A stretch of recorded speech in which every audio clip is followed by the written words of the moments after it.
PKA 814 with our guest Christopher Michaels. Taylor? This episode of PKA is brought to you by Audible, Lock and Load, our merchandise. Chris, always great having you on, especially nice when we can hear all those great words coming out of your mouth. Always great to be here. I appreciate y'all's patience with my past audio issues. Hopefully they don't resurface today. I'm sure they won't. Yeah, and you're not even in the top 10. There's probably a top 10 like highlight out there of like the worst guests we've had. I keep a list just in case I go off the rails. Yeah, that's right. Hunt them down. All right, good to know I'm not on the top 10 worst guest list ever. But the guy in the back of the Uber with the phone is probably number one. Oh my God, he's like, yeah, what's up with you guys? Left here. And then like, yeah. Only use me Blade. That one was bad. Yeah, he was. I don't remember Blade being bad. Was he bad because he had gone shopping for like an ear pod or something right before the show, and that's all he had, like a phone or something, and some ear-based microphone. It's like, what are we doing? I think that's how I rocked it the first time I was on here. That's what I was rocking. I had like some borrowed earbuds and a phone. It was pretty bad. Yeah. You said you're living like real close, hour and a half from Vegas now? Yeah. Making it over there often? No, not yet. No, we're rocking pretty hard here in Utah. But yeah, I moved out about a month ago. Came out for been working with Matt's Off-Road Recovery and more unsupervised for a couple of years now. I've seen some of their videos. It was a lot of fun. I think I have anyway. Do they is his dad also in off-road recovery? And they have really strong off-road, like they recover stuff other people can't. Oh, exactly. Yeah, that's it. The dad is actually Matt, and then his sons work with him. And I'm actually I think one of the only non-family members there. But yeah, Matt and I got to be friends years ago and just started hanging out, doing stuff. He had me come out and like compete in the off-road games, which is kind of this off-road Olympics they do every year. And I started emceeing that, and we just started. I took him on a cannonball run. We just started doing crazy stuff, and I was just out here so much. They were like, "Dude, why don't you just like work here? You're here anyway." And I'd had a real job in like 25 years, so I jumped on, and it's a lot of fun. They're great people. They are, unlike a lot of TV folks I've met, like they are 100% real life as they are on camera. They're good to each other. They're nice. Is there enough off-road recovery to keep them busy all the time? Because there is. Because you guys have to see this stuff. It's guys who are in real pickles. The tide is coming up, or maybe that's not a perfect example in Utah, but well, yeah, the sand tide. But absolutely, there's a waiting list. I mean, a lot of these jobs we do have been out there for a couple of years, and so like we go like in the last 2 weeks, I've been almost to Mexico and almost to Canada, both borders, like all over. The job down in Arizona where like 2 cars had been stolen and abandoned way out in this national forest. Nobody could get them out. And then the one up in Canada, a gentleman unfortunately went off like an 800-foot cliff. And unfortunately he did not make it. But, the car is still up there, and just to kind of get some closure for the family, we went out and retrieved the car. So it's a lot of that kind of stuff. They don't charge for any of it. So we're just kind of getting cars out of riverbeds. We're actually in the process of building. Just do it all for content? All for content, yeah. Do not charge anybody a dime. I mean, if they're jerks, we might hit them up for gas money or something. But, when you're talking about moving a half a dozen people in 4 vehicles, 1,000 miles and staying overnight, I mean, these recoveries are pretty expensive, but the channel pays for that, and the videos pay for that, and it just lets Are any of them local? There are. We're right here near Sand Hollow State Park, which is a really big off-road area, a lot of sand dunes, and there's always somebody out there jumping a side-by-side and breaking the suspension or flipping a Jeep over or something, or the fun ones are like, Bert and Ethel in their RV, and like Bert's convinced that this trail is like the road to the campground, and they've just completely beat some RV like on a beach someplace. Yeah, those are pretty funny, but it's a big we get all kinds of stuff. Oh, yeah. Is any of the content at all staged? And tell the truth, because here's what I saw.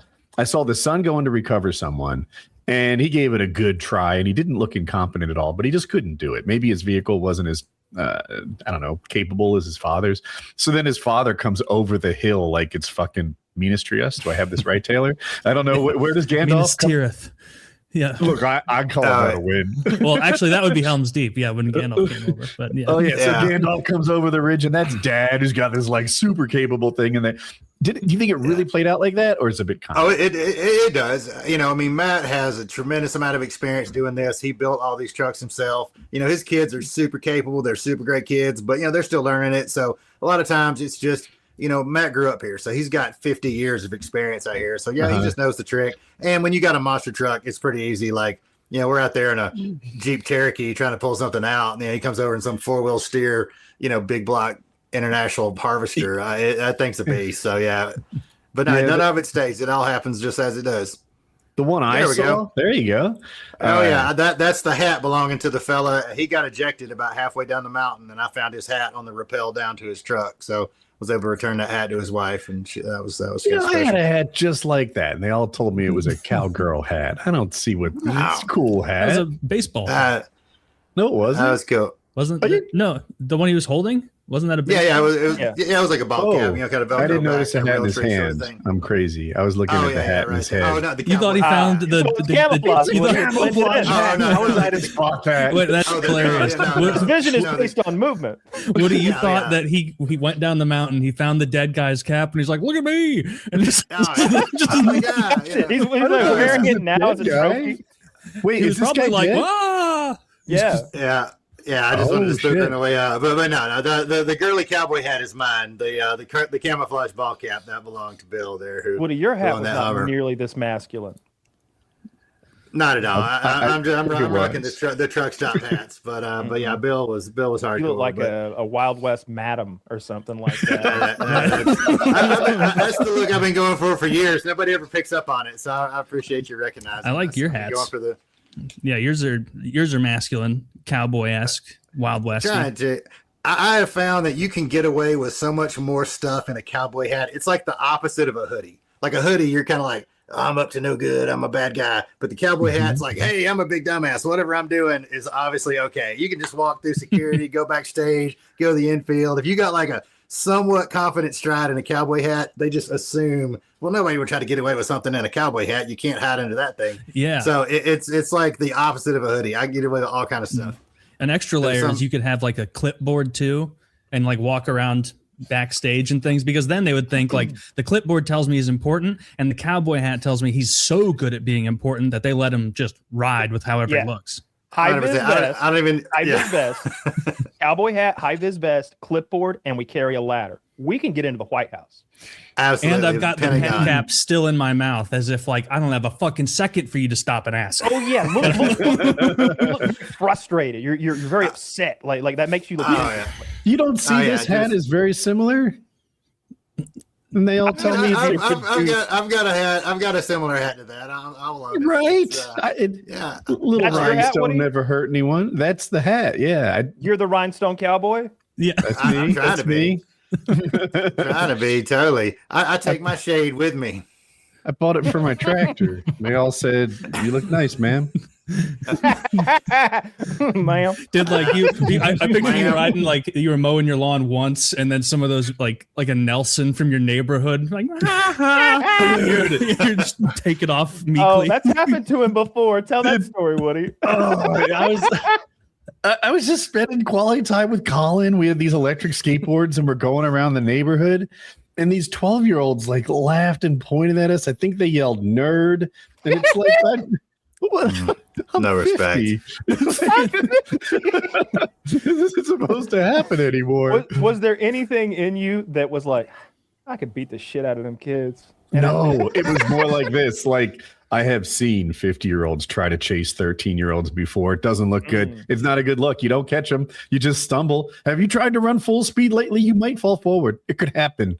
I like to picture you like later that evening. Jackie's already fallen asleep. You're watching Walking Dead, and you're just like, not a nerd. What's wrong, honey? I'm not a nerd. I came back 2 days later with an infrared scope. There's a channel I like a lot that is called this guy called a Fat Electrician. He does kind of mainly like military stories. Great storyteller. But he had this one. There was some regiment or platoon or something they put together back in World War II. It was a bunch of guys that were like 30s and 40s, and you know it was kind of a test at first to see like, okay, if we burn through all the teenagers, will the older guys, can they survive in combat? So they put this, I don't know, a couple of thousand guys, whatever battalion, whatever size, I don't know the military sizes. But anyway, this battalion of guys, when they started doing like war games against all the teenagers, expecting them to just get slayed. But these guys had like real life skills, and they were having a feel. I mean, they were stealing the young guys' Jeeps, getting on their radio frequencies, stealing their supplies, pranking them. Like like old age and treachery trumps youthful exuberance anytime. Like these guys so absolutely nice to slayed hear. it. They went to like Iwo Jima or somewhere, and like they were like they were like the most decorated group like ever. I mean, they really killed it. Even though we're old and out of shape, you know, we can outsmart them. That's nice because, I mean, if you're my age, then you know every time you watch sports, they're like, this guy is a medical miracle to even be playing. It's like he is 14 years younger than me. Yeah. Yeah. What would they say about me? Oh, he's 38. Oh my god. Yeah. I'm about to turn. quarterback.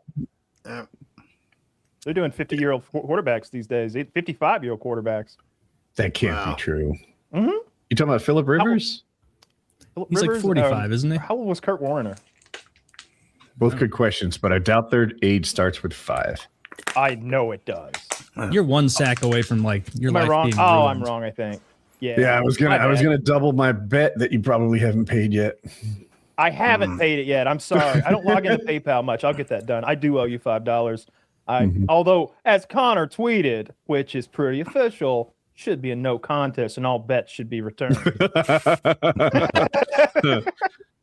Dude, It, like some part of like no matter who it was, like remove Conor from the equation, like it does feel. I don't know what the definition of a no contest is. I really don't. Like I've seen me too. Yeah. it's like sometimes there's an illegal knee, and I don't know if it's going to be a no contest or a DQ. It seems like they flip a coin and decide, but like that seemed like a no contest. There wasn't really a contest. He injured himself, you know, like it's not like Max. If Max had kicked his knee and done that, I'd feel totally different. Like Max All crippled that's you. true, but like, let's say hypothetically, Max poked him in the eye and Conor couldn't continue early in the fight. That'd be a no contest. For Conor to go out there and be incapable of fighting, well, that's a loss. Which is he's spick and span. There's never been anyone as washed. I don't think there's a single boy on the UFC roster who couldn't whoop Conor McGregor. I think you could beat some of the women, but none of the guys. He could beat up all the women, and he could beat up. Not that night. That night, he'd lose to every single fighter on the UFC roster, Well, don't even the try to girls. fucking kick Amanda Nunes in the head, and I think he smokes her. Just stay on the feet, dude. You don't need to kick her. Just box her out.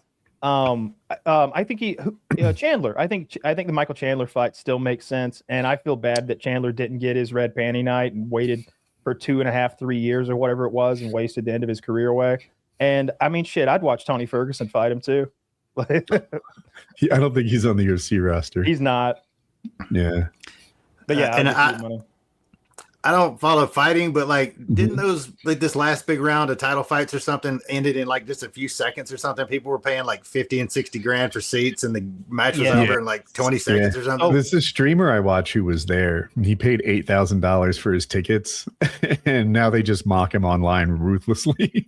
Wow. It was a great night of fights. Like obviously the main was, event. yeah. So what happened? Christopher is Conor McGregor returned to the sport after like many years of being away, and it was his huge media moment. It was I think 16 million people were tuning in to watch it. They sold out the stadium in a record numbers, and the seats were like record number expensive too. And then he ran out, tried to throw like a big crazy karate head kick, and when he landed on his landing knee, he blew his knee out. And that happened like 40 seconds into the fight. So the fight ended 40 seconds after that when they realized this guy's crippled and nothing really happened. Oh man, that's a bummer. I mean, a bummer for him, man. Bummer for people that paid $8,000 for. Yeah. I mean, I can't even imagine what I would do if I had $8,000 with the disposable income, but it would not. He be is to go a watch anything convicted happen. rapist, so I'm not pouring my heart out for this guy too much. That's I'm not sure that's okay, legally accurate. Well, that's He definitely was not found cool. civilly liable of sex assault in an I English court. Googled it, and they said that after he lost his appeal, he became an official convicted rapist. Wow. Okay. That's Not cool. interesting. In civil, but it was civil court. I don't know how that works. I also don't. That's why I looked it up. What do I see Was a it video was the it other real day. Google, or was it that thing that tells you just like first where it's like I actually used AI. I think I used ChatGPT and just called it Google. you're like asking, you're like, he's a rapist, right? Right? Like You're absolutely right, Woody. Conor McGregor has done some inappropriate things. some would say he's a naughty boy, as Kyle's put it.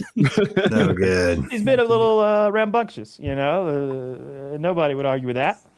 But I'm not sure that There was some questions about that case. I sent you a video the other day via text that was like sort of defending Conor McGregor's case in that thing and pointing out some inconsistencies in her story and some things that she did that don't make sense. I don't know what happened. And I don't know what civil court is like in another country either. Yeah, me too. Yeah, I don't know. But I wanted to ask, like, this got lost. We were talking about that guy who fell down the mountain in his car. Yeah. Yeah. Did they? I understand wanting his hat back because that's like a personal thing, a personal effect.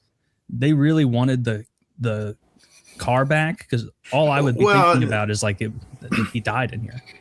Well, no, they did not want the car back. Yeah, they didn't want the car back itself, and they've done some other rescues before I came along that involved fatalities. It's more just closure for the family. I mean, the car has been paid for by the insurance company. They get the car. I think it's just for the family knowing that the car is still out there. Like there was a job before I came along where like there was like a town up against a cliff, and like this for like 20 years, this truck was just like stuck on a cliff in view of the whole town. And every day this family went to school and church or whatever, they had to see their dad's truck just stuck on this cliff. And so it just kind of gives the family and loved ones closure just to know that it's kind of settled. You know, the car is still not out there with his phone charger in it, that kind of thing. And so it's real special to get to kind of, you know, to be able to give that to people. Does seeing all that make you a more cautious off-road driver? Seeing like what can happen?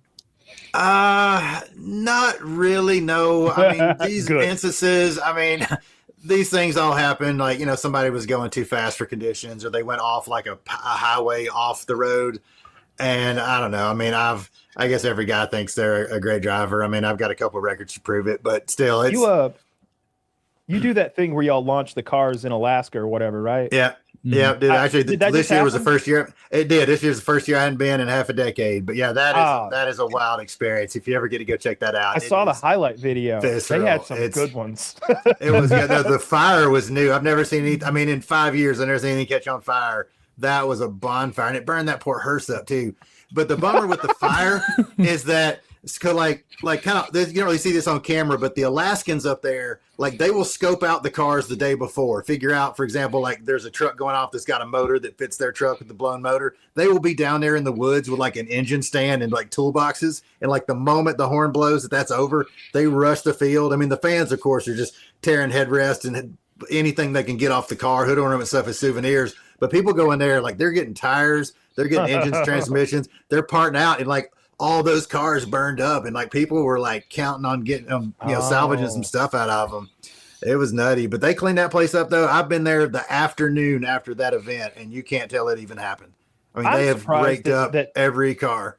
Some of the crashes that I see, I'm surprised that there's anything recoverable, because I would think that the engine mounts are ripped off and the block is cracked, and so is the transmission. Like, yeah, a lot of times, I mean, yeah, we've had motors come completely out of them, end up in the river or whatever. Yeah, I mean, I've seen the motor really, go flying through the air. Totally, and it's kind of funny, like how fickle it is. Like last year, this A-Team van went off. It just sort of launched it, kind of landed on the slope, and just coasted to a stop. We could have all been in that van and gotten at that van. We could have been like in that van and gotten out and been fine. Now the next car landed on top of it, but the jump itself, like it was an easy ride. And yeah, sometimes cars are remarkably intact. Other times, like nothing's left. Like every single physical part of those car is just toast. It's really wild to watch.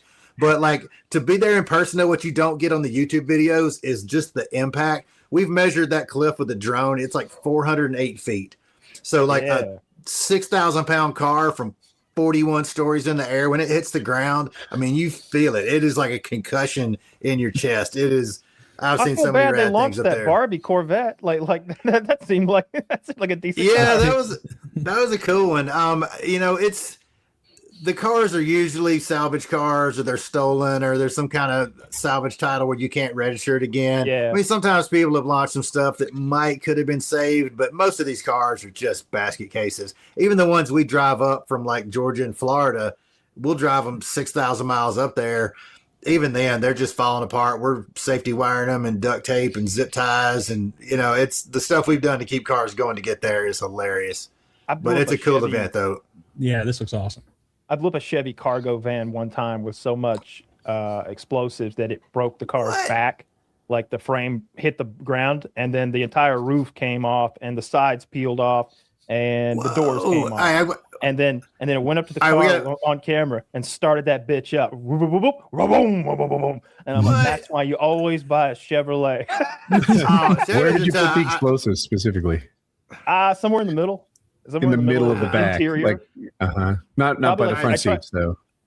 I don't remember. But I don't remember. I built a lot of them. I mean, it's probably on the video. can we get some backstory here? Like you're just blowing up cars. That sounds pretty awesome. Yeah, Like, what's the backstory with this? Tell me. I used to do a gun channel on YouTube, and I blew a lot of cars there. So I would put can right in them and blow them up and do that sort of thing. Cool. Yeah, destruction is very satisfying. Like, no matter how grown up and erudite I think we are, most of us are just at our base, just kids that wanted to destroy stuff. Like, it's so satisfying.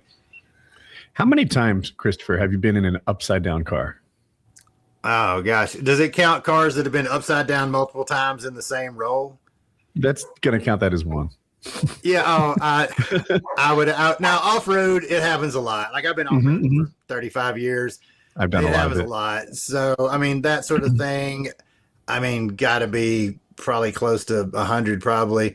I was off one time with some people, and we were doing a night ride, and we're driving along, and I'm riding passenger. We roll off an obstacle. We roll like 3 times down this ravine. We're okay. We get out of the truck. We got a roll bar and all that. So everybody stops. We get the winches out. Somebody drove down because there's kind of a little bypass trail. So we get the truck back on its wheel. Somebody's going to limp it back to camp. One of my buddies is like, hey, I know you want to walk back up the hill. You want to ride it with me? Yeah, sure. We go up the hill, and he flips off the exact same obstacle, and I go rolling right back down the same hill again in a different truck. I was like, that's it, I'm walking. It's crazy. It's surprisingly disorienting. There's, you kind of, your brain just, or at least my brain, you kind of get scrambled as to like what's up and down. And when you sometimes you think you're not done, you think you're stopped, but you're still moving. It's kind of weird. Yeah. But usually I know it's coming. Like, I've done off-roading too. I wonder if I've been upside down. No, mine's like 8 or 10 times. So you smoke. That's a lot though. But like, and a lot of times you just flop it over. I mean, my scout's been on its side. Driving, I knew the risk going into this, and I'm holding on to the wheel. I'm even giving my passenger instructions. If I'm the passenger, then cross your arms. Yeah. We have 5-point harness. I'd have them hold the seatbelt. Yeah. Exactly. So, but yeah, it's fun to be upside down a little bit. My car wasn't, or I guess car, buggy, whatever. It wasn't great at it. It would leak some, and I'd have to have extra fluids. But that's what scares me is, like, of course, my rig's always been diesel, which isn't really like flammable, but I've always, like, in other people's trucks, I'm always afraid we're going to catch on fire, because they don't got the vent line. There's not a check ball there or something like that. But rolling over off road, as you know, like, it's a lot different. Like, if you're going down the highway and 45 miles an hour and flip your car to an intersection, that is way more violent than like just like off road. Like you said, you see it coming. You're just sitting there like, okay, maybe we got it. Oh no, here we don't. And you just kind of go boom. And I did not see it coming on the highway. In my defense, I was asleep at the time. So who would? Okay, well, that doesn't even count against you then. That wasn't even you. Yeah, that's a freebie. Poor engineer. But I broke my arm and had some nerve damage, and that's why I play video games with my feet.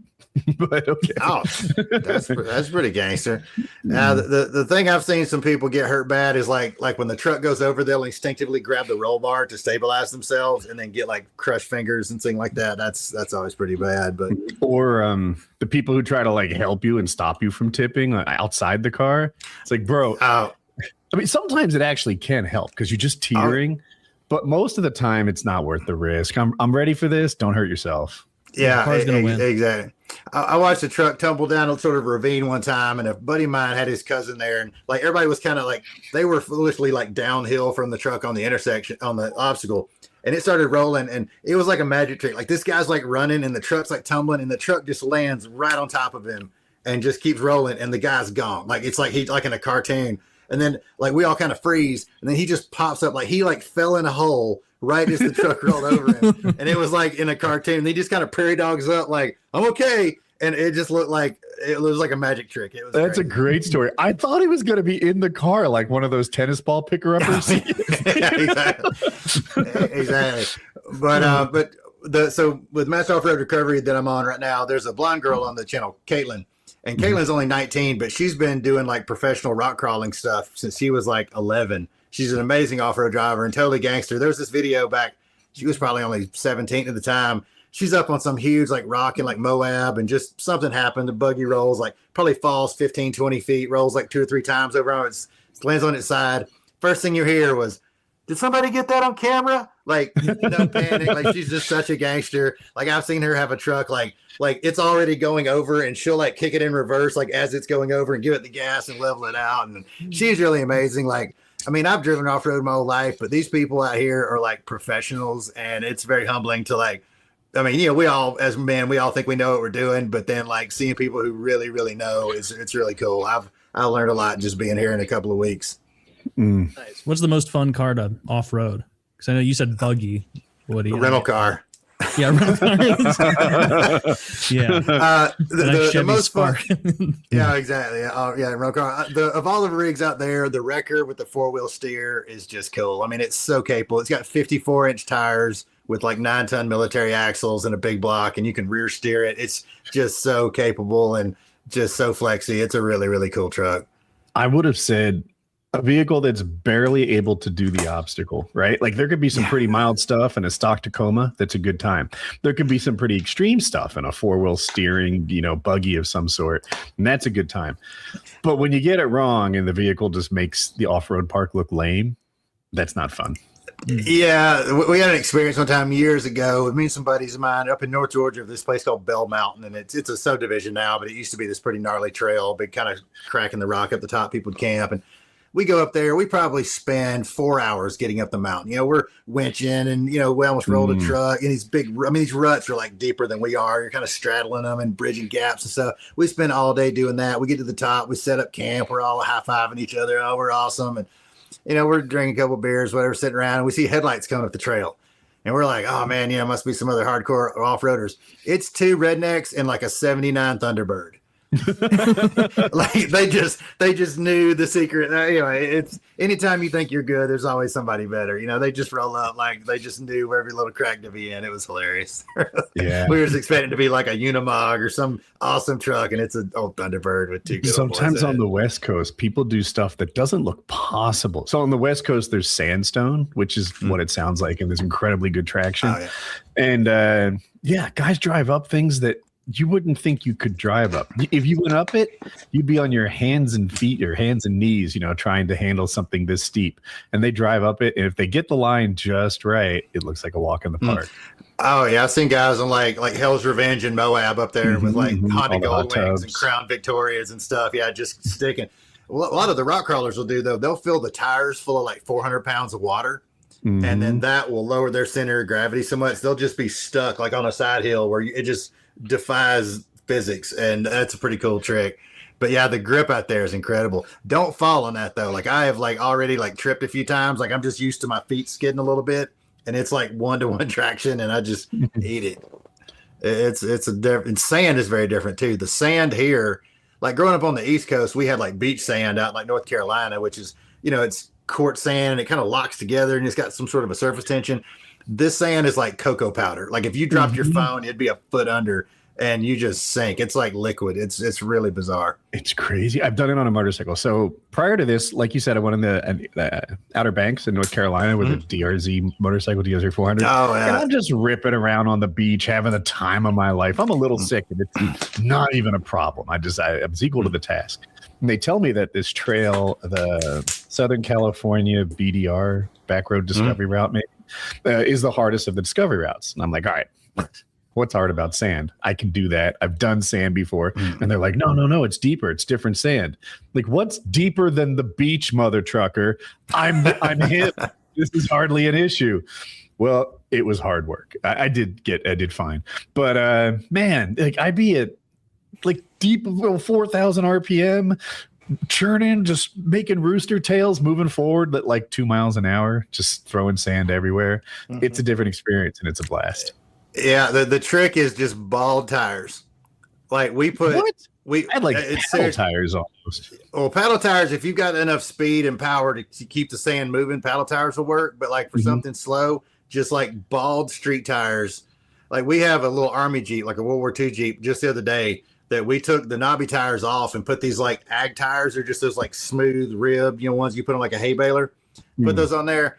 The way, like, they need like a round bottom, but the way it works, it just equalizes the surface tension on the sand completely and just it's just friction traction. Because like if you have like aggressive knobby tires and you don't have a lot of power to turn them, you're just going to break that surface tension and just dig and get stuck. But those bald tires, like I've even seen guys like out in the Outer Banks, even just some old dude with like bald mailman tires on the S10 going right around somebody with a G-Wagon or something, because they just float on the top, and they just that every bit of tread block you have just breaks that surface tension and causes you to dig. And that little Jeep with those smooth tires on it, I mean, we were going up like sand dunes, like stopping halfway up and just easing on out. It was like pavement. It was crazy. I wouldn't have expected that. I bought new tires in Albuquerque just so I'd be at my best, on my way over there. Well, I mean, something with the power to weight of a dirt bike, the paddle tires would be the way to go. But when you got something that's like an old car, the little Army Jeep with a 40 horsepower, Iron Duke in it or something, those little things are just, the smooth tires are the way to go. It just, you can't get stuck because you can't dig in. But I see it. It sounds like fun. I want to try off-roading. Is it like paintball? I can just go to a course. They'll give me a car. I can rent it like it's the version of a Tipman. Not in my world. Do you know? I mean, we have a tour company where you can rent like a side-by-side, like the ATV things, and go out and rip in the dunes that way. I mean, there are rental places you can do it. I'm not sure what's on East Coast. I don't know. They're definitely out there. I mean, you can do Jeep rentals out in Moab and places like that. What's the place called where they let you drive on the roads with illegal vehicles in the East Coast? Oh, it's like the two warring families. Kyle, the Hatfield McCoy Trail. Or something? Yeah. They've turned that into a whole tourist industry. There's another version of that up in like the Upper Peninsula, Michigan, and Minnesota, and Wisconsin, where they do it with snowmobiles. And you can go like drive trails to like the next town and go into town, eat dinner, go to the hotel, whatever. And the cops are cool with them taking ATVs. People do that out here. I mean, I'll go through the middle of town. Somebody's got like a 4-wheeler at the bank. Like they're just like, I wouldn't try that in Raleigh. They'll chase you down. Yeah, they're pretty casual out here. But off-roading, I mean, with Sand Hollow Park and so many of the other national parks around, off-roading is just kind of the thing here. So everybody's got dune buggies and off-road and dirt bikes and stuff. So it's pretty common. The restaurants thrive on it enough that the city kind of looks the other way, because that's what gets everybody into town spending money. Makes sense. The real reason. Okay. It seems akin to like the stuff you're into. You ever done Demolition Derby? I've not, but Matt is really into it, and we are putting one on in October. We're having the Smash and Dash 250 up in Salt Lake City, and we're putting on this like professional like demolition derby thing. It's pretty violent. Like I've done a couple little small demolition derby things just with some friends, but we're just like bald tires spinning around the grass. These people are like hitting hard. It's violent. I want no part of that, man. They drive backwards the whole time, right? Hitting backwards. And like I was looking at some of Matt's demolition cars. They put like 1-ton truck axles and all these like body trusses inside and supports. These things are built for carnage. I mean, we've been out there in just like stock vehicles which survive like 30 seconds, but these things are like full float axles, and they do a lot of really like. Another thing I noticed, they run duct tape around the steering wheel, so it's like a disc, but you can't get your thumbs in it, so you don't get like hit and break your thumbs off. Yeah, but what other things do they do to protect the driver? Like they must make a shell of some sort for them in there, right? Oh yeah, there's a bit of a cage there, but it's pull the glass out. All the glass out, the cage out. Probably get anything that burns out of there. Put a fuel cell in it. Yeah, full helmet, I assume. Do they mandate that?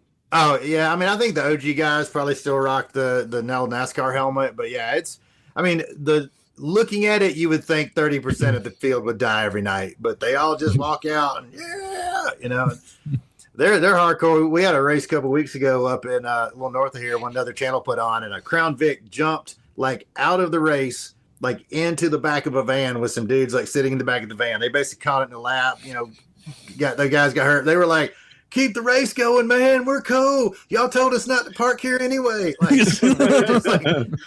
were just total homies. I mean, they were just like, don't stop it because of me, man. I mean, the fans are just rabid. It's cool to watch. Are there any full contact races where you're allowed to bump and pit maneuver, or maybe that just wouldn't work? There are versions of that I've seen. I don't know exactly where they are. I've seen like Pennsylvania, Michigan, that kind of area. A lot of stuff out here where they'll do stuff. They'll be on like a circle track, and it'll be like like you have to pull a boat trailer, or they'll do like figure eight racing with like school buses and a few other versions. Like insane. That is crazy. It's banana. It's nuts. It's nuts. And like, or I saw one where it was like you had a trailer, like it's like one guy's pulling a trailer and the other guy, like your teammate, has to try to get their car into your trailer, but you're also trying to keep other people from getting into their trailers. Looks pretty cool. That sounds awesome. Trying to like dope. mount a trailer at full speed would be hilarious. Oh yeah, that I could be down with, but they're just ramming into each other. Like, man, that just like I'm about to turn 53. Just getting out of bed hurts. I bet you could come up with a rule set though that would work for like oval track, like limited like crashing into each other. Like I'm talking about more than rubbing. Like maybe you could make it so that only certain people could interfere with other certain people. Maybe if you're the leaders can't fuck with the people behind them, but the people behind them can fuck with the leaders, but only in certain parts of the track. Or maybe you have to earn a bump or a rub or whatever. Like I would. That's like part of NASCAR is the crashes. Like absolutely, yeah, it would be cool. You could get like crowd participation in. Like I saw this thing with like Formula E a while back, a couple years ago. Yeah, exactly. Yeah, like the crowd could throw stuff, or like the crowd could like vote you in. So like if you do a couple of risky ballsy moves, you get like the thumbs up from the emperor, where you get to like take somebody out or something. You're onto something with this. What if you added? Okay, so you add a couple different pathways, just like a video game. So there's the safe, fast path. And then there's also a jump. Like if you opt in for the jump, like you get to take somebody out. Yeah, totally. I like where you're. We could light your cars up with LEDs on the outside, and if you've got like, we could make it green if you don't have the attack bar, and red when it's he's red. Ooh. He's red. He's gonna take us out. Like. Yeah. I like that. The LEDs would be awesome because that would totally change the game. What was that? This figure eight racing is so dangerous. Someone should stop this. Don't worry, it stops itself. Yeah, I just saw. Oh my god! I think two people got stopped. Yeah, there's one with school buses I've seen somewhere that is just people find a way. So I've been going to Bike Week for years. There used to be this thing out at the Deltona Speedway. It was a motorcycle demolition derby, which was exactly what it sounds like. But it wasn't like competitors. They would just get drunk people out of the crowd and just give them like old motorcycles, and they were like the halftime show. They're just like, go kill each other. Like the last dude, I mean, they're driving up each other's legs, and I don't know what the prize was, a couple $100 or something, but it was just like some junk bikes and some random drunk dudes in the crowd, and they would just let them have it. It was carnage. There was blood. There's a hell of a T-bone collision in this video Taylor just linked here, and a last 20 seconds. Yeah. He knocked the fucking piss out of him. That guy's hurt. Ooh, there's some fire. Yeah, I can't believe. I mean, I wouldn't do that without a Hans device, but I wouldn't be surprised if that guy was just in there with a racing helmet. He got the shit knocked out of him. It could have been anyone. He could have just won the raffle that day. And they're like, damn, that's so. That other guy should have not done that. that track is the most insane racing style I've ever seen. It reminds me of bull riding and bronc riding. Like it's so extreme. Like you're almost asking to get hurt. Yeah. I think it's like an escalation thing. Like, I've met Travis Pastrana, super nice dude, but like that dude does some crazy stuff. Matt's got this nutty story about them all going out in Heavy D's helicopter and him like jumping out into the Gulf of Mexico at night, and like they couldn't find him. And like, I mean, just like these guys that have just done so many crazy ballsy things that like you just have lost that fear factor, and you're just doing greater and greater things to try to stimulate yourself, I guess. And I mean, of course they know what they're doing, and they made a great career out of it. This stuff doesn't scare me. Yeah. I would do any of this as long as I thought the car was safe. But like all of the downhill like sports, I was watching some guy do some downhill Red Bull run on a bicycle the other day, and he must have been going 50 and it was like cobblestone streets that they had built stuff on, and he has no room for error, and the fall would have been down. It looked like it's where they filmed Game of Thrones or something like that. All the streets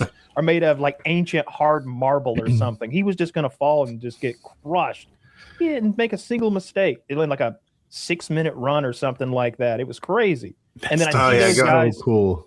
Have you seen the guys in the Alps doing the skateboarding where they've got the extra wide skateboard tires and they just like sometimes with no safety gear, they go down these crazy curvy roads.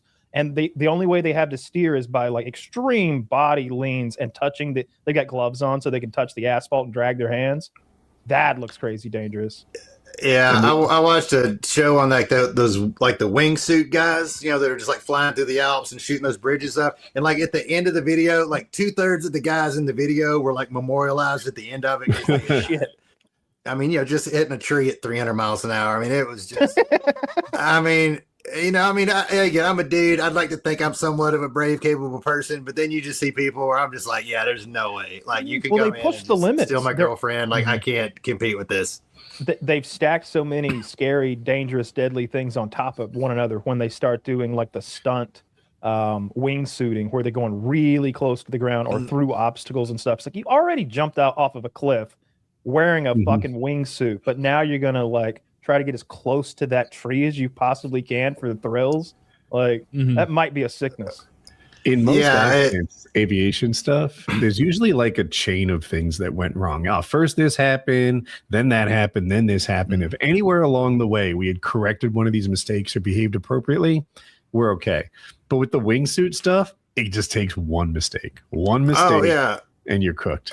Are those cats you see like free climbing skyscrapers and like doing like Half Dome and stuff out in Yosemite with no ropes, like 2,000 feet in the air? And like I'll like be scrolling through like doom scrolling. I'll come across like somebody like walking on top of a crane. I gotta like scroll past it before my butt tightens up. I'm like, I can't watch it. Like, I mean, same thing. Like you said, there's just you get one mistake and you're just that one handhold and you slip and you're done. Like that's. Have you seen the video of like those Russian guys from years ago doing the crane thing, and they're like actively looking down at clouds.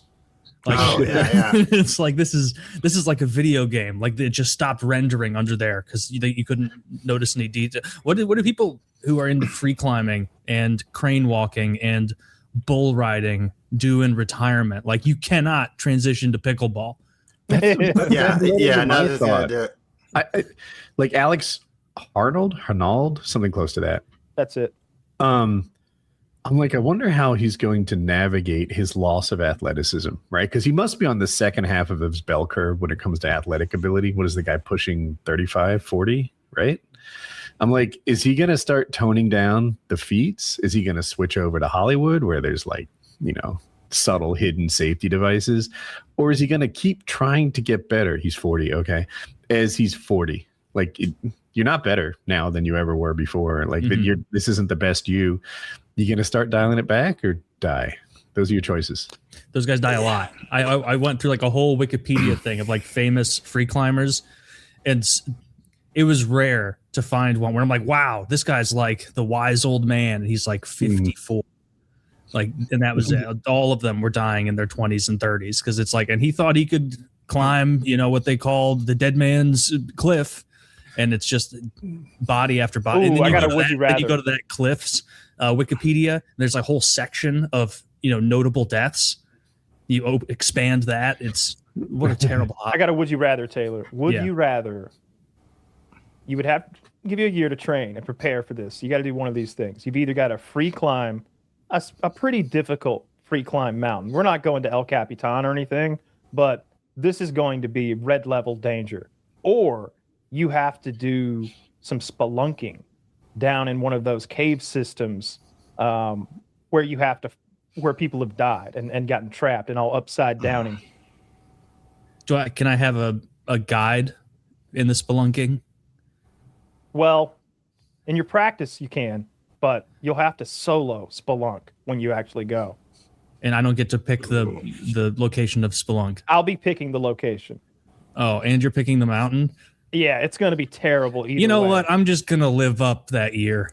Like, I'm gonna absolutely feast. At least I'll get stuck in the mouth of the cave,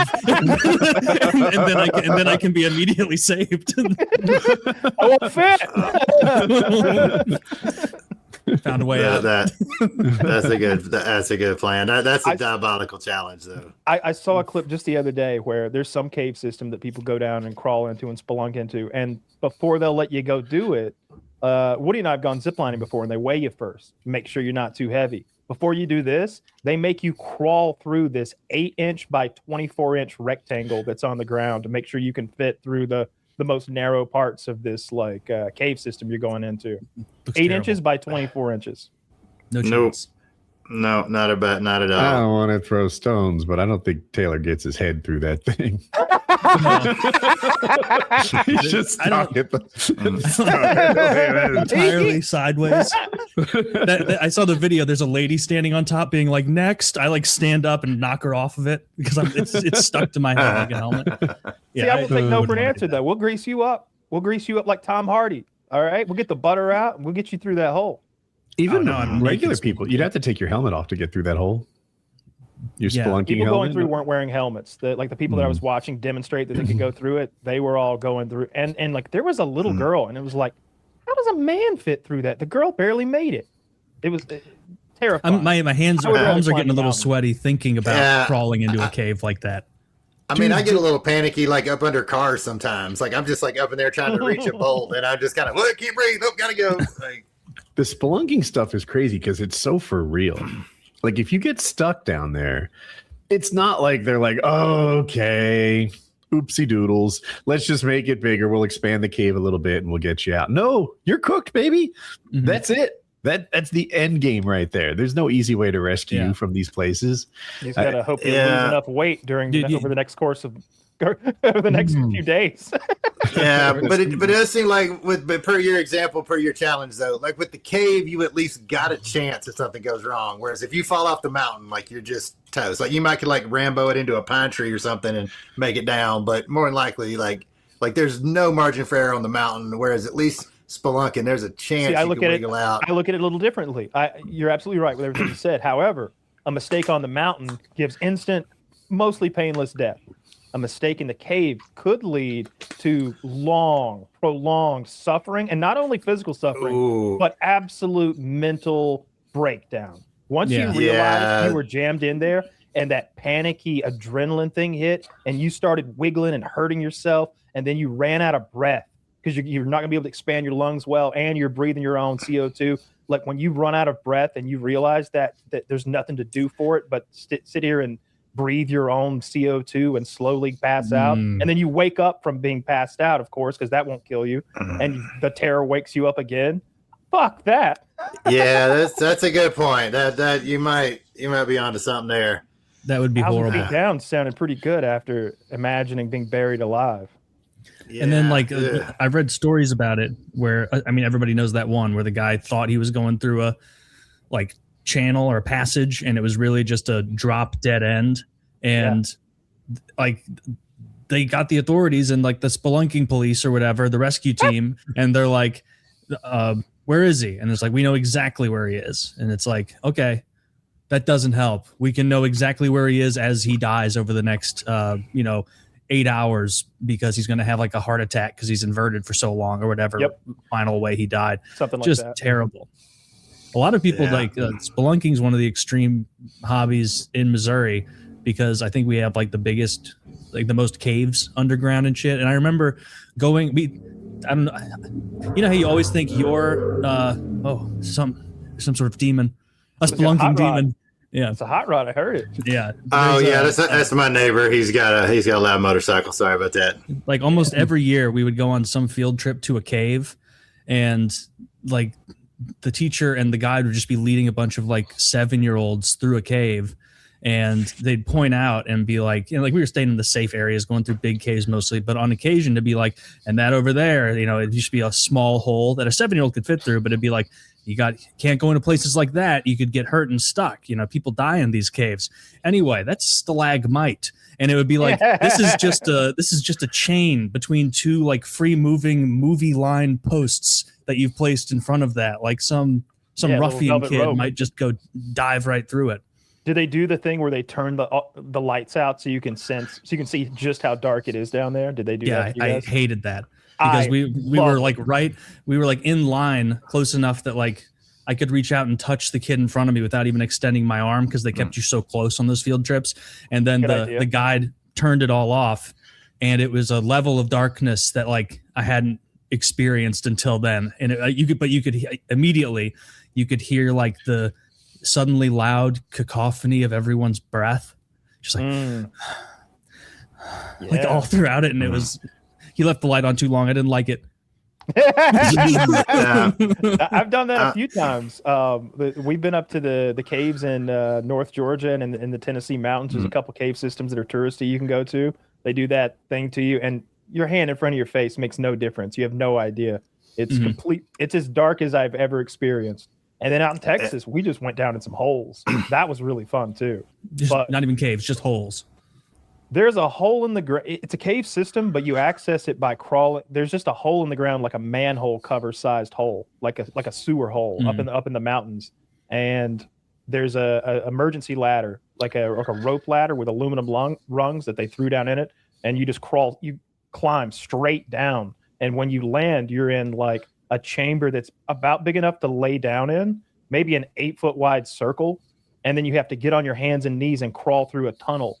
And then about 6 or 8 feet through the tunnel, it opens up into a cavern that's as big as a house, like a house-sized cavern under the earth with like glow-in-the-dark scorpions and all sorts, the bones of everything that's ever fallen down in that hole since for 10,000 years or however long it's been there. Tons of little animal bones and tons of like weird worms in the soft earth that are eating whatever falls in there. It was awesome. I'd be fine living the rest of my life above ground, but not too far. Right in that sweet spot where you gotta touch the ground. Where you can touch the ground. Yeah. I mean, I've done some caves kind of all over the world, but it's always been like touristy stuff. Whether it's like floating down a river in Mexico or some place in Vietnam. I mean, really, volcanic caves, lava tubes, but it's all still like stuff that's been cleared for tourists. Like as far as just going like open mic night and just going exploring, like my fears always be like you go down some slope and it would just get like steeper and steeper and steeper, and then you just slide down and you just get like funneled somewhere and you're just stuck. Yeah. And no thanks, man. There was a cave system where I grew up, kind of in Northwest Georgia, called it Big Dan's Cave, and people go in there and get drunk, whatever. And I was probably in elementary school, but some dude got lost in there, and like just his flashlight batteries ran out, whatever. Dude gets lost, they can't find him. Cat's gone for like 5 days. And 5 days later, he crawls out from like under a rock in some farmer's field, like 20 miles away. like he had just been drinking just groundwater out of puddles and stuff, and just feeling his way along in the dark, and like out of some movie after like 4 days of darkness and just feeling his way along. Dude saw a light, and it was just some like they didn't even know that was connected to the cave. I want to see that movie. Exactly. Just some crazy. Why is there no like North Georgia Mole Man movie? Like that's one of our unsung heroes down here. He was probably on probation or something. There's no telling. But yeah, I mean, but as probably a fifth grader, I remember hearing about it and just thinking like, oh my god, like, how scary would that be just to be just fumbling along in the dark and having no idea if you were going the right way or like what was going to happen. But dude didn't give up though. Yeah, really. You'd have to be shuffling your feet the whole time because you don't know if it's going to drop out from under you. Just hellish, bumping your head over and over. Ugh, no thanks. Caves suck. No, thank you. We evolved out of those. But the first time you go in a real cave, Chinese have you understand like, oh, this is why ancient man were like cavemen and not like tent men, because even when it's boiling hot outside, it does feel pretty nice in there.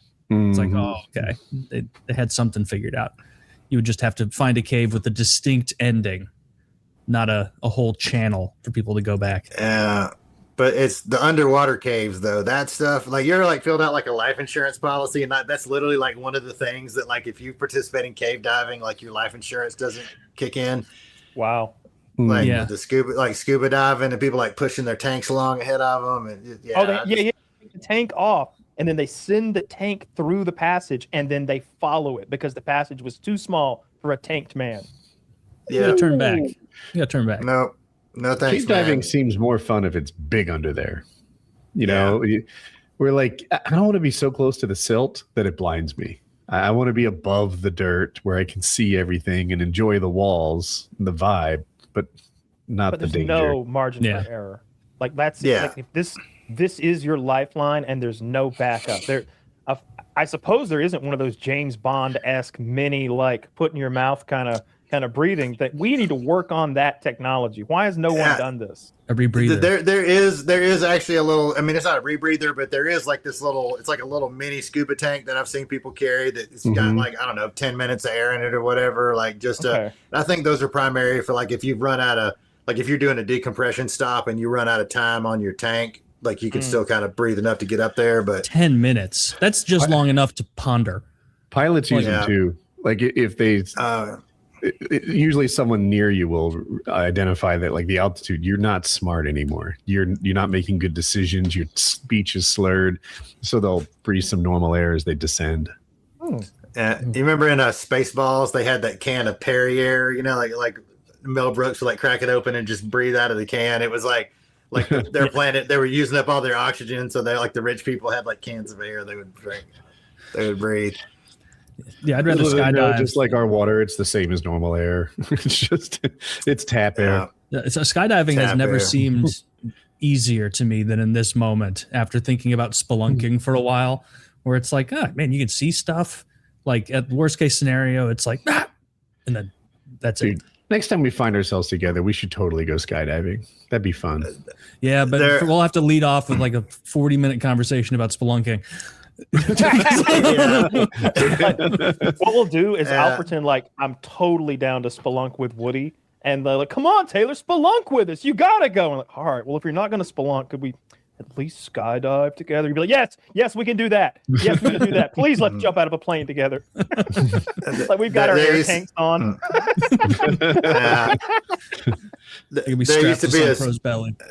Yeah, that was seemed weird. There was a skydiving school that used to jump out over where I lived, and 2 or 3 times a day the plane would go over. Of course, they landed a couple miles away, but they'd always be like right around us. We always called them the meat bomber.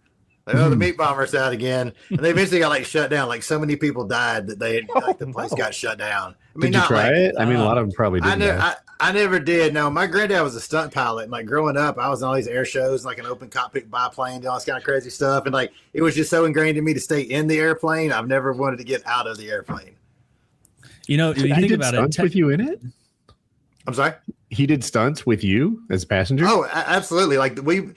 So like after World War II, in World War I, you had all the biplanes, and then between World War I and World War II, there's this biplane called the Stearman Boeing PT-17. And it was like it would have been futuristic had it made it in World War I, but it was obsolete by World War II. So they used it as a trainer plane, just kind of first plane you would fly. Well, after World War II, they sold them for like $100. So my great granddad, they'd had a barnstorming act going on for years prior to that. They bought like 9 of these things for like $100 a piece. And they flew them, but they eventually leased them out to crop dusters and did other things. And they all got parted out. And eventually there were like 9 of them in my great grandmother's barn. And we were kids. We'd get in them and play in them. Well, my granddad finally got together and put one plane together out of parts from the 9. And like, he took me on the first test flight. Like he's like, come on, we built a plane, get in. And of course he had to roll it. He had to go upside down. So like we're cruising along and he rolls it upside down. And it did not have an inverted fuel pump, so the engine cuts out. We're just like gliding in silence, and I'm holding on to the bottom of my seat, like looking up at like our house, like 2,000 feet below my head, and like the seat bolts were like not quite tight, so they only dropped about 1/4 of an inch. But in my head, it was like enough to just chuck, and I just thought I was dead.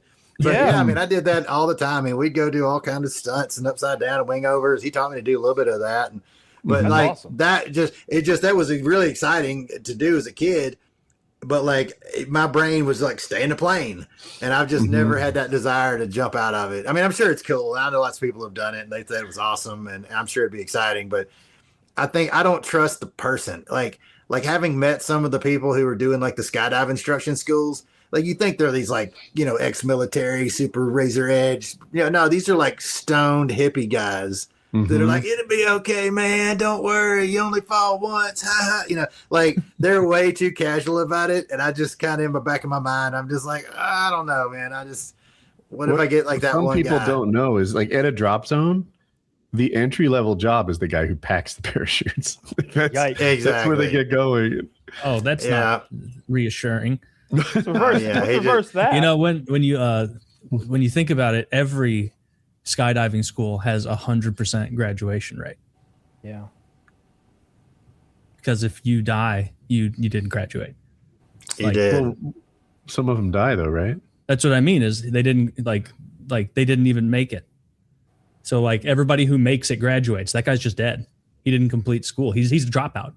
Yeah, you don't fail. Yeah. No. That would be kind of insult to injury if you sent his family like his F, right? I guess that's how you think about it. I thought of them as like dropping out. Like you only got to do one choosing thing not to in here continue your at school. jump school. You got to pull the parachute. Your husband failed. All right, I've never. He was clawing at it, but it's on the right side, not the left. We just what a moron. So on a related note, so I used to do body painting, like nudist resorts would hire me to come in and like do like, you know, it'd be like a superhero weekend. I'd paint them all up like Wonder Woman or whatever. I imagine you have no talent at it whatsoever, and you're just doing your best. Paint them like a fence post. I'll tell you, just why do all these boobies look like bullseyes? I got one trick. He's licking that paintbrush a lot. I had to charge some of those girls double for materials though. But anyway, I'm painting these.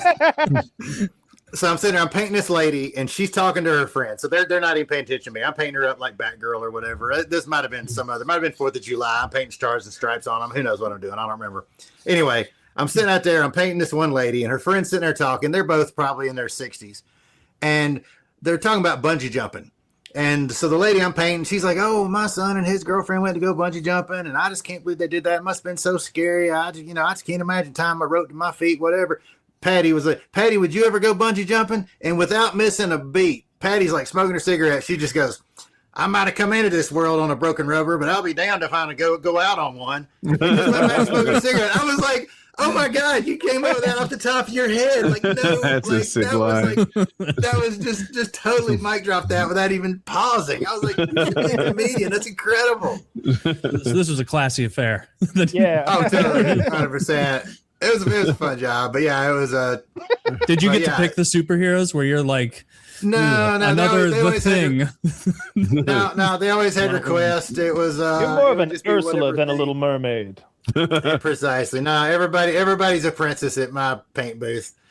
But it was like nude beaches where like you have an image in your head when you go to a nude beach of, you know, the fantasy of it, and then you actually go there and it's like, this is just an old folks home. I'm going to the regular beach. Old and young folks home. Some people were stunningly beautiful, some people were not. But I think the nice takeaway from doing that for several years is that like everybody has something about them that's nice smile, nice nipples, nice whatever. Everybody was having a good time. It was a really good gig. And you know, as nice as it is to see like an attractive person who maybe has some insecurities, when you see somebody that is just grossly overweight, not packing anything to show off at all, but they are happy with themselves and proud of themselves, that is so much cooler. Like, you know, but they were just, the confidence level was awesome. So did you have to lift beautiful. Their fat lady titties, or would they do that as a courtesy to let you get under there?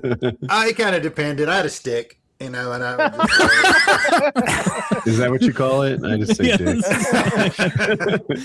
I found early on though, like if I charged them and then like they weren't happy with what I painted, they might be kind of disgruntled. But if I just had a tip jar, I actually made more money with tips than I did charging. That way, if you don't like it, you don't have to pay enough.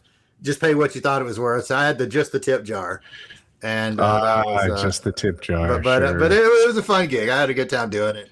The best one I ever had, though, this lady comes up to me and she's like, okay, here's the deal. She's like, I love being naked, but I have this fetish for tan lines. Here's some like 100 SPF suntan lotion. I want you to paint a bikini on me with the suntan lotion so I can still be naked, but also get tan lines.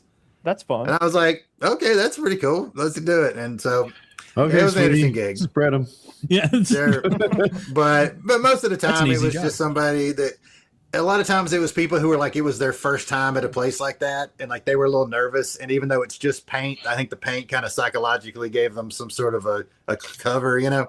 And so I did a lot of just sort of, Like I remember I saw a magazine. This was a print advertisement, and it was like, with their printers, you can see a stunning woman. With ours, you realize that's body paint. And I'm like, wait, that's a naked woman, but they get away with it because it's paint. Yeah. And it was fun. My favorites were like doing like fake clothes, where it's cut off pants or whatever, like leather chaps, like making it, doing all the little shadows and things. They were pretty fun. I painted a wedding one time. It was a nudist wedding, and I painted the wedding party. It was pretty cool. So everybody had to be in on it. Yeah. So that guy's like college roommate was like, ugh. Yeah. Like, dang it, Carl. I didn't even want to go. It's not fair. I already bought the suit.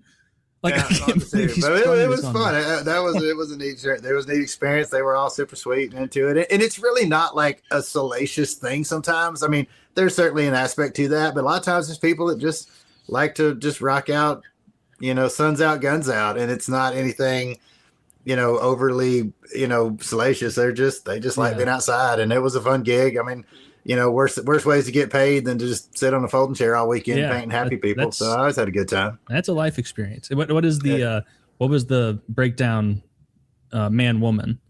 It was almost 100% couples. I mean, there'd be occasionally like a single girl or like a couple that brought a girl with them or maybe a guy, but it was almost exclusively couples. Most of them had been married for 30, 40 years, 20 years. Everybody super happy. It was a really good, like very good body positivity kind of vibe about it. Like everybody was 40 years. There were some old people. There were some old people. I mean, there were some people in their 20s. I'd say the average age was probably mid 50s, early 50s. Ooh, but but the people, hang on, they were. It was different. I don't feel like I'd be okay with that. Like, I don't know. Like, there you are painting her veg. I'm like, you're not a doctor. You're just some dude.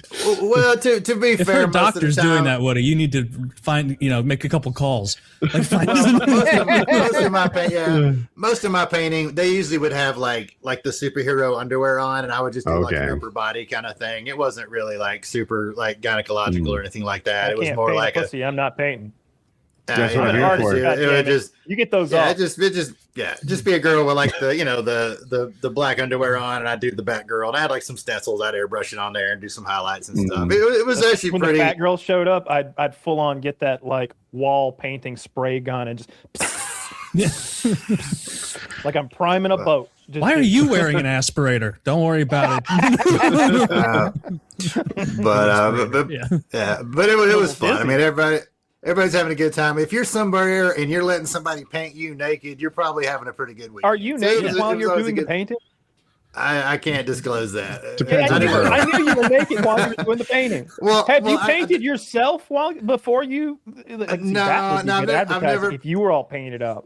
No, I've never painted myself, but there were the first time I got there, like I wore clothes and then they were all naked and it seemed kind of judgy. So eventually I was like, all right, whatever. So I'm just stuck to a folding chair all weekend, but it seemed like, I'm not shy and it seemed less awkward for them, but this is a great. I got more work. I got more work when I was naked just because they saw me as like I wasn't like just like the birthday clown, so it actually helped business. And I'm not shy. Totally. So you weren't the only nude painter. This was like a Turkish bazaar where you're like the one time only deal, my friend. Like, no, I was the only painter, but I think I picked up more business when people just there's another naked guy like us. Yeah, let's go paint the paint. I just need to pick up more business that way. Not for any advertising, obviously, but if you get all sweaty, does the paint start coming off? Yeah, you have to like really like make sure they go take a shower first. They don't have any like suntan lotion on or anything like that. And like the human body is just a very difficult canvas to paint. I mean, compared to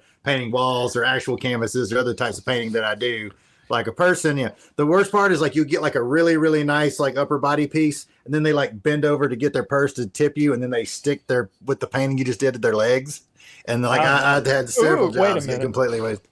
So you had to be careful, like not touch them, and you had to be fast too, because like people don't want to sit still for like 2 hours, frozen like a statue. So I really had to like get in there and go pretty quick. And airbrush helped a lot, but it was just a fun gig. It was happy people having a good time, and it was a good part to be in.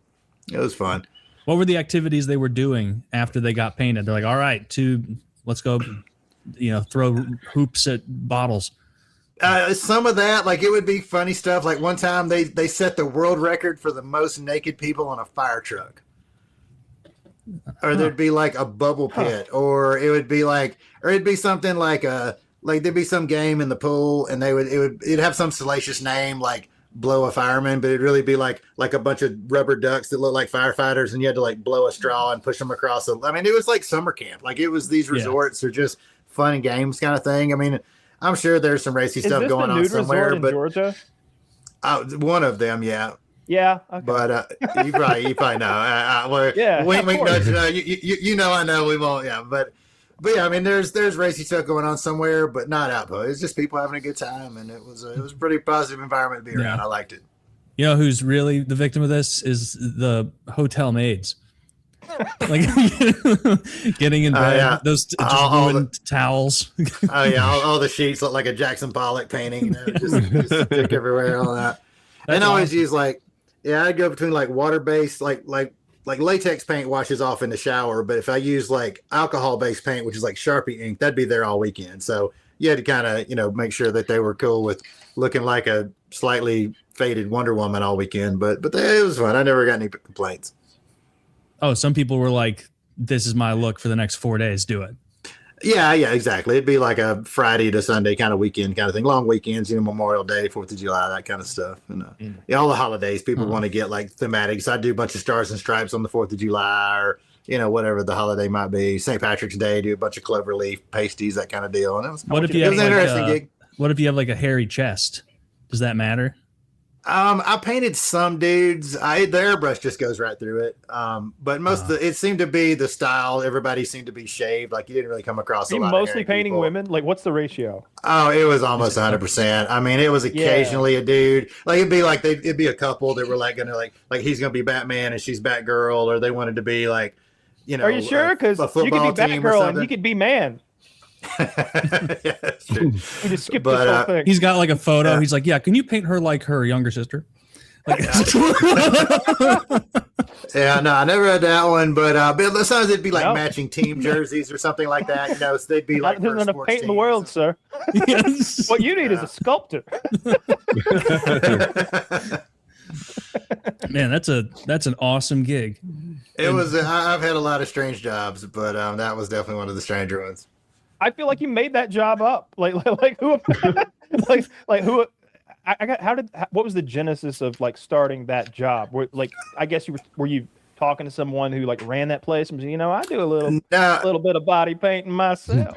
No, it's actually pretty funny. So this exactly how this happened. So I watched, I don't know, something. It was a person who was doing body painting at like Fantasy Fest or something down in like Key West. And like they said, they made like $35,000 in a weekend. And I was like, man, that seems like a pretty good gig. Like I'd go down there for that, but I need to learn how to body paint first. But how am I going to figure out how to learn how to body paint? Because I can't just go to Walmart and ask some rando if I'm body paint them. Mm-hmm. So it's like some Saturday, and my girlfriend at the time and I are going to go ride the motorcycle. And she found there's a bike rally somewhere up in North Georgia. Cool. Called Hooters on Scooters. Must be some kind of like breast cancer charity ride or something like that. That sounds fun. Let's go do that. So we get the address off the website. We get on the bike and we just ride up there thinking it's going to be some event. Well, as we roll into the property, all of a sudden it's like naked. It's like a campground. There's people naked everywhere. They're walking dogs. They're cooking out. They're at the pool. Just naked people everywhere. I'm like, this is not what I was expecting. There was a bike event going on there. It was just their own little bike show, and they rode around the property, everybody on their bikes naked. But anyway, just showed up, like not expecting to be at a naked place. The owner of the place, of course, sees me roll up, got leathers on, all that kind of stuff. Comes out, gives us a pitch, gives us the tour, says, hey, this is what we do here. And I was like, hey, have you ever had a body painted? Like, no, we've always wanted to have a body painted. That sounds awesome. And then that's how it happened. I literally just asked and I got the gig. Like it was, and I never did make it to Fantasy Fest to do the $35,000 a weekend job, but I painted up there for years. So it was fun. That first time where you like, what do you want? Mono red, mono green, mono blue. Another She-Hulk coming up. Yeah, exactly.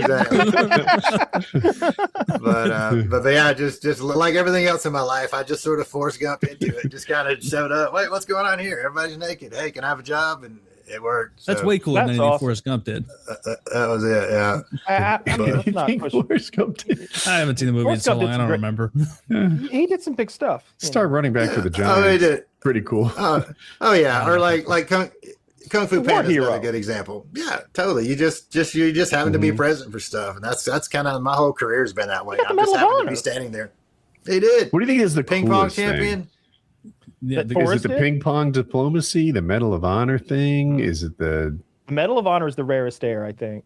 To be a living Medal of Honor recipient, I think that's pretty rare air. Did he win the gold medal in ping pong? I think he just did. I don't think he was an Olympian, was he? He would just I'm checking. he helped establish ties with the Chinese or something through ping pong. I didn't read the Can't book. remember. I haven't seen it in Forrest Gump, years. let's see. I only He learns read to the play table sequel. tennis. Oh, he plays on the All-American team because of his skill. The U.S. Army places him on the All-American ping pong team. He travels to China as part of the historic U.S. ping pong diplomacy tour, helping start normalizing relations, but it's never shown competing in or winning any specific medals. Okay, that's pretty big, but I think the Medal of Honor is cooler. He also became like an Apple Computers millionaire. That was pretty impressive. ChatGPT retarded. lists those things 5 and 6. Number 1 is saving his platoon, which I guess you could argue is the Medal of Honor. Same It thing. is, yeah. No. Running across America for 3 years is kind of neat. He didn't But a like regular walking. person could do that. Building did the shrimping influence- empire, I thought was cool. The shrimping empire was cool. He also taught Elvis how to dance. God, I forgot about that. I mean, he taught Elvis how to do that boogie woogie dance that he was doing. Hey, little man, show me a move he was doing there a minute ago. Right. He danced funny because he had those leg braces and he taught it to Elvis. Yeah, he's like Just wiggling like his Elvis hips the and King. jerking around, and Elvis is like, "All right, show me a move again, little man." I've not seen that movie in forever. I didn't. Uh, I It's a just good movie. started moving Yeah. my hips and swaying to the beat. you do the voice really well. Yeah. I had to wear those leg braces when I was a kid. Get out. Oh yeah, totally. I was like pigeon-toed so bad. Are you? I was probably 3 or 4. I was Wait a pigeon toed too. Dude, we have a lot in common. They fixed mine with orthotics inside my shoes. I had these little plastic inserts. So while you softies had cushioned shoes, I had a hard plastic inside my shoes and it kind of sucked. Pigeon toes Ouch. is in. It's when they point inwards. Yeah.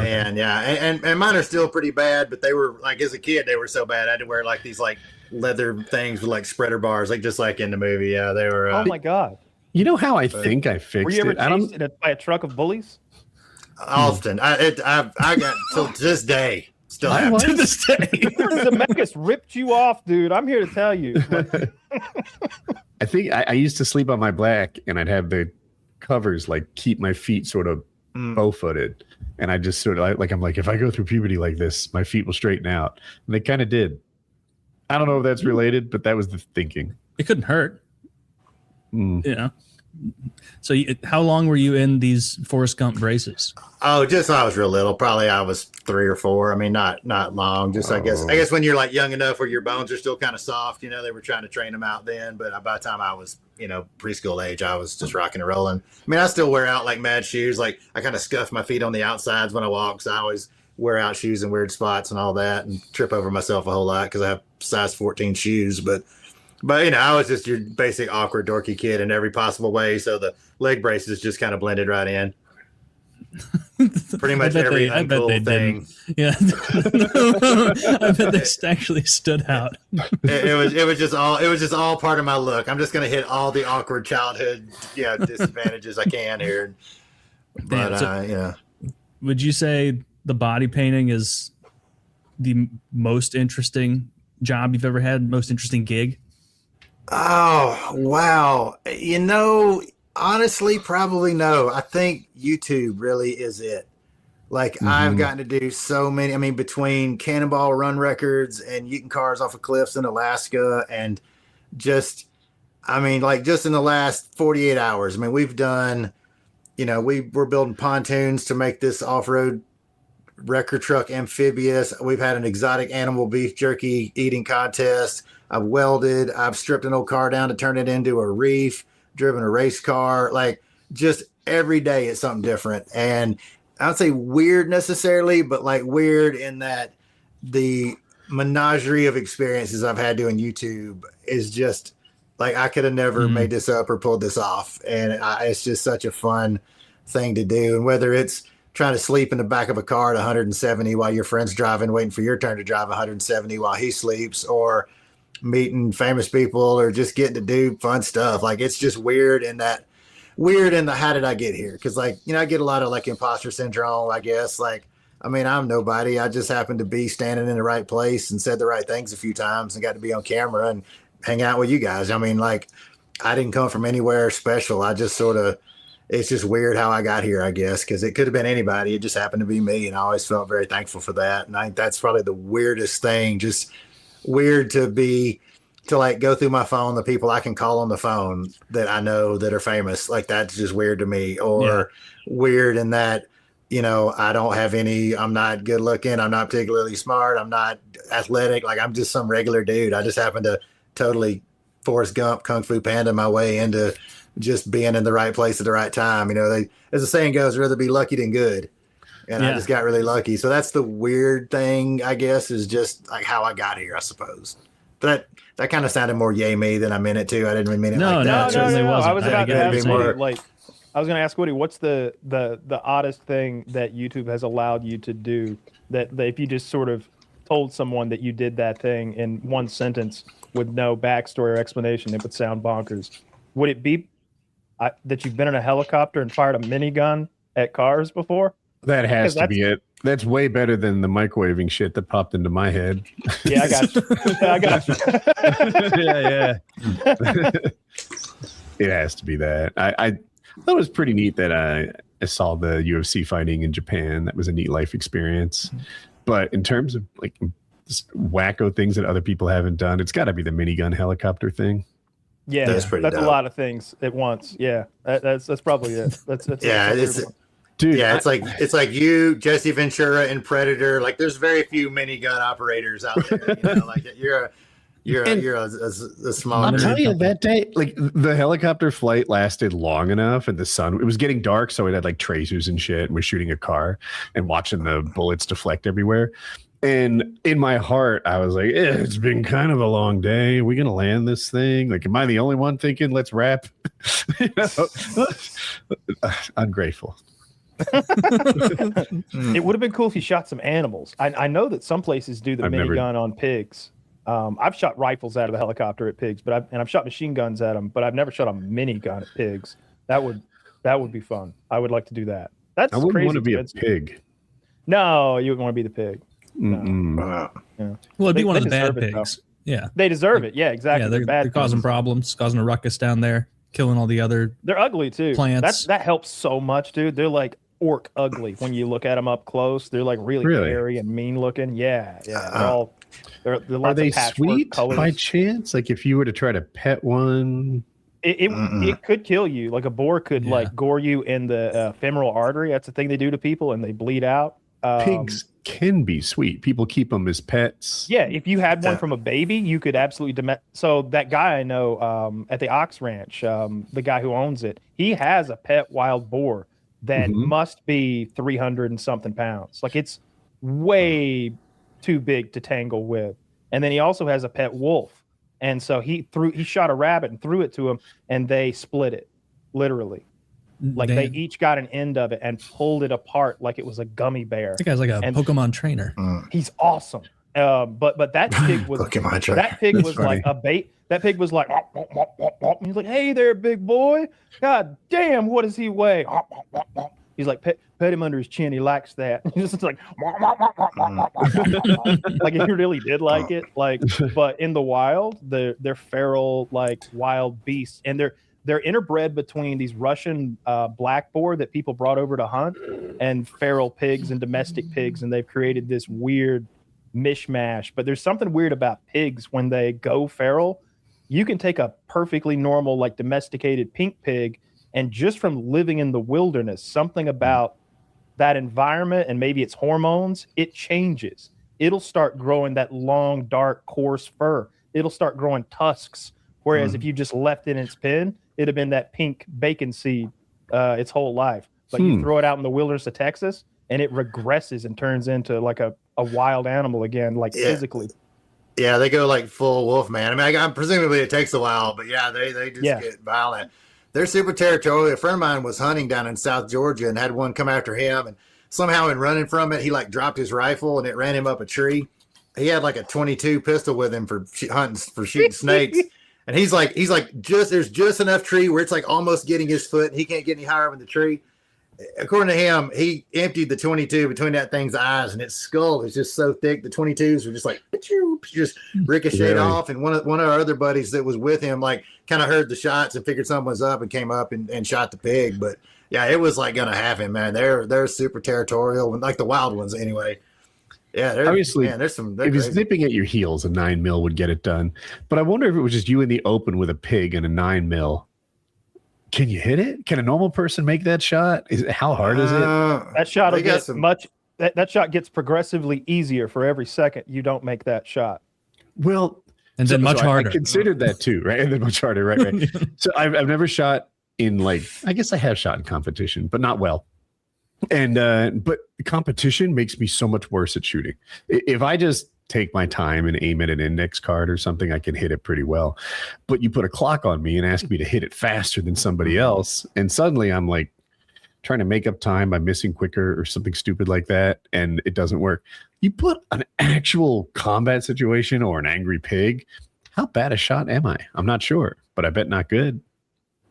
Yeah, that'd be so much more stressful than competition. Yeah, especially if it was like charging you or coming for you. I guess what would you like, shoot it like in the mouth or something? I mean, because like head on, you got that big thick skull there. Oh, I'm shooting. And then their hide is so thick. Yeah. You say in the face, Kyle? Yeah, I mean, if he's running at you, I'm gonna hit whatever I can hit. I'm aiming at the pig. Like if this is like Fallout and this is like Fallout and VATS when I'm gonna click 3 times on his head, blink, blink, blink. It's gonna say 0%. So I'm aiming at the blob that is the moving pig coming toward me. And I'm trying to control recoil and get as many shots downrange as possible before he gets to me. Oh man, I'd be relying on the mysterious stranger to show up and blink him for me. The head would be kind of center mass at a charging pig, I think. Yeah. Like from the height you shoot, assuming you're standing. He's going to be on you real quick. I killed one with a knife. I shot it in the ass with 300 blackout, and then I went and fought it with a pocket knife, and it bit my inner thigh and left this massive welt that was like bloody around the perimeter. And I stepped over its head, so I was kind of on its back, and I got it in a headlock and I cut its throat. Well, I couldn't cut its throat; it was too tough. I stabbed its throat with the knife over and over until it bled out. You prison shot it to death. Yeah. I killed a squirrel once. It's kind of the same story. I won't tell it. Yeah. Like earlier when you were talking about when you're talking about like blowing up a van, like that was pretty that was like the most gangster thing I've heard in this whole podcast. But like you just upped yourself on that one. Like, oh yeah, I shot a pig in the ass and stabbed it to death with a pocket knife on video. On video, and then I went to watch the camera, the footage back, and Scott let the camera drop to his waist because he couldn't believe what he was seeing, according to him. I'm like, you didn't record the thing. You didn't. I handed you. Yeah. By the way, he was the one that was supposed to fight the pig. This was for a Gator video that we were doing. So I had this idea that Scott, my cousin Scott, could be a character on the internet called Gator, and that he would be like an extreme hunter. And we thought we'd be able to get into there's 2 divisions of the firearms market. There's like tactical stuff and there's hunting stuff. And I don't know which is bigger, but they're 2 pieces of a massive pie. And I was like, we should get into this hunting stuff. These are people we never reach out to. We don't work with the camo guys and the hunting supply guys. There's millions of dollars there. Scott, you could be Gator, the extreme hunter. And what you do, and people are going to hate it, but it's going to get clicks. People are going to hate it. You're not bringing Daddy's old bolt action or the pump shotgun to the field. You're showing up with military hardware, like you're deer hunting with cannon, or you're hog hunting with lasers and machine guns and night vision and tanks. And we're going to hunt manatees with bazookas. Exactly. Do you see that Gator video where he stun guns a pheasant to death? It's the sort of thing I wanted to do, like maybe dragon's breath on a pheasant, like something like that, like something awful. And then he has to be like already cooked, and then take a big bite of like raw. That's exactly the kind of shit. I did that with the flamethrower one time when I roasted a pig. I had ribs on the fake barbecue ribs on the back, and I acted like I was ripping it off the carcass and eating them. It was seamless. It was great. Yeah. But yeah, I mean, Gator was so we took Gator to Texas, and we were hunting hogs, and we had a permit from the sheriff outside Houston, Texas, that let us go into neighborhoods And so we're driving through neighborhoods in a blacked out truck with like suppressed machine guns and night vision, just killing pigs in people's yards, in fields, just everywhere. We could go wherever we wanted. And we made a Gator video out of that. And then he stabbed the pig to death. And it was already yeah, critically he wouldn't wounded. fight. That was part of the video. I was like, now this is going to be the end of the video. We're going to say that this is the pig that killed little Billy, because we started the video with him saying these pigs are a menace. They've killed children. They've killed the elderly. Just this last week, a little boy named Billy McCoy was killed by a wild boar here in this region, only 7 years old. I'm like, at the end, you're going to say, this is for Billy. And you're going to charge and kill this pig. I'm like, I already shot him in the butt with the 300 blackout. He slowed down good. You could take him. And he's like, fuck this shit. Fuck this shit. I'm not doing that.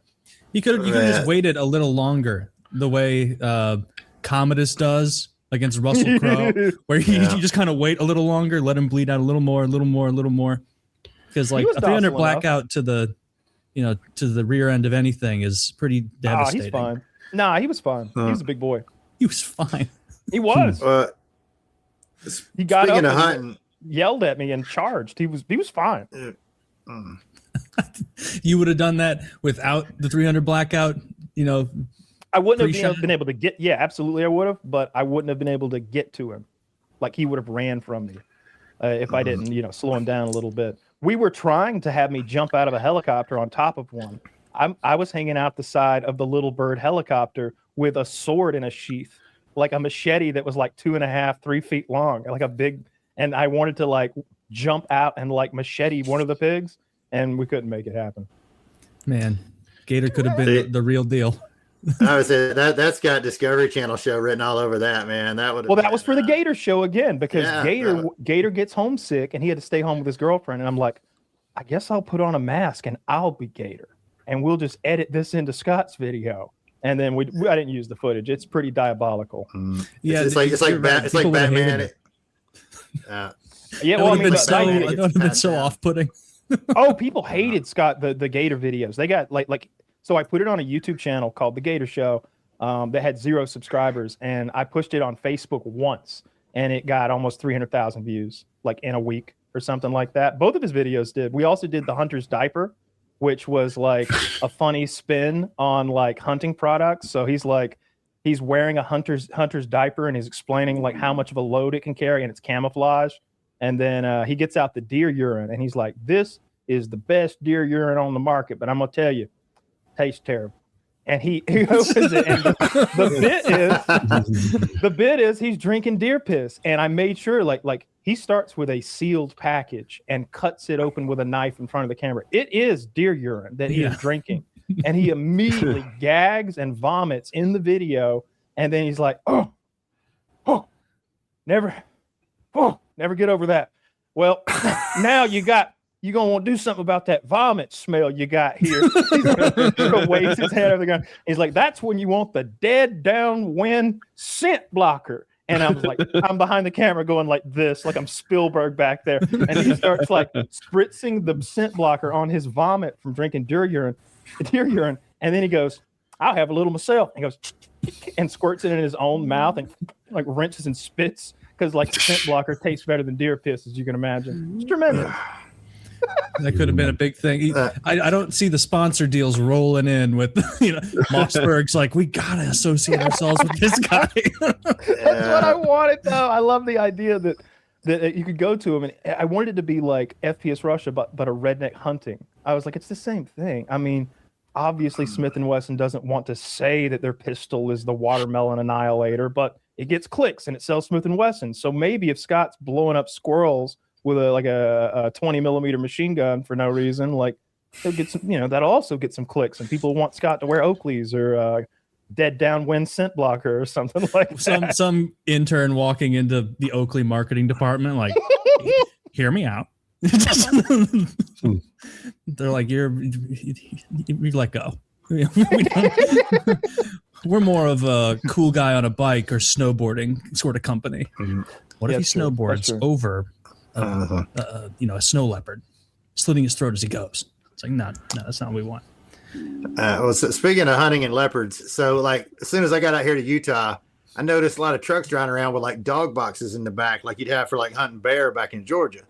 But there's like, I mean, it's like red rock out here. It looks like a Roadrunner cartoon, just red rocks and cliffs and cactuses. There's no like woods or anything. And as a friend of mine, I was like, what are y'all hunting out here? There's no like, I mean, there's a couple of like bighorn sheep and some mule deer, but there's just no animals here. I was like, what are y'all hunting that you need dog boxes? And they're like, mountain lions. I was like, what? They're like, yeah, they're like an invasive species. There's so many mountain lions here. It's like all year round. You can shoot mountain lions out here. Like we go hunt them. And I was like, wow. Like I like cats a lot. So like, I don't know, like if I'd really be down for like shooting a cat. Cause like they're the biggest cats that still purr. But at the same time though, I'm just like, wow, I live somewhere where like mountain lions are a nuisance now. Where's like that that's at? a new one. I'm like southwestern Utah. Damn. And like apparently they were running with dogs. And I was just like, man, I just always thought that'd be like a protected, endangered animal, but apparently they're everywhere. I haven't seen one, but also I'm like out of shape and lazy, so I don't go like hiking. I mean, unless there's going to be a mountain lion lurking out by my 93 Roadmaster every morning when I drive 2 miles to work because I'm too lazy to walk. They're pretty not gonna soft. happen, Bobcat. Woody and I saw a bobcat in the woods one time, but I've never seen anything bigger than that. Maybe at the zoo, obviously, or something like that, but not in the wild. Now that would have been a Gator video at the zoo. Mountain lion.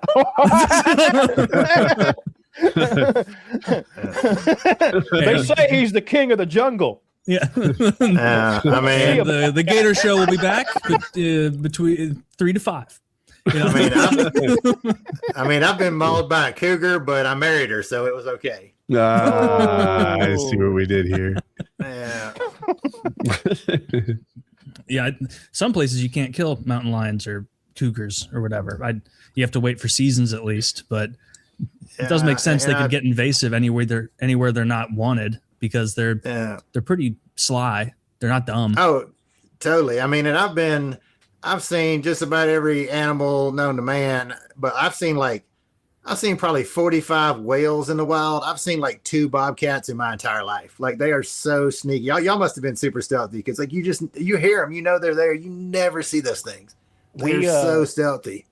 I had the same thought because like I hunted my whole life in North Georgia, and I've never seen one. Like morning and night, I'd be sitting in a deer stand before and after the sunset. Never saw one. I don't think I ever heard one. But we were on Mount Currahee in Toccoa, Georgia, like where the Band of Brothers, and we were in that wilderness area doing this like survival camping trip thing where we went with very limited supplies for a week. And me and Woody were walking through there, and we were actually like on one of the gravel roads that goes through the wilderness area.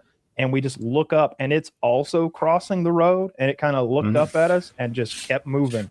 And it was big. It was like small dog size, and they're really distinctive looking. Like I knew. Oh, definitely. Was. But yeah, that's the only one I've ever seen. I was talking to my dad about that like last week. He's been here his whole life. He's 70. I was like, "Have you ever seen a bobcat?" He's like, "Never have I seen a bobcat." Like, same thing. I grew up same in Northwest Georgia. I saw one over in kind of middle Georgia on the east side. I was on my motorcycle. It just kind of came around a curve and near sunset, and it was crossing the road. Saw it for a split second. Another time we were camping and just like woke up and it was like kind of crossing a field. Like same thing. Like they're just stealthy little ninjas. But like same time, like I can lose 2 10-pound house cats in my living room because if those suckers don't want to be found, they're over there like hiding behind books and stuff. Like as stealthy as just like your average house cat in your living room can be with all the woods. It's just amazing. But it's funny the way I think some of those animals range like they don't sort of like fade off. It's like they're here.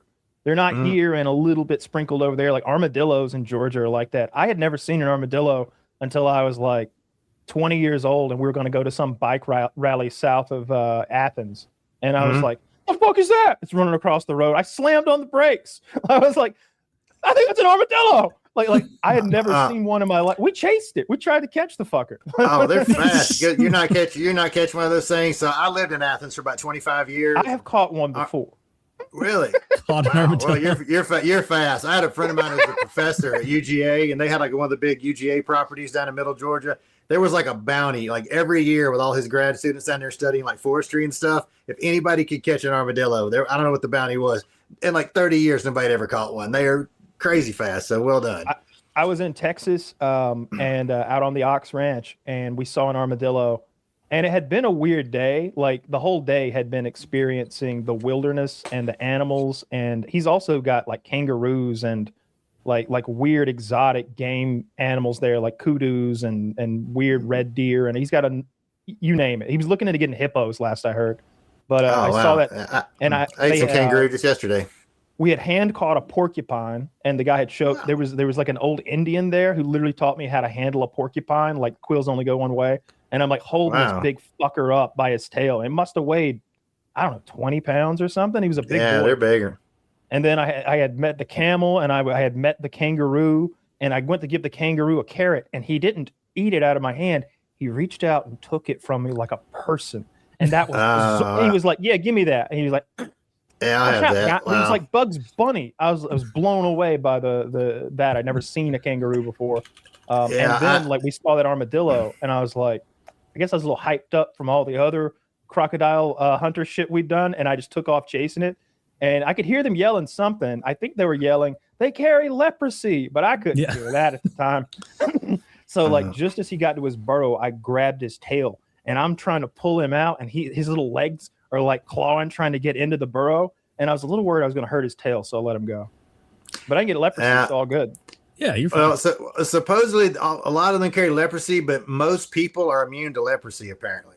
That's true. Oh, yeah. But the word armadillo is a Spanish adaptation of an Arawak Indian name or word that meant turtle rabbit, which makes perfect sense. It was the same group that gave us the avocado, which is their word for testicle fruit.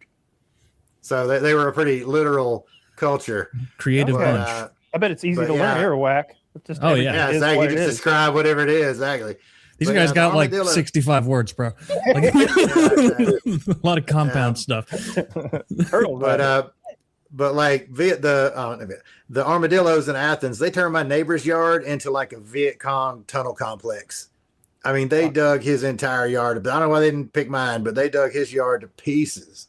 They just come over and eat my cat food and bounce. But yeah, those things are prehistoric, crazy looking little animals. I see dead ones constantly on the road.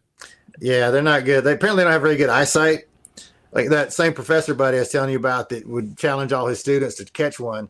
They would make these traps for him. They take like a metal trash can and just bury it like flush with the top of the ground. And they put peanut butter in it to try to lure them in and catch them to study them or whatever. But he said they'd only bait about half of the garbage cans. He said they would catch just as many of them in the non-baited cans. They just snuffle around and just fall into stuff. Like they have like terrible eyesight apparently, but they just stumble in. They don't care though. Like I was working under my car in my garage one day and I heard like this snuffling sound, like a dog sniffing stuff. But it was this armadillo. It just came in, walked under the car, kind of smelled my head, and just walked back out. Just didn't care. I'm in there running like a welder and an air ratchet. Didn't care at all. And there's an old, y'all probably old enough, but Mutual of Omaha used to have these nature shows that come on PBS at night. And Marty Stouffer was this guy. He was like an early kind of nature filmmaker. And he had one he shot down in like Louisiana or somewhere. And it's this armadillo, and he's cruising along in the leaves, and this mountain lion, like a cougar, just like jumps out of a log and jumps on top of it, like bites it, kind of kicks at it and lets it go. And it just kind of keeps snuffing the ground. And the cat jumps on it again and goes like 3 or 4 times. This thing just attacks the armadillo. And as soon as he lets go, the armadillo it doesn't run away. It just goes back to sniffing the ground. And eventually the cat just got bored and wandered off. And like, they just kind of can't be arsed about anything. They just sort of cruise around and smell stuff and just do their thing. They're always worried about hitting one on a motorcycle though. Like, do you think it would like skip out your wheel? Like, is it like hitting a turtle, or would it be more like hitting a slightly armored possum? Oh, you'd wreck for sure. You'd wreck for sure if you hit one square on. Like I know I would. I don't have a lot of recovering from death wobble armadillo impact experience. Maybe Woody could keep it up, but I'm going down. It seems like it would go. Seems like it would go badly. But I know they do this thing apparently because cars will try to straddle them when they see them in the road. They'll freeze up and go into their ball, and the car will try to straddle them to save them. But they have a defense mechanism where they do those little roly-poly bugs, the ones that'll snap and jump. Oh yeah, it does. It gets under the car, gets freaked out, and jumps and hits the undercarriage of the car. Oh, bad. Bad news. Poor thing. Yeah, but they're only south of Athens, or like South Athens down there. Like I'd never seen one in Northeast Georgia. Like, I'm kind of near Lake Hartwell, like that area up in the corner. That's weird. Oh, they're on the roads everywhere here, and we're pretty north of you. Yeah, I just not here. I just moved out of Gainesville. But yeah, there was a few up there, but not as many as south. That whole Athens bit though, there's kind of that whatever they call it, the coastal escarpment or whatever, like from like where you are in Hartwell, kind of down through like Lake Lanier and all that. That's kind of up on this little plateau, and you drop down because like Athens has got like cactuses in the woods and sandy bits. It's kind of coastal all the way and completely different terrain than just the soil change is completely different when you go from North Georgia and transition all the way to South Georgia. It becomes like that sandy, weird stuff. Whereas in North Georgia, it's like red clay everywhere. Yeah, totally. It's like that kind of I-85 is kind of the frontier almost. Yeah. There used to be giant armadillos in North America that were like the size of a Volkswagen Beetle. They're like 4,000 pound giant armadillos that lived alongside humans here. And we probably killed them into extinction because what people were doing, they were so big, people would kill the giant armadillos and live inside of their shells like teepees. Whoa, that's some Flintstone kind of stuff. You can there are caves you can go into that were dug by those, and you can still see their ancient like 3-fingered claw marks on the wall where they were burrowing. And the tunnels are big enough for a person to walk through. Well, that's cool. Who made the 3-finger claw marks? I was gone. Giant armadillos. Oh, okay. I'm like, are we in with aliens? What I come back to? In the world of giant animals, I wouldn't mind coming up against, not against, but near one of those, because like I don't think they'd have any interest in you. They'd still be rooting around looking for, I don't know, a lot of bugs or something. Yeah, I doubt they eat people. No, but then but apparently though, like anteaters are really dangerous. Like all the ones that have like the claws that dig into like termite mounds and stuff. Yeah, like the what's the one? The pangolins and the armadillos. I mean the anteaters. Like apparently, like an anteater can like murk like a jaguar or something. Like if they get tangled up with a big cat, they got these like 6-inch razor claws. They're apparently really dangerous. I'm sure you've been asked this before, but what's the biggest animal you could beat up in an octagon? Me personally? Mm-hmm. Yeah. Oh, I mean, the animal's angry and it knows it's a fight. Has to be a land animal. Angry and knows it's a fight. Has to be a land animal. Biggest one. Because I would choose a blue whale. Yep. So they're coming out a mile away. Yeah. Over on punches. It couldn't take them after my flurry of blows. It dried out.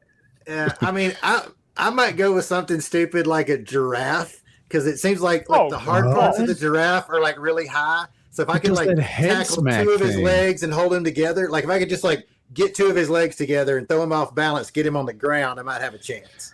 My man, you're done. A confident man.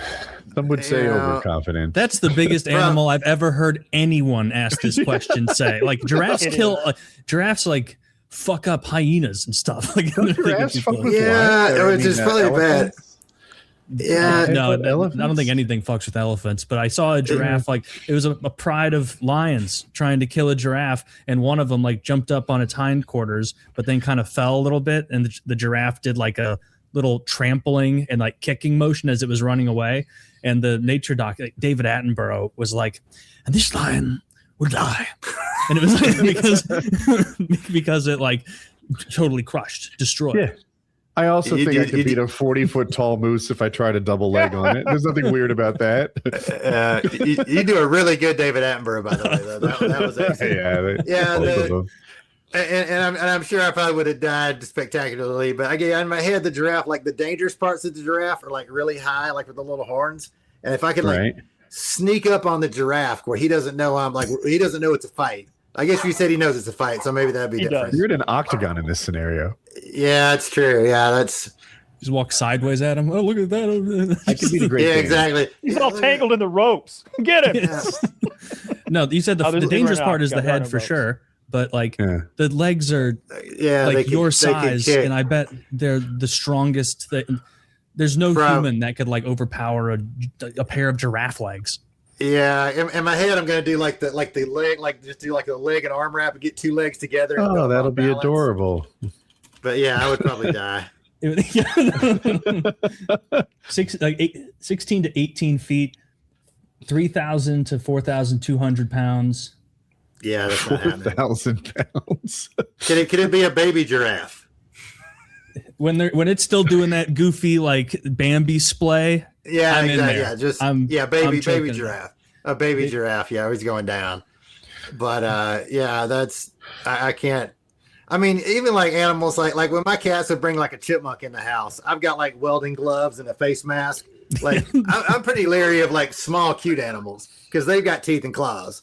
Like I don't even like picking up lizards if they're just gonna go up your sleeve or something. So like, yeah, when it comes time like actually fighting animals, like let's see, what have I almost punched out? I thought I was gonna punch a shark out one time, but it turned out to be a dolphin. But then it turned out to be a dolphin chasing me back into my boat because there was a shark. So I was prepared to punch the shark. I just didn't have to, thanks to the dolphin. I'm sure that would have worked out well. Probably not. I mean, at least, I mean, he was probably going to eat me because I was in like 4 miles offshore in about 3 feet of water. But at least I would have got the punch in. Like, where was this that it was so shallow? It's off the shore of Pensacola, Florida. So I had this boat and I was down on the Gulf, kind of camping along, kind of pulling in at night and camping and going back out. And I was practicing, like, I was always a little nervous, like setting anchor at night. I was afraid I was going to drift off or something. So a few miles offshore, it's only like 3 feet deep, but it's just perfect white sand, but you're like 3 or 4 miles out. Like, oh, this would be a perfect place to practice. So I dropped the anchor, kind of backed down on it. Then I got out of my boat and then walked over in the water to like where the anchor was to see how well it was seated in there. And like, you know, kind of that sixth sense, something's coming. Like I just like, something's coming, something's looking at me. I turn around and there's like a fin like coming at me in the water. Like it's 10 feet away. Like I'm dead. Like I'm in 3 feet of water. I'm 50 feet from my boat. I'm toast. All I got on me is a GoPro. And somewhere I have a video of this if I can find it. Like I've got a GoPro on a stick. And like, I'm just like, at the moment my brain said, it's a shark, it's going to kill me. It was already on me and it did like a U-turn and it was a big dolphin. And I was like, oh, cool, it's a dolphin. And then like, immediately though, the dolphin does like one lap around me and then starts like biting at my feet. And like the GoPro is like me like pushing him away with the GoPro, like because it's on like the little selfie stick. You know? I'm like bonking him and he just nipped at my heels and chased me all the way back to my boat. Of course, I'm trying to run in like 3 feet of water and dolphins are like, I mean, they're big and cute and all that, but they're like 450-pound animals with a 1.5 mouthful of inch-long teeth. Like they could tear you up if they wanted to. So this dolphin's like nipping at my feet, just chasing me all the way back to my boat. I'm clambering up the ladder. I flop in the deck of my boat. I'm out of breath. I'm just like, man, that guy was an asshole. And so like I finally get up to my feet and I'm in the boat and my head's about 10 feet up off the bottom. And the dolphin like laps the boat one time and zips off.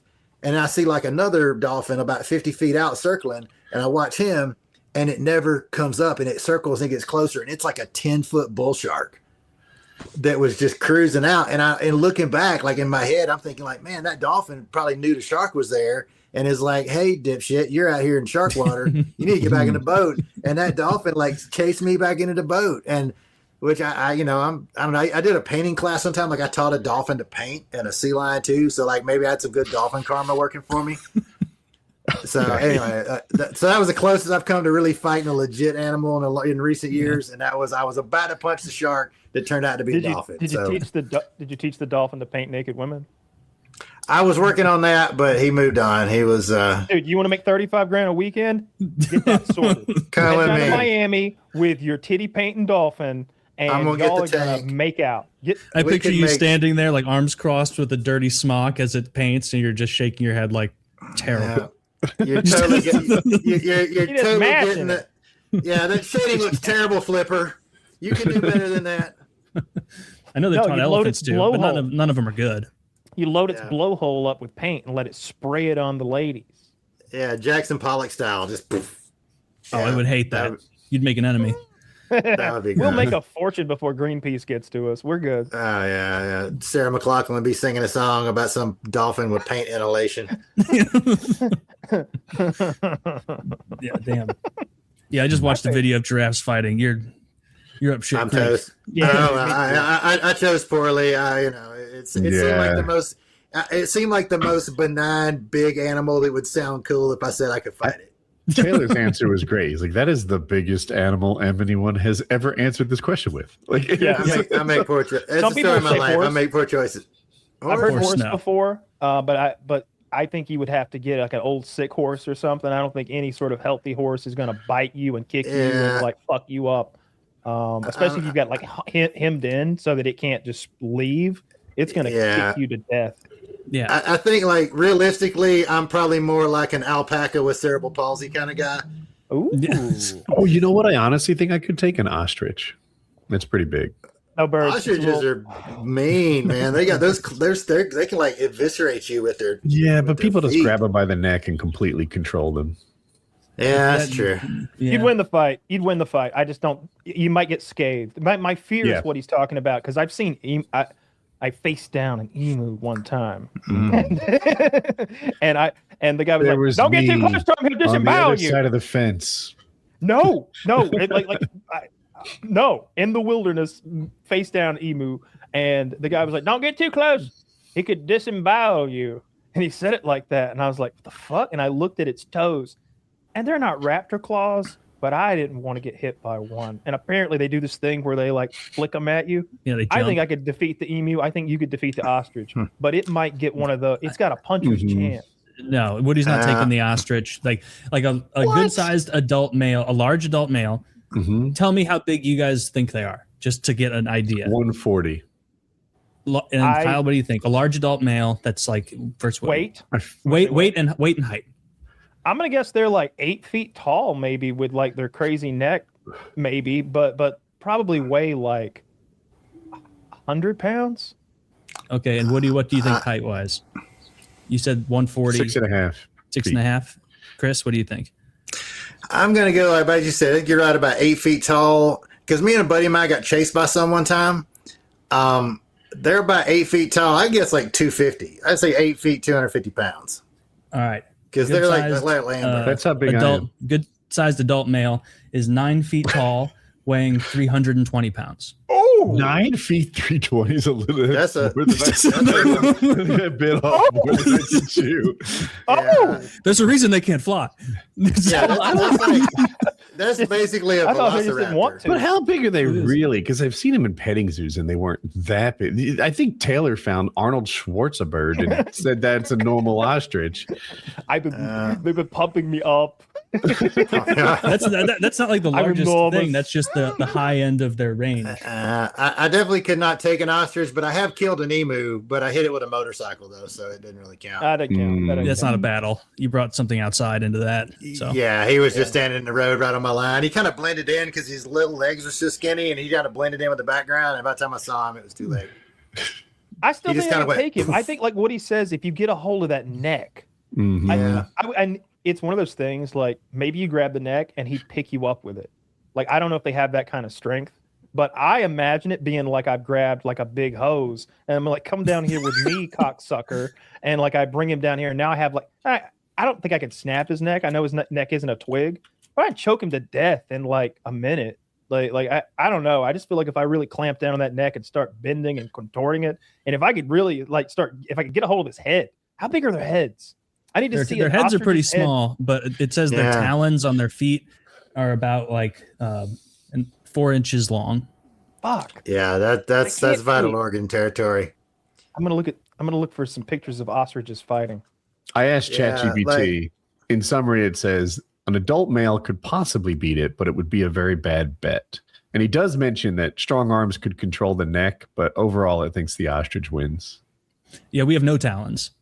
Oh, its feet are so I think big, people dude. underestimate how effective a grab is in a lot of fights. Mm-hmm. Yeah. True. They've never been grabbed, but that could also make them be like panic and then just start just taloning. And you get caught with one of those, like you're like one of those in your midsection, suddenly you don't want to fight. I still Like say I could defeat the ostrich. I could defeat the emu. I think I could defeat almost all of the big dogs. Like I could defeat a German Shepherd, but I don't think I could defeat a wolf or any of the bigger, scarier dogs. I think actually like a King Corso or like maybe I've always said like one of the times when I don't know if Woody's dog could have killed me or not. Like if Woody had let Jack get me, I think it would have been a coin flip if I lived or not. Like if I couldn't get away. Yeah. He was so big and scary. He was so, and he meant business. That like, there's that thing about it's not the what is it the size of the dog in the fight. It's fighting the dog. He had both going for him. They never tell you about that dog who's enormous and has a huge propensity for violence. Like he wanted it. It wasn't one of those like I'm half scared, half like defensive kind of like aggressions. It was like motherfucker, I'm him. Bring it. I want to taste man flesh. I was thought scary. ostriches were about the size of men, like height, I should say. Yeah. I knew they're wildly different shapes, but that's a big And animal. that's not even a big one. Like think that guy's like, say he's They like look pretty average big to height, me. Find a No, picture of the but I feet. mean like that guy's not 9 feet. The ostrich was not 9 feet tall. Find a picture of his feetsies. I want to see the claws because that to me is like everything. That doesn't even look like a real ostrich to me. This looks like a stuffed one. Maybe it's just the pictures. Its face looks weird to me. It is from ChatGPT, so you can't be sure. Yeah, that looks like a dinosaur. Yeah, that does look like a dinosaur. doesn't it? That looks so dinosaurish. Do I see 2 toes? Yeah. Yeah, they got 2 toes. Oh. Yeah, we're not. And related to them. that talon is like, to put size perspective, that talon's like 4 inches long. It'd almost be worse if it was, or better if it was 5 toes. I feel like taking whatever it's going to do to me and spreading it across 5 toes could be less than having it focus into one point of a rip and tear. Yeah, one big disemboweling slash. Yeah, as opposed to 5 shallow ones. Yeah, like the fear with fighting those wild boar is, like I said, they have those tusks and they do this thing where they shake their heads left and right and they try to use them to hook and tear, and they're at the right height to get your femoral artery. Like That's it's a I did a lot of recipe to get killed. Pitbull research recently, and it's the same thing. It's not that their bite is the hardest. That's a German Shepherd. It's their propensity to bite and shake and not let go. That's why they're more deadly than other dogs. I'm going to go out on a limb. I bet Christopher Michaels is pro Pitbull. Funny enough, I am very anti Pitbull, but because I witnessed a Pitbull, like somebody I knew had like 4 kind of rescue pit bulls and like 1 kind of shepherd dog. And they were all super sweet. You go over to the house, they had a pool, you go over there, swim at the pool, they'd roll around on the ground, lick and kiss. They were super sweet dogs. And like one day we were in the pool and somebody came to the gate and all 5 of the dogs over there just jumping and yipping all excited. And like somebody must have stepped on somebody's toe or something. The 4 of those dogs just shredded the shepherd dog into like pieces of chicken. And then just went right back to being all happy dogs with the blood all over their face and just killed their friend and were just right back in it. And I was like, nope, after that, Yeah. I just could never, I've never been able to do pit bulls after that. And I have some friends with them who are super sweet dogs, but I just feel like somewhere He was never one of us. Exactly. Yeah. There was just some switch in there. Precisely. I defaulted to pro Pitbull. I have this thing where everyone hates on it, and I'm like contrarian enough to defend that thing that everyone's hating on. But as you look into it more and more and do more research, it all points in the same direction. There are no studies where they're like, pit bulls are kind of overly frowned upon. It's not fair. No, they all say the same thing, that this is a big problem. They're genuinely just, they have that switch in them that will get flipped oftentimes, and it's not okay. Pit bulls are the Israel of the dog world. Once you start digging into it, once you start doing a little research, you see. Nobody's ever made that analogy, but I completely get what you're saying. That is, you haven't read my blog. They triggered those dog Samson option. Yeah, I don't know. I mean, if you had one that you were keeping at home and your private property, I think pit bulls should be treated like machine guns, probably, or like rocket launchers and stuff like that. You should be able to have one. I believe in a very free country and a limited government, but you should probably have to go get a license for your pit bull. That should be classified the same way we classify certain firearms as being assault weapons. That's an assault dog. You have an assault dog. No, you just got to get rid of it. If you have a 4-year-old can have a seizure next to a rocket launcher and nothing's going to happen. Like, try that next to a pit bull. It's going to. I don't think you can get rid of them necessarily. You can, and I don't know how you would do that. Like you don't want people going door to door. We always talk about people going door to door gun snatching. Can you imagine if they're stealing people's dogs? No, you just like slowly. You just make it like, yeah, we're not selling these dogs anymore. Sell like them? Do you think pit bull owners go to the pet shop? Okay, well then stop breeding. There's no more breeding them. You can't breed these anymore and have dangerous dogs at the dog park. So we'll find people legally culpable if they have a pit bull that had sex in their yard? No, but if they're breeding them to sell and it's like, hey, we already had the pit bull. I'm sorry. This is Kyle's nonprofit pit bull program. We only take donations here, actually. I promise you, like if you want to get rid of pit bulls, it requires the iron fist of Big Brother to go door to door, euthanizing dogs in front of families. It would get rid of a lot of them if you just did what I said, though. Like drinking went down tremendously during Prohibition. Didn't get rid of it entirely, and it created a black market. But it went and down on it. Like Al Capone. Yeah. Now you think there's going to be an Al Capone pit bull guy? His name is Michael Vick.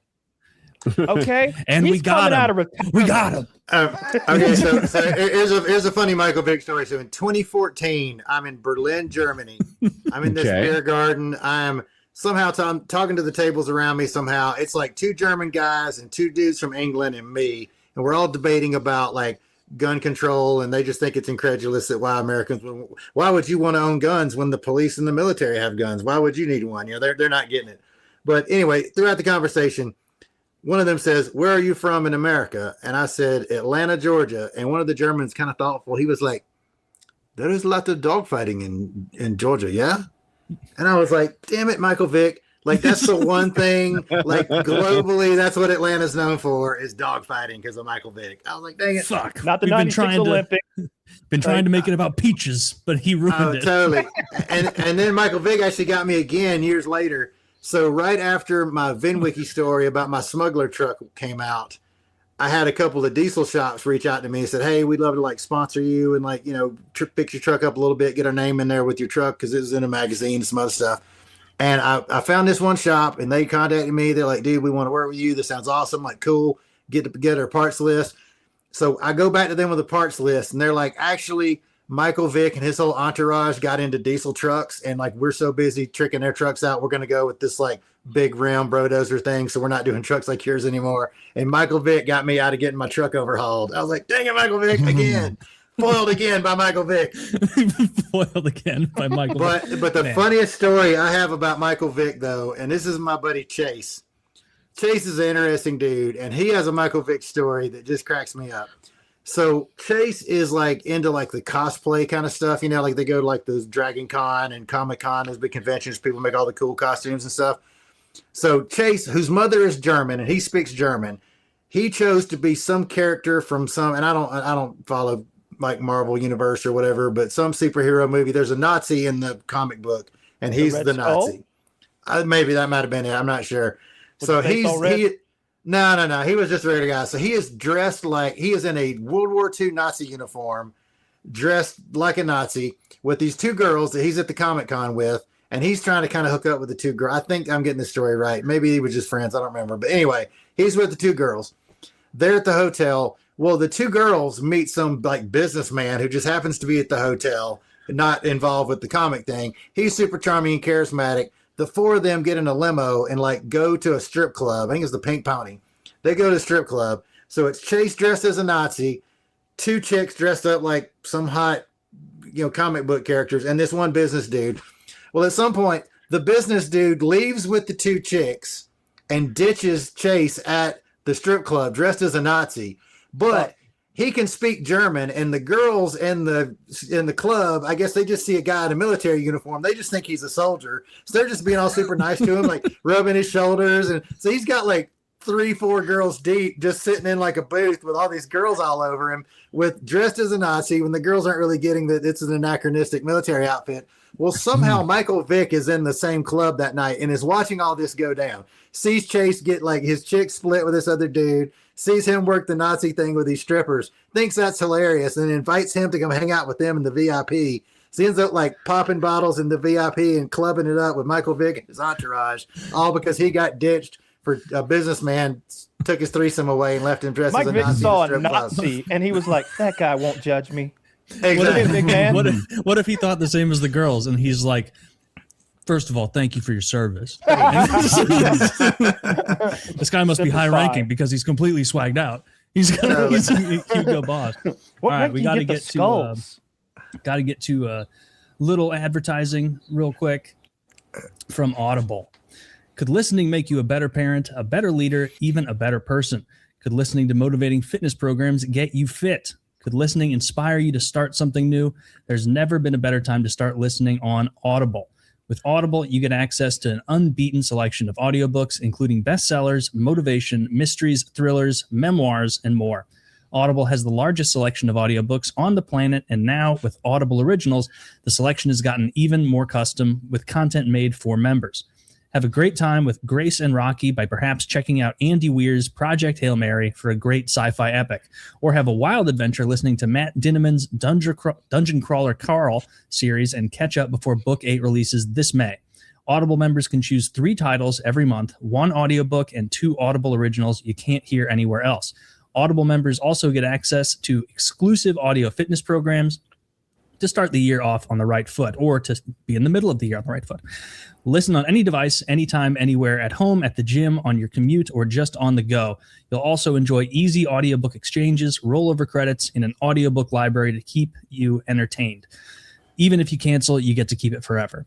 Audible, the most inspiring minds, the most compelling stories, the best place to listen. Get started with a 30-day trial when you go to audible.com/PKA. That's audible.com/PKA. Don't miss out on this offer. Use our code, 30-day trial. 3 titles every month, 1 audiobook, 2 Audible originals. So check out Audible, and if you are new to Audible, then obviously use our link, fellas. Also, Lock and Load. You guys know it. You love it. The premium ejaculation increasing supplement. At this point, it feels passé to even mention what it can do, or the fact that it has 6 enormous pills, 3 in the morning, 3 at night. Take it with food, stay hydrated. Halfway through the 1-month bottle, you're going to start noticing a big difference. By the end of the bottle, you're going to be hooked, and you're going to want to set up a subscribe and save option over at gorillamind.com, because that saves you money in addition to the 10% you're already going to save with code PKA or code JIZ. Also, obviously, that should be your first product. Throw that in the box. But also get proteins, energy drinks, weight loss supplements, dream supplements, multivitamins, very high quality multivitamins, by the way. Take a peek at like the ingredient list and compare around, shop around. Is really robust. Derek has excellent products, and you can save 10% off all of them with code PKA or JIZ. And also our merchandise, get a hat, get a t-shirt, get stickers, get a mug, hoodies, whatever you want. Check that out. Code PKA10 to save 10% off any of our merch. That is linked below. Check that out. Yep. Check it all out. I got my blood work for my Merrick stuff the other day, and my thyroid was a little bit off, and they're like, let's put you on this desiccated pig thyroid. So I'm going to start taking that now. Pretty pumped about that. Don't know what it does. Well, I'll do. You're gonna grow desiccated means. Kyle, you're gonna get, it's gonna fill your beard out and really thistly. I get real oinky. Yeah. Man, Kyle's been excited. fucking cranky the last few episodes. Have you noticed that? Yeah. It means dried out. Yeah. Okay. Yeah. Give me Huh. some of that. Any other cool stuff from your blood results? You have the T levels of a 17-year-old on steroids. Yeah, I do. All right. Yeah, I absolutely do. Yeah, they're really, really high. Cholesterol's all good. Everything was good. Vitamin D was low. Vitamin D was low, and my thyroid was off just a little bit, like nothing too concerning. So just that was it. Going on 10,000 IUs or something of vitamin D a day or something crazy like that. Absorption rate must be 1% or something. Yeah, like the fat soluble version of it, I think is supposedly better. Like it's hard to uptake it or something. I don't really know. Yeah, I don't know. No, I always enjoy working with the people at Merrick. It's always they've got all sorts of goodies. They can prescribe you all sorts of peptides and alternate therapies for things. It's good stuff. Did you ask him about ketamine? Oh, I didn't. I've got another meeting with them for some other stuff, so I'll ask him. I'm almost certain they don't do ketamine because everything they do is more like physical performance enhancing and like bro hacking and stuff like that. But they do some stuff a lot of people don't. That's So true. normally, I only prescribe this to my equine. Is that what horse needs? Yeah. But- That's fair. I don't want any horse steroids. That seems like a bad idea. I think that's what trenbolone is. I think that is it? trenbolone. I may be wrong about this, but I read this a long time ago about some steroid, and I think it's trenbolone. So like testosterone, they make it for people, and so people are prescribed it. But then there are also people who abuse it. There are bodybuilders who don't have a prescription. I don't think that's as common anymore because of TRTs everywhere. But it used to be it was illegal testosterone, but it was meant for people. But with trenbolone, I think what it is a horse steroid that's meant to be injected in like a pellet form into the horse's like butt or something like that. Not up its asshole, but like into its flesh, into its flank or whatever. And I think that they take those pellets and they do some chemistry lab stuff to isolate the trenbolone, and then people use that. Sounds super sketchy. I don't want to be part of that. I don't need horse steroids anyway. That sounds like a bad idea. I don't like all the other side effects. Like guys are getting gay, guys are banging anything that rides the bus, the cough, like it. Oh yeah, with trenbolone specifically. Yeah. And really bad aggression and just all of the side effects that you've heard steroids might do, but that one's just the worst at it. Those guys, they're these influencers. I can't remember their names. They're brothers, and I think they're called the Trend Twins. I think they're called the Trend Twins. And like, if memory serves, they're in their like 20s, but they look like they're in their 30s, and they're enormous. They're incredibly powerful and strong, and they get bigger every day seemingly, but they're like abusing hard steroids and paying the cost with their heart health, with their skin, with their aging, with their hair, all that stuff. It looks bad. And then that Samson guy, there's a bodybuilder, I think called Samson, we were looking at, and he looks impossibly big. He looks like he was inflated with a fucking hose. He's so pumped up and enormous. I've seen some dudes like that. Look amazing. The Trend Twins? Yes, Trend Twins. You're right. I've seen some dudes like that before, though. Like, you know, they're just like so giant upper body and bulk. But I'm just like looking at their arms. I'm like, how do you even zip your pants? Like, you can't touch your finger. Like, your chest and arms are so big, you probably can't even touch your fingertips. Like, how do these, like, there's got to be a certain point, like, you stop fitting in cars and like you just can't function. Like, I don't know. That didn't seem Ronnie possible. Coleman was like that. Like, you would see Ronnie Coleman wearing a suit and he looked fake. Like, it didn't look real. Like when Ronnie Coleman would just walk past you, I see in these videos when he's at his prime, he doesn't look human. He looks like an anime character. He looks like that one anime character that's just jacked beyond belief. But there he is in real life, just fucking enormous. He was so big. You can get to a point where you like graduate out of what girls like. Oh yeah. You know, like first there's a stage where, you know, girls think you look amazing, and then both guys and girls think you look amazing. And then after a while, only guys are impressed with this physique. I don't know why I think it's a cliche, but no one wants to fuck Jay Cutler is a thing I've heard many times. No one wants to fuck him. Dude, there's that one photo of him looking up to the left from his like food, and he's so huge, but he's also fat. Like, he looks. Can we get a like Jay Cutler shit. picture? Yeah, try to find the one I'm talking about where he looks awful. Okay, but even at like his peak on stage, that's not the bullseye for most people. You know, some guys like to be big and strong. Like, who's a movie star that's big and strong? Arnold, maybe that's too far. Wow, it's the photo. That's it. Look at that big boy. Bad. Yeah. It's like, man. It's like they photoshopped a smaller head onto like a big dude. Can you find like a prime Jay Cutler at the same time? I want to see him at his best.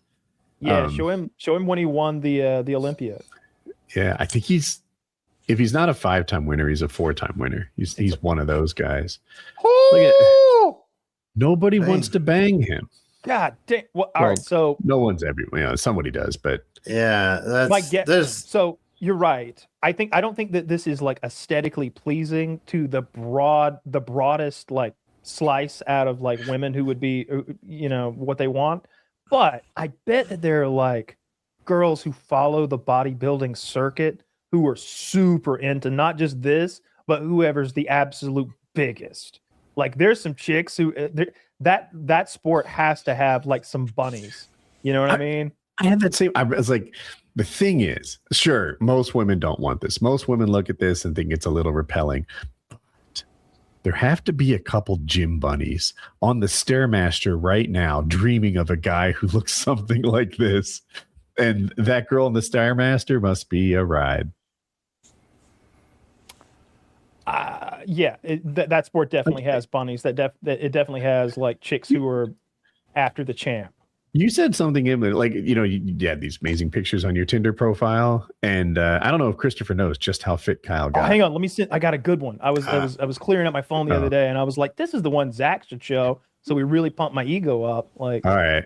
And Kyle was like, the girls that swipe right on this version of me are girls who are really into fitness, and that's pretty dope. Chris, you're gonna be surprised what Kyle looks like. I mean, my version of fitness is like I'm, gonna working on fitness sandwich in my face. Like, I've never been burdened with an excess of athleticism. Me either. Yeah, this is a good one. I think I'll just drop it on Imager. Is it okay to drop it on Imager? I guess. All right. God damn it. I have some sort of ad blocker stopping everything from working. Hold on. I mean, I've had like the vestiges of abs a couple of times in my life, but now that I'm in my mid 50s, not happening. Oh, dang, dude. That's pretty jacked. Oh, did he get it going? Yeah. Yeah, that's what you beat me to it. Good. Yeah, because like on camera, you're just sort of this face in the dark there with the headset on. But yeah, that's pretty that's some action figure stuff right there, dude. Right? So the girls that swipe right on that are the girls that look like that, but girl version. Yeah, mostly.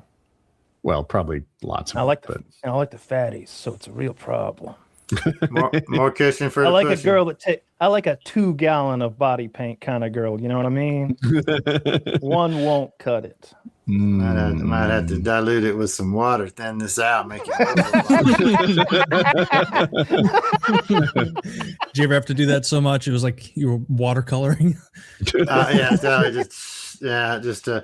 Just taking just to get the pressure washer out. But no, it's honestly curvy people are more fun to paint. Like there's a lot more, not just like visibly, but like from a body contour standpoint, if you're trying to like amplify somebody's shape with lines or color texture, like people who are already curvy, you can get a lot more exaggeration out of that.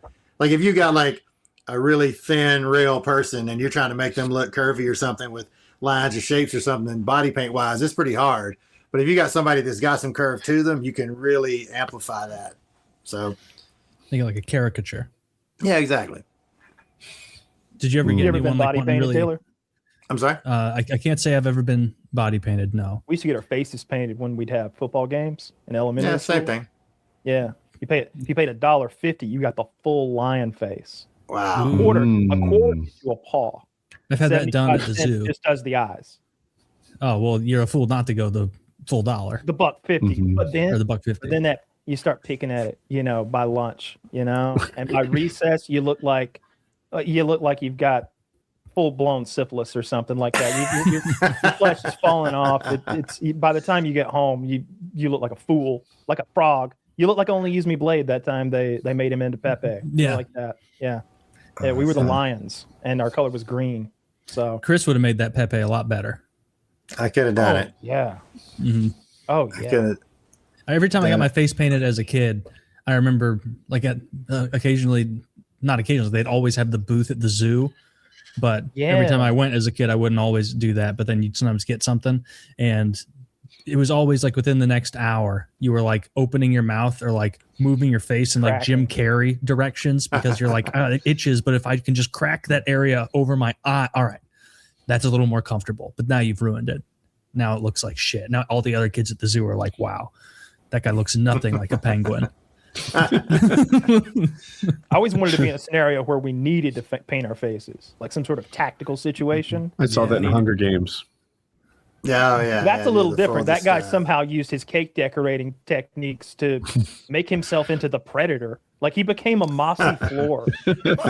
I saw the parody of it. He's like, I use my cake decorating skills to hide. And then they pan the camera and he's like a 4-layer wedding cake. He could have used that. He could have used that time to like find a hiding spot. I think he was injured. He couldn't move or something. I hate those movies. I hate that. I know they're making more of them. I told you I've only seen one of those, and it was in college. It must have been when the first one came out, maybe my sophomore, junior year, and I was over at a friend's apartment, and one of my buddies was like, dude, have you guys seen the Hunger Games movie? And we're like, no. And he's like, it's really fucking cool. It's awesome. Here, let's watch it. And he like put this on, and we start watching it, and we maybe get like a third of the way through, and we're all just like stone silent watching. And my buddy was turns to us, and he's like, I'm so sorry. I swear I remember it being good.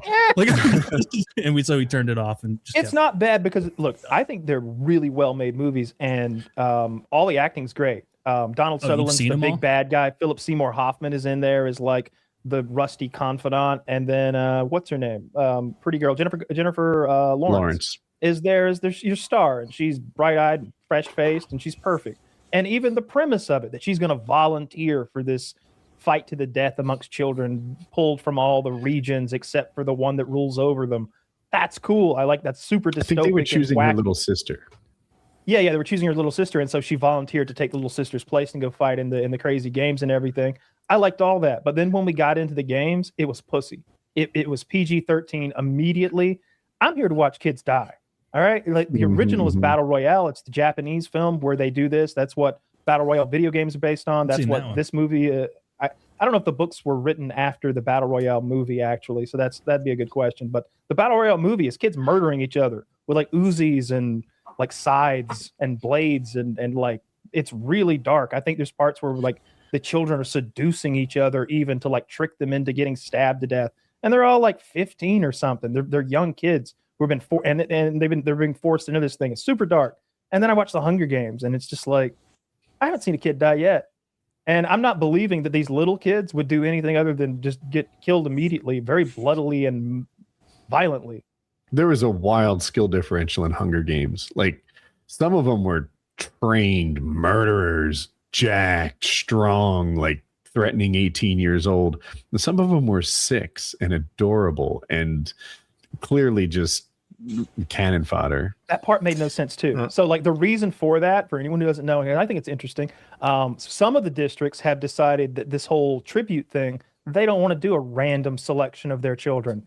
They're going to put forward their like some badass kids, and they're trained their whole lives to kill children. And so you're taking like a volunteer child who's always been a volunteer child, who's a trained killer with like the sword and the bow and the spear and like hand-to-hand combat, and then you're randomly picking a random kid from this like coal mining region and just throwing their kids up against them. That's so retarded. It'd be over so quick. It wouldn't even be fun to watch. You'd want a little bit of parody, you know.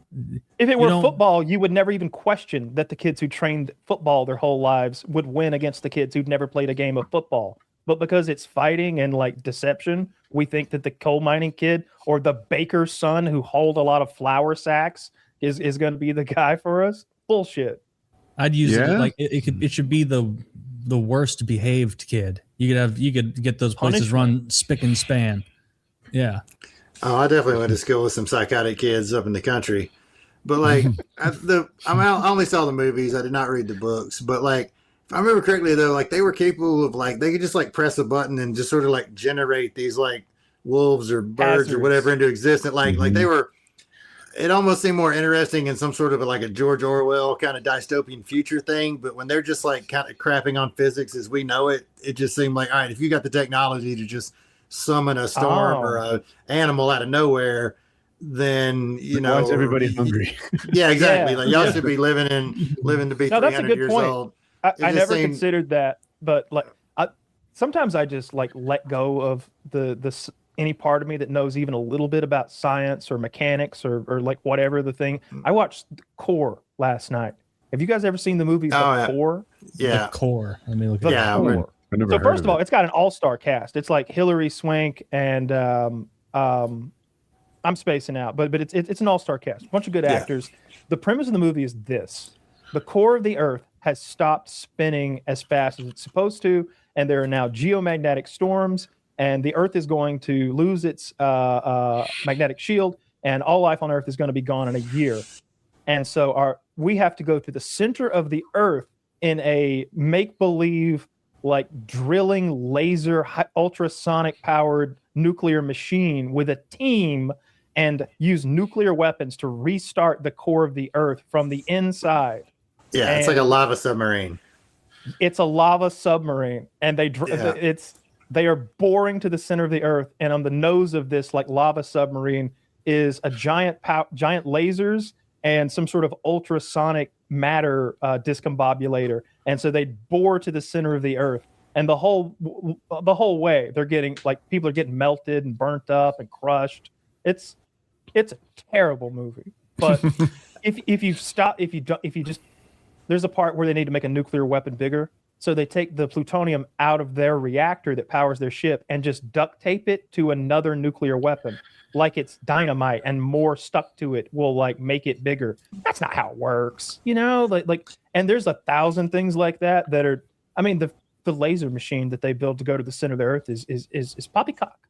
The whole movie. But if you let all that go, it's a fun little popcorn movie. Yeah, I mean, I can do that with movies I don't know, Guardians of the Galaxy or Star Wars or something, where it's like, I'm just going to deep dive that we've got all this crazy technology and that's going to lead it. But I guess Hunger Games, which seemed to be a really interesting treaty on human nature and greed and, this sort of fight against oppression. There's a lot of really human parts of it, and it seemed distracting. Class struggle. Class struggle. But then they throw in all this crazy super science and physics to it that just becomes distracting. But I agree with you. Just focus on the human story of it. But yeah, neat concept though. The weapons were cool, all nice aluminum and stainless steel stuff. As a metal sculpture, there was some pretty dope artwork in those movies. Kyle, I'm looking up quotes from the core. I'm getting douche chills, reading. Dude, it's from Taz. The rat Finch. He says, "You want me to hack the planet?" He wants me to hack the planet. Okay, if I decide to do this, I'll need an unlimited supply of xenotapes and hot pockets. General Thomas Purcell. Hot pockets.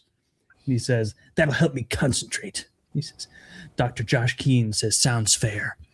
Ugh.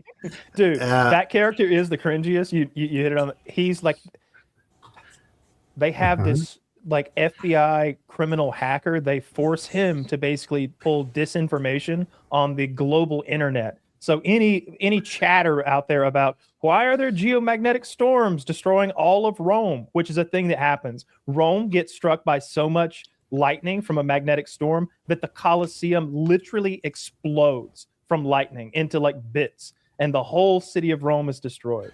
I'm watching the clip of them entering the core, and you can, the way they show that it's hot is that the guy in the submarine is sweaty. Well, that's because they had to use some of their liquid nitrogen to purge the rear of the ship earlier and get out once they accidentally crashed into a gigantic geode, and then a piece of the amethyst or the sapphire or whatever in the geode got stuck in their nose of their ship, and they had to get out and cut it off with some sort of a magical blowtorch. And then get back in the ship. So to cool the rear of the ship down enough to exit, they use some of their liquid nitrogen, and so now they don't have enough to keep the ship at a comfortable temperature. Yeah, and then there was retarded. Yeah, there was some scene where the scientist guy has to go somewhere. He has to save everybody in the ship and kind of sacrifice himself. He's got to go turn some switch, and it's so hot, his glasses are cracking, but he's somehow still able to talk, and he's flash me, basically I've had too much, and they vent him and vaporize him, whatever. But there's enough temperature where his glasses are cracking, but his beard isn't curling up and he can still talk. His eyes should have been bleeding and his face should have been blistering out. So basically, he's got a suit that'll stand up to 5,000 degrees, but the rear of the ship is 9,000 degrees, and he's got to go back there and flip a switch to save the planet. And so he just powers through it. Yeah, that was pretty good. Yeah. Yeah, it's a real garbage film, but I watched the whole thing. Yeah, but 2.5 hours. Yeah. Oh yeah, I'm with My you. girlfriend was like, "There's another hour of this." Fuck. Movies have gotten too long. Let me tell you what I watched last night, and I'm going to recommend this one, even though it was garbage too. Masters of the Universe is free on Amazon. That's the new He-Man movie. I liked it. It was really campy. It was really cheesy. It was goofy in parts, but I liked it anyway. I How thought long it was was fun. I don't know. I watched the whole thing. Oh, I don't remember how long it was. It wasn't crazy long or anything, but it's free on Amazon. Obviously, I love topless men, but I don't know if I want to watch a movie about it. Yeah, yeah. I mean, that is a choice you have to make. There's a really hot girl in it. So, you know how I complain about like race stuff not making sense in movies sometimes.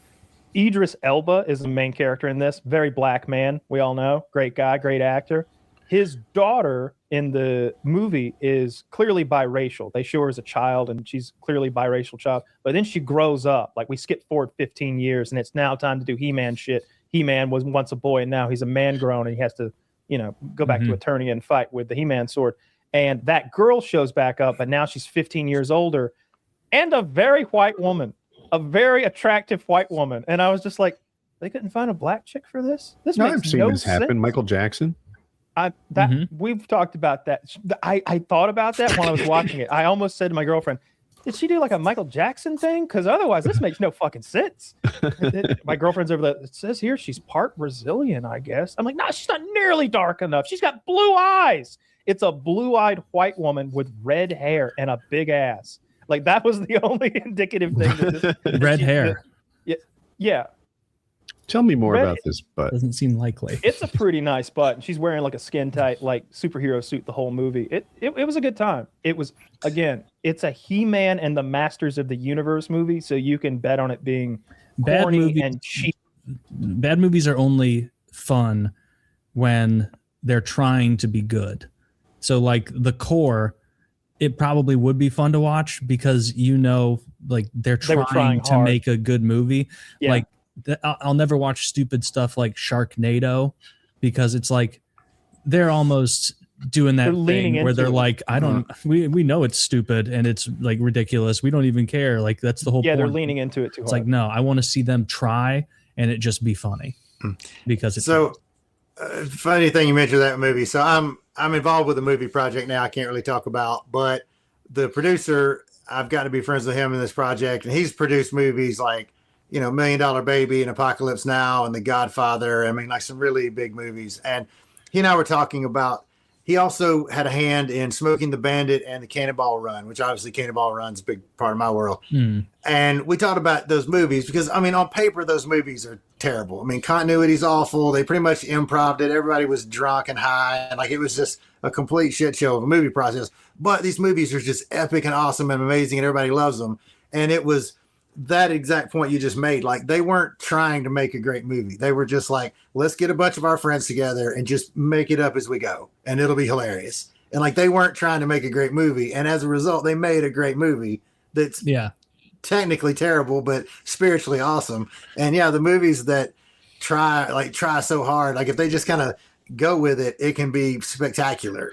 And you just got to let it be organic. Like the first Tremors. The first Tremors, they were trying really hard to make a scary movie, and seemingly. And then I watched Tremors 2, and then I looked up the reception, and apparently because people thought it was so goofy, then they leaned into the goofiness. Yeah, that's exactly what happened. The first one's good. I stand by that. I bet if you look at the Rotten Tomatoes, it's like at 90% or something like that. It's got good actors in it. Even that like every person in that town is a good character actor who has their own thing going for them. And the creature looks good. Like it looks really good. And it was something new. Yeah, and it was genuinely scary. It was like under the ground. You didn't see it coming. So the guy that was the dad from the sitcom, like Family Ties or whatever, who was the gun guy in that movie, Bert, his blazer, his license plate on his blazer was Uzi for you. Yeah, I know. It was the vanity plate. Bert, for whatever reason, my cousin and I latched on to the character of Bert at a young age as like a role model of some kind. And we thought that his whole shtick was hilarious. He comes back from doing war with the graboids, and he's covered in gore and viscera, and his whole car's covered with guts. And he's like, I am completely out of ammo. That's never happened to me before. Just like they in the second one, they go to Mexico to fight graboids that are troubling an oil field. Sympathetic situation, I guess. And the Mexican military asks them what they want, and they're like, I don't know, a couple cases of dynamite. Well, then Bert comes down because they need backup, and Bert's like, the Mexican military gave you access to anything you wanted. and you boys walked away with a couple of cases of dynamite. And he pulls down this tarp on his truck, and he's got missiles and fully automatic weapons and cannons. And he's like, what is that, Bert? It's literally a rocket. And he's like, that's for my own collection. He like covers it back up. Like that's a fun movie, but the first one's good. The first was really good. And I love Bert. Bert was always my favorite character. Yeah, it was fun. And I can't remember the actor's name, but in such a departure from his like gentle sitcom dad character on his other bits, he was like, I just want to go full commando on this one. I think he also played in a horror movie. Like he was like the stepfather. I think I think that's what the movies are called. It's like Stepfather 2.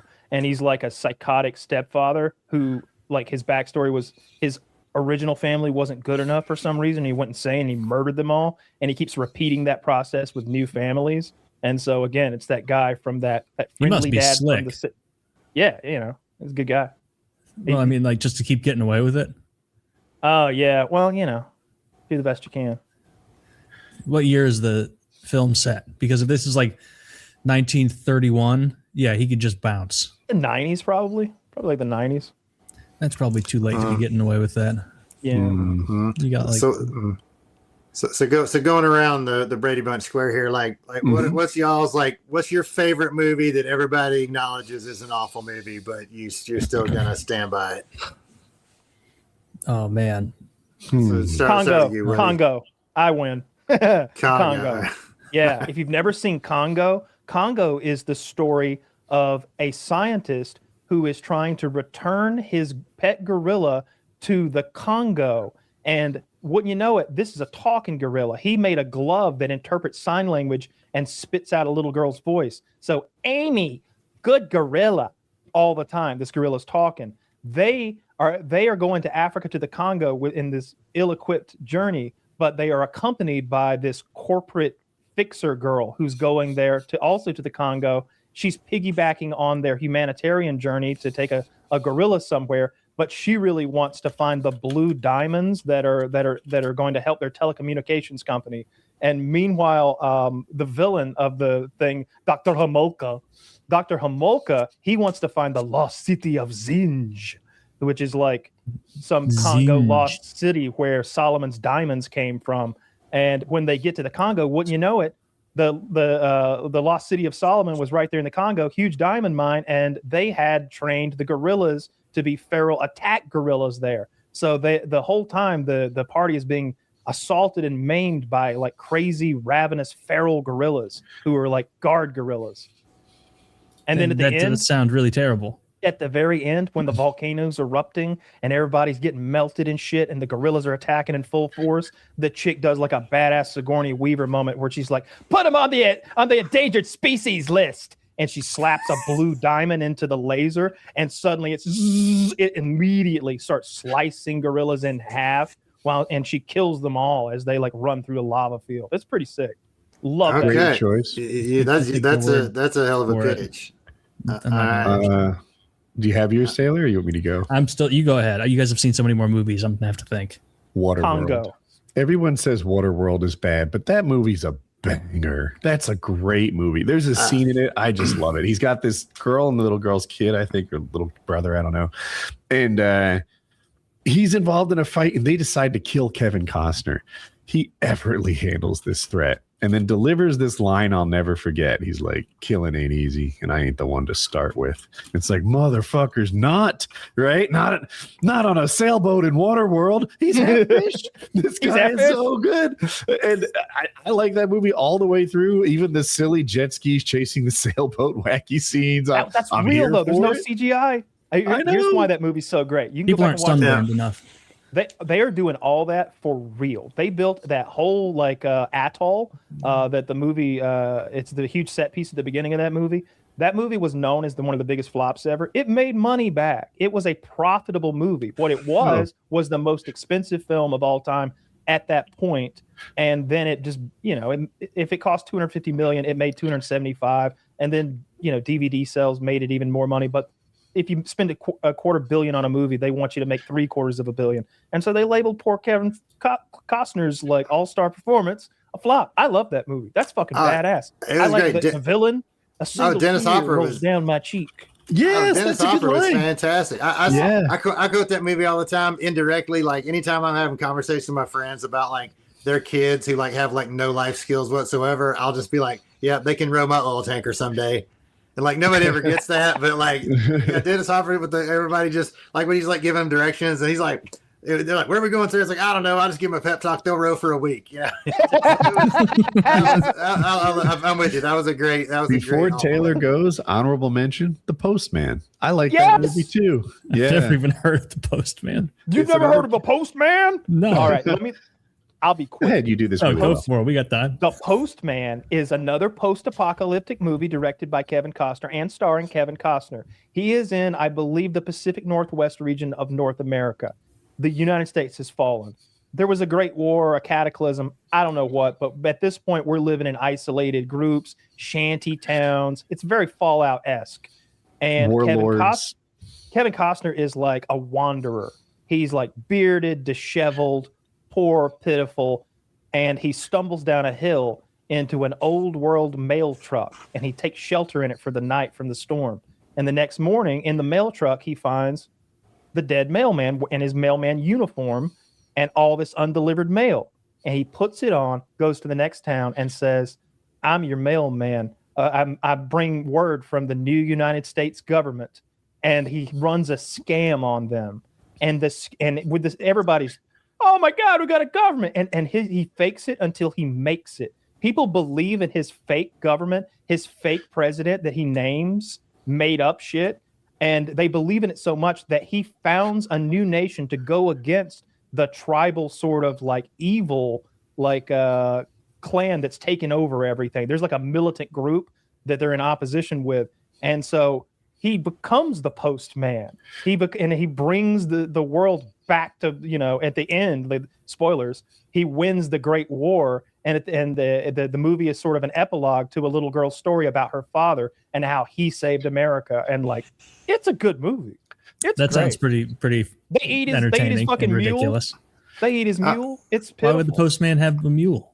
That's all. He had. Yeah. They went around doing Shakespeare quotes and things like that to entertain people. The mule could like stamp out the lines or count or something like that. Thanks, Kyle. You hit it back so hard. I'm feeling I'm puffing up over here about my choice. Good job. Yeah, good job. Yeah. I think they're bad choices. The problem is those movies are way too good for this conversation. Those are killers. All right, Congo is garbage. People say they're bad movies. They're like widely known as sort of flops that didn't meet expectations, but I think they're great. Wrong. I know it's a terrible movie and it's like regarded as the worst movie ever, but I have watched it and I laughed a lot through it. The Room, the Tommy Wiseau movie. Yeah. Have you seen that? Woody? Let's see that one. Kyle, you've seen it? So. The That's Room. the one. It's like it might be the most poorly acted movie in history. Like it seems like a joke. Have you ever seen the clip where the director is also the star? I did not hit where her. He's like, I did not hit her. That's when he's walking out onto the, and he goes, I know this movie. Oh, hi, Mark. How's your sex life? How's your sex life? They're throwing the football back and they're on like a fake roof and they're playing catch with the football. They are no more than 4 feet apart. Yeah. Like just like almost handing it to Every each other. scene in that movie is so silly. It's so poorly acted. I can't tell if they're trying to act poorly. That's true. So they're not. That's why that's known as one of the so bad it's good movies. Like the number one is probably The Room. Number 2 is Troll 2. Has nothing to do with Troll 1. Troll 2, you won't be able to get through it. It's so bad. And they're trying. None of them ever acted before. They're all like amateurs with a terrible script. And I don't think the script writer, English was his first language, so it's phrased all strangely. And so it rolls off the tongue like really weird. And it's about trolls. There are trolls like plaguing this family who's on a vacation, and it is insane. The trolls are turning people into like plant people so they can eat them. It's the worst movie I've ever seen. I've seen Samurai Cop. That's the clip where the guy is like looking up at the trolls eating. I just had to look it up. And he's like, oh my God. And there's like a fly that had landed on his forehead and they didn't reshoot it. And now they're going to eat me. And there's 3 films that I think are all tied with best worst film of all time. And it's Troll 2, it's The Room, and it's Samurai Cop. If you've never seen Samurai Cop, it might be the funniest one to actually sit down and watch. And it is another example of a movie written and directed, I think, by a guy who English was not his first language, and none of the people in it were really actors, and it is awful. These the main are supposed to character be movies that you think are good that other people don't appreciate. And I say Congo. Okay. I don't have any good ones. I thought the Room room is the only one I could think of. But I feel like that's like almost beloved now because of the lore around it and how bad it is. Did Chris go? No, I'm gonna have to go with now. Part of me is gonna say Smokey and the Bandit, but that is such a beloved classic. It's kind of you can't really count it. I would say the original 1974 Gone in 60 Seconds, written by Toby Halicki. He was this stuntman who basically just wrote this series of 3 movies that were just all of excuses to destroy a bunch of cars. But that movie is so terrible. It's like all of the dialogue had to be dubbed because I guess they just didn't have good audio. Like it's just it's like a bad 70. Yeah, you'd think so. I was the audio engineer.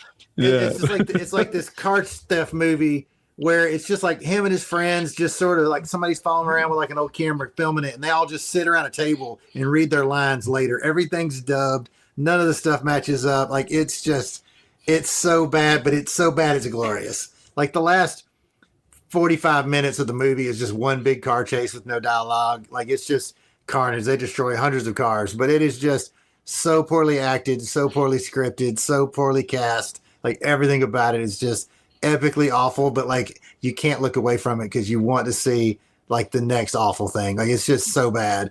But in a similar note though, that's why Smokey and the Bandit is so great. Like the entire movie was improv and it just comes off like it's terrible, but it's just great. I mean, the cultural impact of that movie. I mean, I've got the license plate up on the wall back here. I mean, we dress up like the characters. We race the race. Like people, I have 5 the friends sheriff is who the have best. spent. What's that sheriff's name? Buford T. Justice.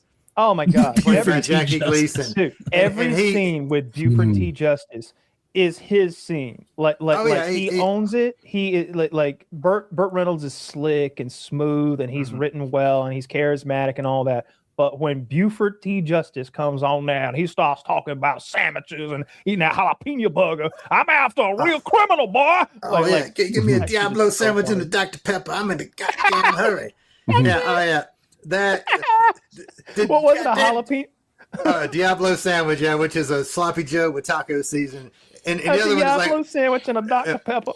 Another one, he's on the radio with Sheriff Little, and he's like, or Sheriff Bradford, and he's like, "We are germane to the situation." He's like, "The goddamn Germans got nothing to do with it." I mean, Jackie Gleason improvised every line in that movie. Just literally did it off the top, didn't read his lines, just showed it and just made it, killed it. Everybody just made it up.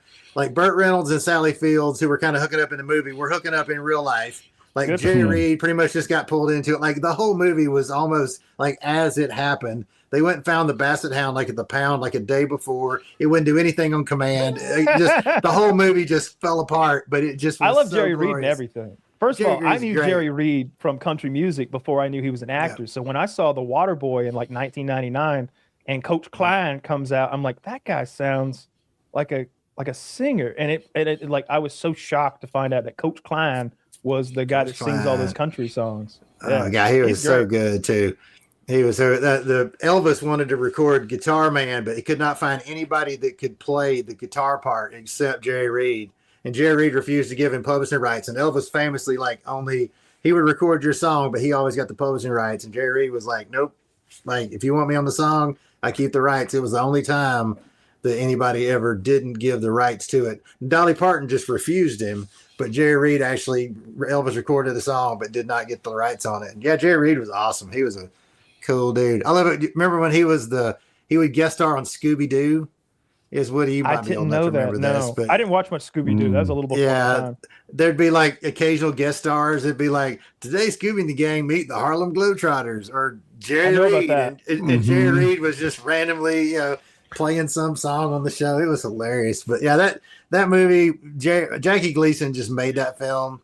The little cafe scene was the only scene that Buford and Bandit had together, and they wrote that just so they would cross paths in the movie.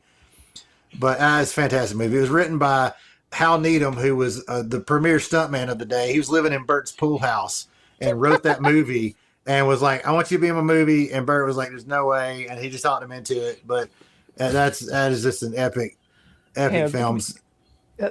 That I like that part more than any of it, that it was written by the guy who lived in Bert's pool house and it turned into a multi-million-dollar franchise that's beloved by all. Like, oh yeah. Yeah. Sent Pontiac Firebird sales through the roof and just made it an icon. And there's been 7 of those movies. The first 3 to go. And the first 2 have Burt Reynolds.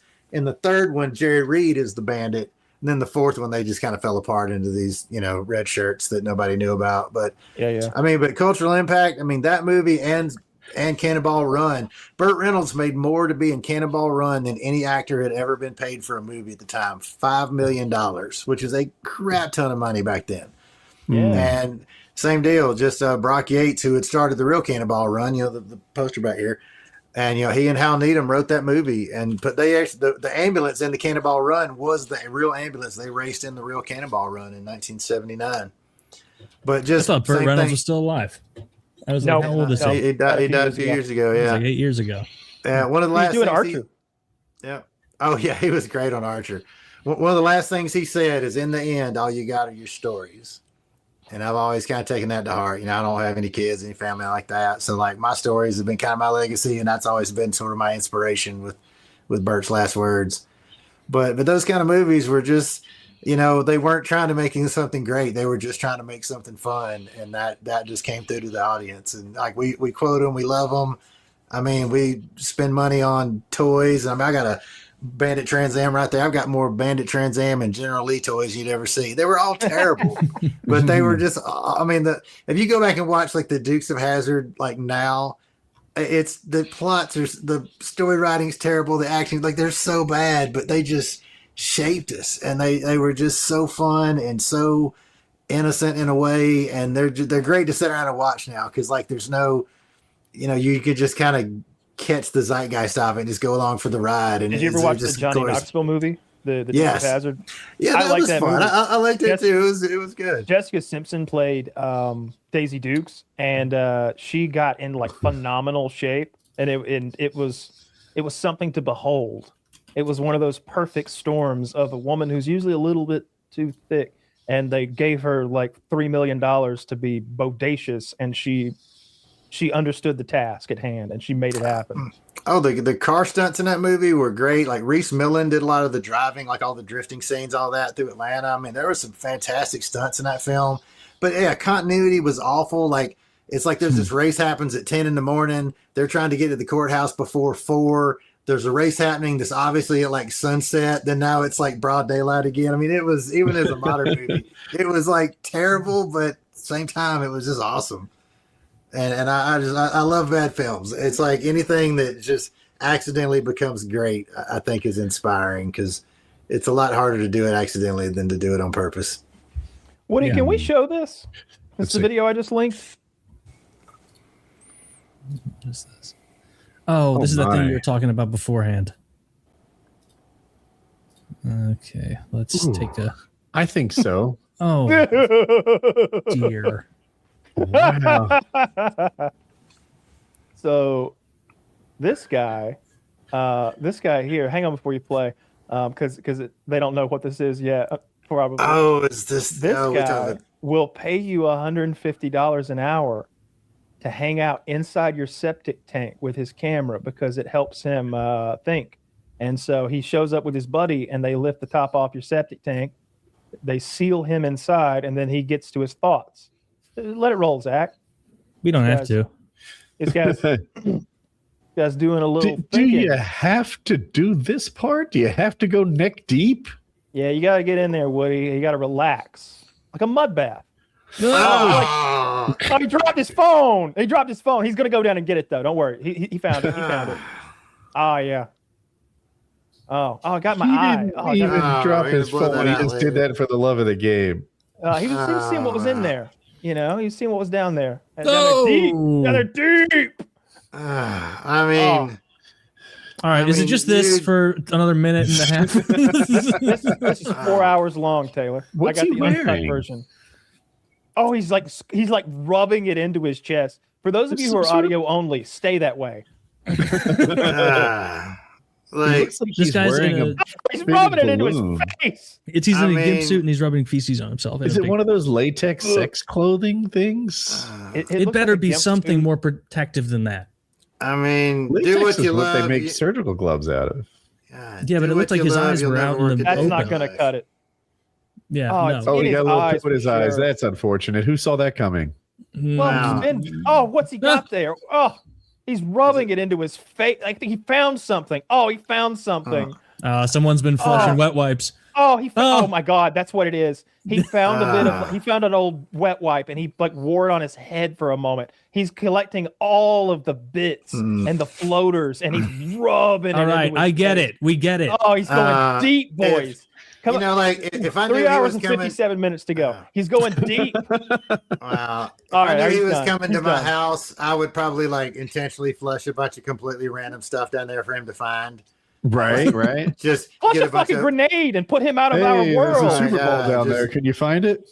Just a bunch of like Super Bowl, a golf ball. yeah, like some like mini bottles with little like rescue me messages in them, or like painted Perfect. some My Little Ponies up like the guys from Kiss, just all kind of rando stuff. You I ever throw imagine he's like a- handful of like a quarters in picky the pool eater. and go get them all in one breath. You think he's like a picky Wow. eater about some stuff where he's like, oh, sushi, not for me. Like that.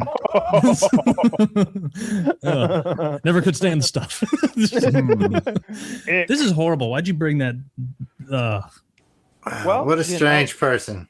It reminded me of that video we watched way back in the day in Joliet, Illinois, at a little hotel of that shit chomping man. Remember him? Yeah. Remember yeah. what we would do is we would play this game where I would pick a video on the laptop and then you would have to watch it. This was actually on motherless.com, rest in peace.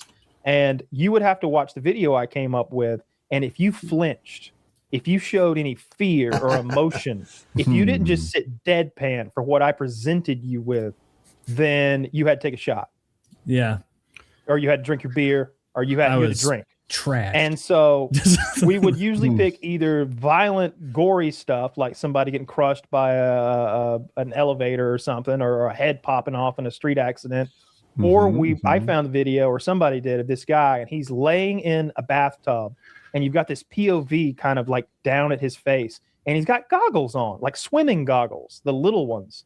And then a woman starts shitting into his mouth, and he starts chomping it like a turtle going at celery. He's just greedily. chomp, chomp. And it's a long, thick turd. And he's just like chomp, chomp, chomp. So greedily. That was nothing compared to that fucking deranged Augustus Gloop you just showed us down in that down in that fucking septic Augustus tank. Gloop. Oh my gosh, that's You're falling into the septic tank again. oh gosh. Yeah. I mean, like, I wonder, like, what was the escalation with this though? Like, was he like a septic tank guy that just fell in one day and was like, you know what, I'm going to own this? Was this something he dreamed of years and saved up for heavy equipment? Like, how did he arrive here from wherever he started? Some form of either severe mental illness or tremendous trauma that inspired some form of That severe sounds mental judgy. illness. Yeah, but that guy doesn't work at the bank. Like that, you know. I pray he's not like at Chipotle. Oh, He's like, all right, he's the he's cause like, of the explosive diarrhea. yeah, he's Yeah. straightening his tie. He He's like, off to my contaminated lettuce job at supply. Taylor Farms Lettuce Company. he's a fucking lettuce sorter. Yeah, that's truly one of the worst things I've ever seen. That's horrible. Yeah. I had a Could go would you that rather. disgusting. Ooh, Yeah, I what like you got? those. All right. So before I ask you, for the purposes of this question, you can't change these options. You can't say, I'll start here and just go there. All right. Would you rather be a 6'5" guy with a dad bod, moderate fat in the abdomen, and 7 out of 10 looks, or 5'7", jacked, muscular, and 10 out of 10 looks? So easy. The first one. 6'5". You just be tall with dad bod. First guy easily. You can Yeah. fix the dad bod. Like you're like, No, I'm gonna let. we led with this. Oh, what you mean is, do you want to exist for the rest of your life as this archetype? No yeah. chance. You can't just choose 6'5" and get in shape. That's cheating. Say 5'7". Mm-hmm. 5'7", jacked and handsome, or 6'5", 7 out of 10. I'm going 5. Dad Can I bod. move? Can I move wherever I want? Oh, sure. I like this. Oh, Southeast Asia. You're going to How about go you- to the land of the short. Perhaps to the Orient. Mhm. So you're gonna Yeah, I'm move going- to Cambodia. Just I'm for moving that. to whatever Asian country allows felons. As do I lose my felony as the 5'7" handsome guy? I don't know what You're a totally Throw me a bone here. you're a totally different guy. Japan, here we come. I think the pygmies in Brazil, is that where they are, will take you even with your felony Fuck conviction. them. I don't want to live amongst the You'll be pygmies. taller than all of them. They're fucking The jet. forest-dwelling midget people. Aren't they in the Stone Age or something? The one-eyed man is king amongst the blind. I want to go to Tokyo, where I'm the tallest guy in the fucking sushi bar or whatever. I don't think the Japanese are that short anymore. Oh, look, it's Tom Right? Cruise. That's what I wanted to say when I walk in. Oh, look Well, at like- Tom Cruise. I'm not a huge dude. I'm like 6'1", but I usually got Mhm. cowboy boots on, which makes me about 6'3". Like, I was in Vietnam and people were like wanting to take selfies, like just because like they're like, oh, it's a big, tall American cowboy. Like they just thought that was interesting. And Yeah. Mhm. the height difference. I mean, yeah, people like all the little sidewalk restaurants had like plastic furniture, but it was like the little kid furniture like we have here. Yeah. Like I would just destroy stuff. And I mean, I'm a pretty chunky, out of shape guy anyway, but like it's definitely different when you're surrounded by people who are a lot different. Like it's like I just look like a monster. What'd you say, Taylor? You going short 6'5" king with guy me to Asia? for- no, 6'5" Short Asian guy. king? And I'm staying in America. I'm not moving You don't to want to be Laos. You don't be the little and emperor that could. You're gonna move to Laos and immediately be like, I should have been the pudgy 6'5" guy. I'm going to be a movie star in Laos. I'm going to be their Tom Cruise. I mean, is there a such thing as Lollywood? I don't think Lollywood. so. Well, if there is, it's child porn. So let's not search Lollywood. Yeah, Oh, yeah. I don't know Well- why lolly means child porn. I don't understand. Does lolly mean something? I think it's probably going back to Lolita, the novel about the underage girl. Oh, okay. Mm. I But didn't maybe put that the together. word Lolita Mm. for the underage girl had some meaning in the origin of the word Lolita, because I don't know that. Could either. be, but to the core question, you'd realize immediately as you're like trying to get internet in Cambodia that you Starlink. made a mistake. God, Starlink. What are you talking about? Look, why are you picking third world Asia when Tokyo is like Because one of those are the biggest- shortest Isn't Tokyo countries. the biggest city in the world? It is Like, the isn't it biggest, like- but the Japanese people are way taller than the Southeast Asians. Those are the littlest. yeah, but I'm white. I make like whites are like 1 in 80 there. Like they're all, Way less no- than that, I would Oh, think. yeah, you're right. It's way less than that. I'm a white diamond in the rough out there, you know, amongst a bunch of yellow sapphires. Tokyo is third. I'm just curious. I didn't know it was so big. I guess Mexico City and like Sao Paulo, Brazil, maybe. What are the other two? It's good. The lists are going to Sao depend if Paulo's you, yeah. 13. I went by population. No, but if you do metro or like the whole region. Oh, I see. Yeah, there is city proper and urban area because Jakarta, anyway, in Indonesia is first. Dhaka in Bangladesh second, and Tokyo is third. I'd rather go to Tokyo. Yeah. You don't want to rough it in Bangladesh?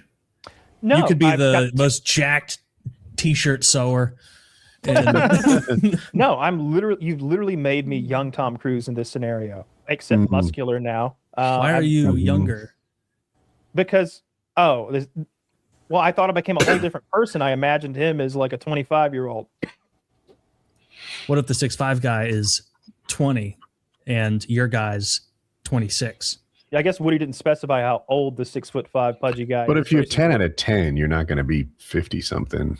7 out of 10 would be get a couple extra points for me. Not with Get that taller. attitude. No, 7 out of 10 was the dad bod guy, which is Yeah. fair. You were talking about him, but the other guy was a 10. Yeah, I'm taking the short king, and I'm just moving to a region where my height is more along the average. Not a bad move.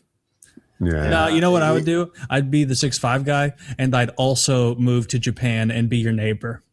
Just height mocking And I the would whole just time. come out and I every time I'd have a little like ring doorbell thing that alerted my phone every time you left to try and get some tang, and I'd come out there and I'd shadow you. I'd walk behind you. They'd be like, "Oh, look at this! Lumbering Look at around this behind jacked white man!" And then they go, "Oh my God, Gojira!"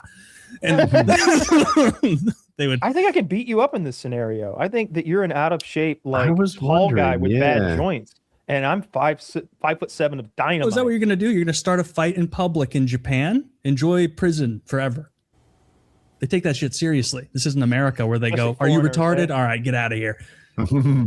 But I'm so handsome that the lady cop shows up and she sees your white ass and she's just not having it. I'm in full yellow face, by the way. I made the transition. I'm like, Kyle, that's a Chinese hat. I'm doing the Mickey Rooney thing, which I got the teeth and the little round glasses and I'm squinting. You're painted like a geisha. Yeah.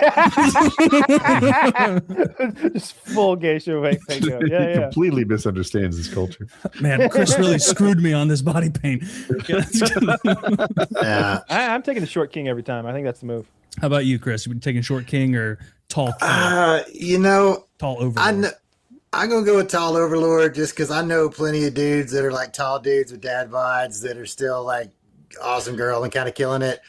And the reason I don't go with the short king is only because like I feel like the kind of women that you would attract or have access to would probably be always looking for like the next greatest king, and like you're never gonna be able to hold that forever.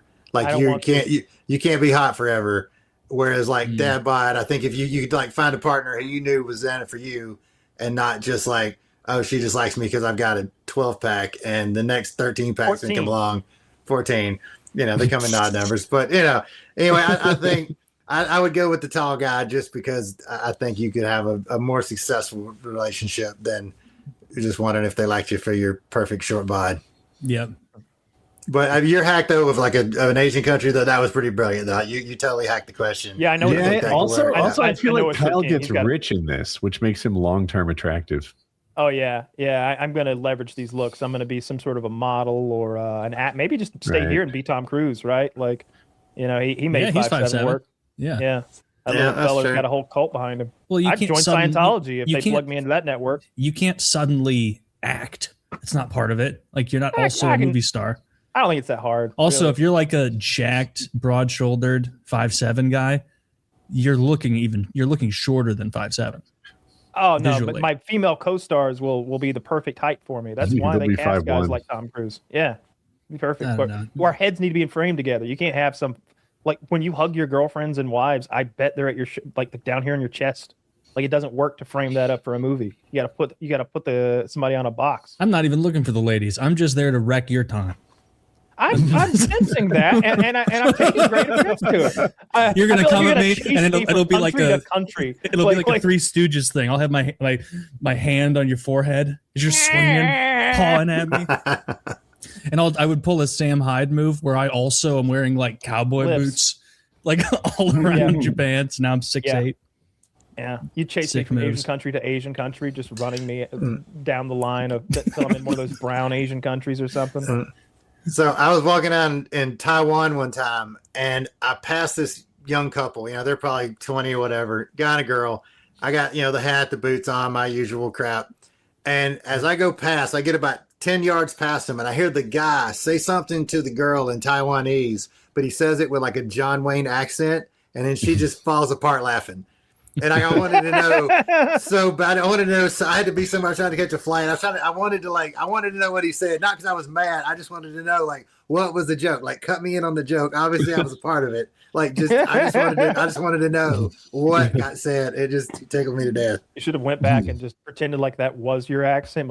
Are you mocking me, partner?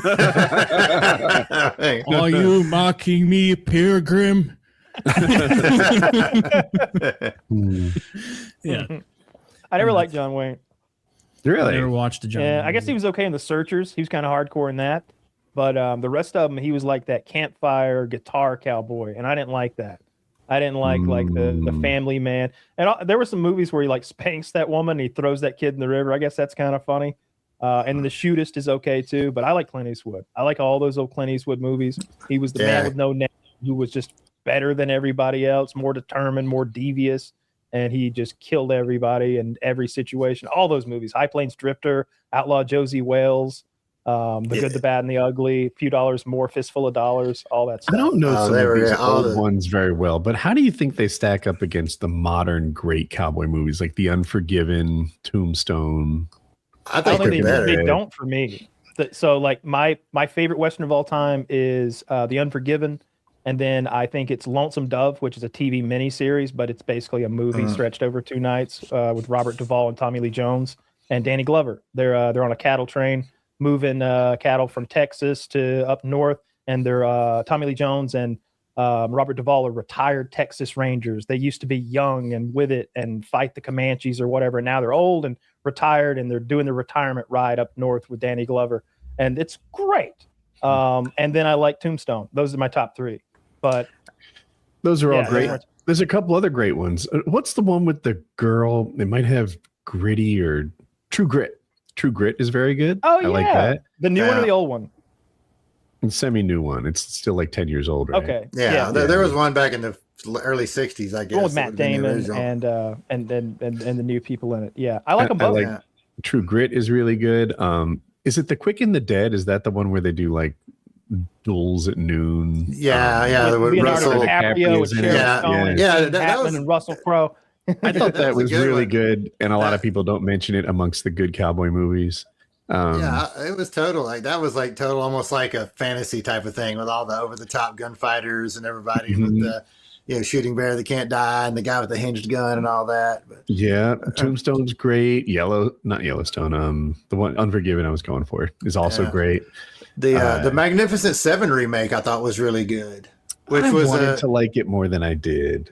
Yeah, it was. I mean, the original Yul Brynner one back in the day, which was really the Akira Kurosawa Seven Samurai movie done as a Western, and then it got remade as another Western later with everybody else. But I mean, I like the old cowboy movies, but I think like the ones you listed off, all the old Clint Eastwood ones back in the day, I think those were better only because they were so much simpler and they relied on this like really over the top kind of storytelling, a lot of cool camera angles and just the music, a lot of bits. There's not a lot of dialogue. Like they really sold the characters with these visuals and the kind of silhouettes in the background, and the guy steps in the door and there's a pause and the wind blows just right. Like there was a lot of really over the top visual storytelling in those movies that as an artist I really dug. Like the music was super cool. Like the whole, the Quick and the Dead, all these just the Good, the Bad, and the Ugly, and all these Sergio Leone pictures, the spaghetti westerns that were all shot over in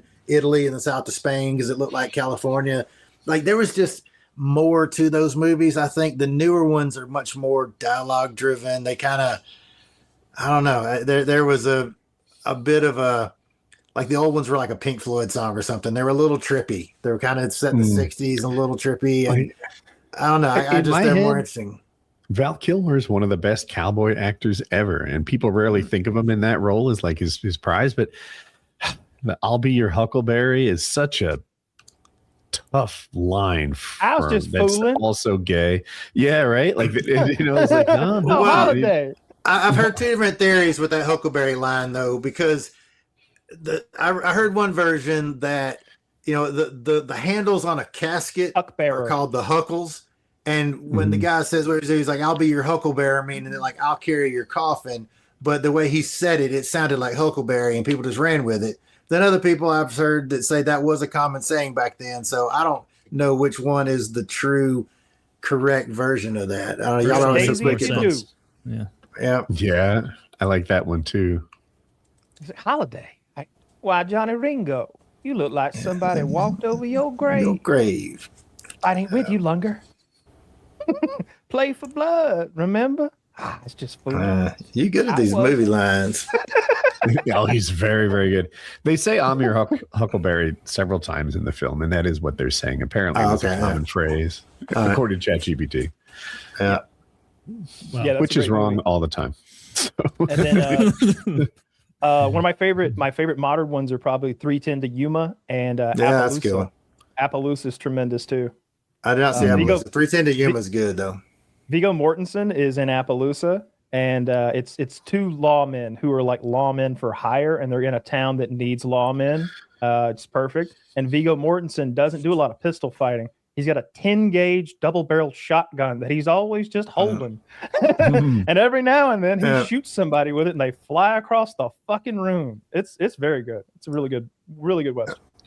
Well, the great Viggo Mortensen cowboy movie was Hidalgo, when he's like a cowboy racing the horse over in Saudi Arabia on the horse race. And he's like kind of his sort of Wild West is like kicking ass over there. That's an awesome movie. Good cowboy film. That's a good movie. That's a really good movie. I had to look up the script to make sure the horse didn't die. I think it almost dies at the end and then it doesn't. Yeah. 310 to Yuma was good. What was the one where like had Tommy Lee Jones in it, and there was this sort of like almost like this sort of Wild West kind of witch. It was almost like a horror movie where what's the chick from Lord of the Rings with the real kind of gaunt face? I can't remember her name. Real pale girl. But it was like her boyfriend or somebody goes out, he doesn't come back, and like his father or somebody. Tyler, is it? No, it's that girl. But anyway, it was some kind of almost like a Western horror kind of film with sort of this evil spirit kind of thing out in the woods. I can't remember the name of that film though. I generally think movies get better and better, and I think that's true with cowboy movies too. But I have noticed a trend towards them being too long. Movies now, every movie wants to threaten 3 hours, and not every movie is a 3-hour story.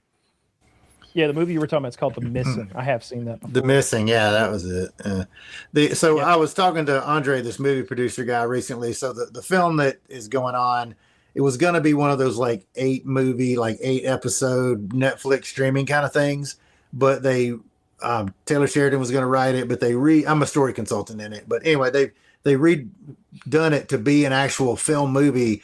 According to him, people are kind of starting to get tired of this sort of like 8-episode stream it version, because like, during COVID, everybody quit making the big Hollywood go see it in the theater movies, but those are apparently coming back. People miss that. They kind of want that neatness of let's just go sit down for 2 hours and 15 minutes and watch it and be done, and not have to stream 9 hours of it over our phones over the next 6 months.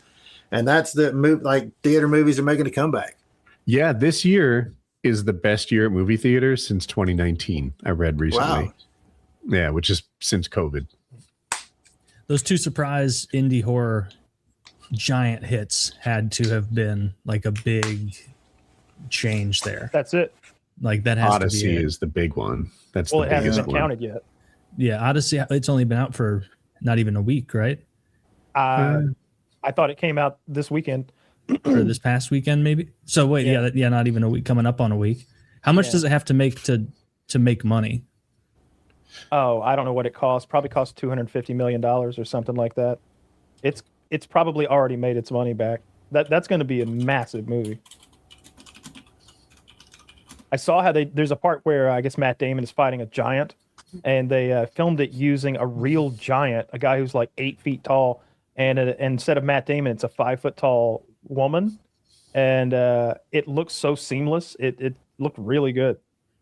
It looked like a real giant. Shit. I didn't like understand all the revenue splits, but again, this is an overview pulling from.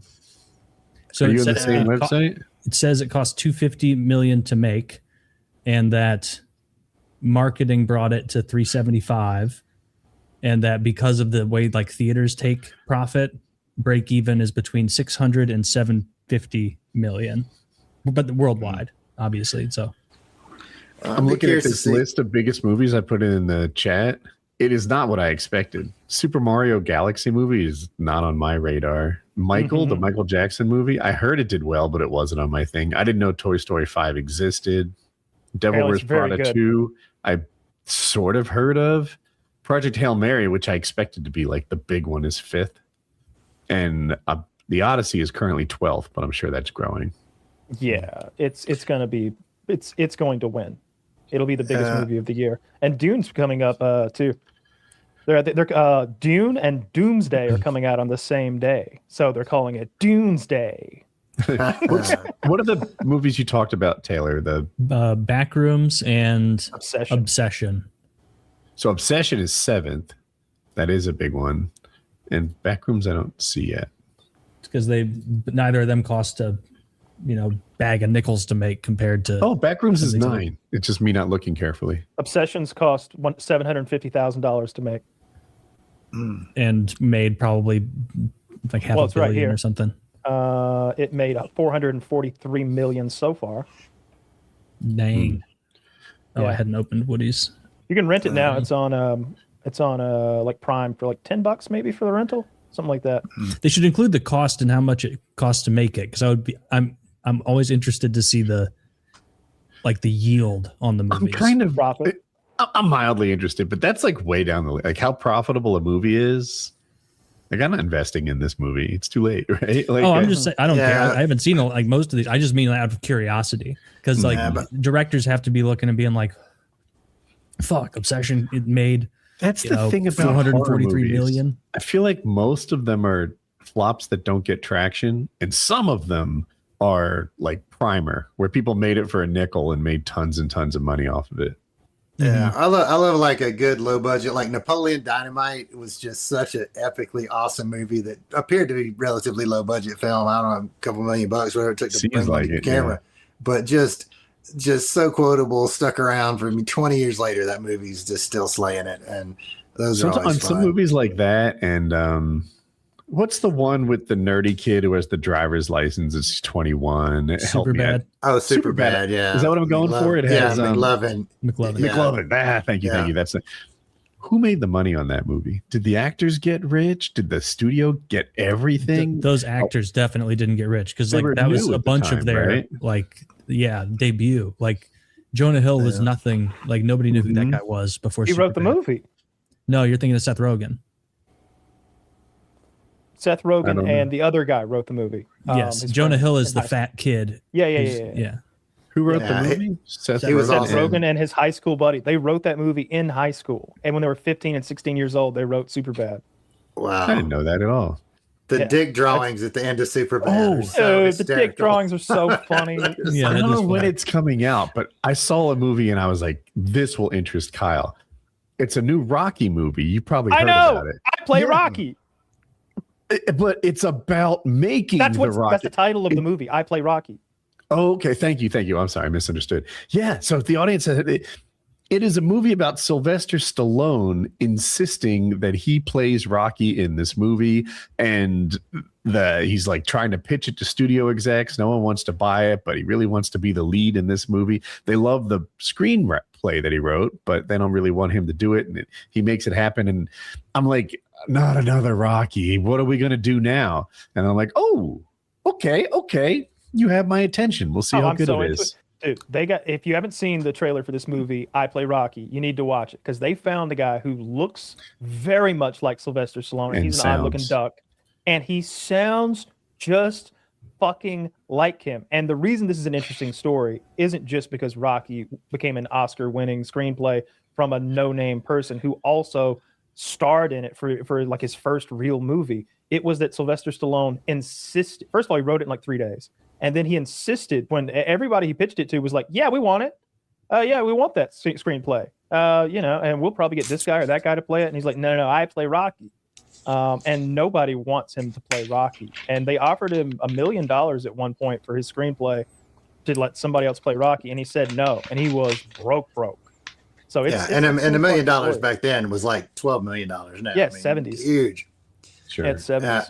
Another one of his underrated pieces, like Rambo, like the first Rambo was a way deeper, more intelligent movie. I mean, the second ones are more or less just blow some stuff up. That first one, like just dealing with, the PTSD and the treatment of veterans coming back and this egotistical cop, like that was a way deeper film than most people just saw it as like, oh, he's got a big knife, he's killing people. In the book, he offs himself. Yeah. Yeah, well, that was a really, really deep film. It was really well done. And That's how He doesn't Rambo kill ends in anybody in book. the whole movie. yeah, that's true. I mean, I guess, the accidentally set a gets the guy with the helicopter, trap? but that wasn't. Didn't he trap a guy and the spikes go through his chest? I must be wrong because I don't think you make it in up. the first one, he doesn't kill anybody. Literally no one. Yeah. Yeah, he accidentally throws a rock at the helicopter and the guy falls out, but the guy's shooting at him. That guy was shooting at him with a rifle. Oh, yeah. No. Yeah, but And he- and Brian Dennehy, and Brian Dennehy did a great job in that film too. Like he was just, he was like this bully sheriff guy. Like he I really hated him. Sold him. Yeah, it was. My favorite part of the movie is when his like the major general or whatever who had trained Rambo shows up. He's like, "I'm here to save you, boys. I'm here to save you from him." I wish I could remember the speech. It's like it's a Richard Crenna with guns, with knives, with his bare hands. Rambo isn't just a man; he's a killing machine. It's great. It's great. I looked it up. Yeah, Richard Crenna playing Colonel Trotman. The only death in the first Rambo, I guess Rambo throws a rock at a helicopter because he wants the helicopter to back off, and the helicopter he doesn't knock him out, but the helicopter like dodges the rock and he falls out. That's the guy out of helicopter. I mean, but yeah. And then I'm right. He does hit some guys with the traps. He makes these like Vietnam sort of style spiky, like he pulls back a bendy tree and it flicks and hits a guy, but he doesn't die. Oh, okay. Yeah. He did kill some dogs though. Well, those are bad dogs. Those are bad dogs. You know. Yeah. I like all the Rambo movies, literally all of them, except for the one where we went to Afghanistan. That's fucking stupid. But the newest one, not the newest one, because I think that he fought the Mexican cartel. But the one right before that was called just like maybe Rambo or just. I think it was just called Rambo, and it was when those missionaries have gone into Cambodia. And Rambo is like he's like a cobra catching boatman hiding out on the border of Burma, and the missionaries get captured, and then he tags along with a team of mercenaries that have been hired to save him. And he's so hardcore, and then the villain is perfect. It's one of the most. The villain is literally a child molesting, Cambodian warlord. Like he fucks little boys and he massacres people, like whole villages, and cuts their heads off and makes people run through minefields because they're the wrong shade of brownish yellow or whatever. And Rambo shows up to set things right. So he's a real. If I remember, he warns the missionaries not to go because it's too dangerous, and he's also completely beyond violence. Like he doesn't want anything to do with fighting, but because these people need him, he gets back in the game. Does that sound right? Mm-hmm. Oh yeah. There's a part where he gets. Sorry, go ahead. There's a 50 caliber machine gun mounted in the back of a pickup truck, and he comes up behind the operator of the gun and like cuts that guy's throat and grabs the gun. And his first move is to spin it around and point it at the driver of the truck.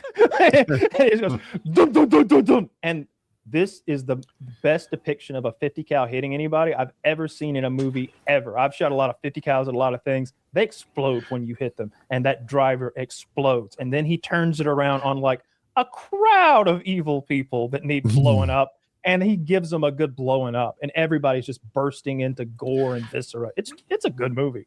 Great action movie. Yeah, that scene in Miami Vice when that sniper guy gets the FBI agents and like blows the guy's arm off in the car, like slow-mo at the beginning of it. That was a pretty gnarly 50 cal shot in the movie too. Yeah.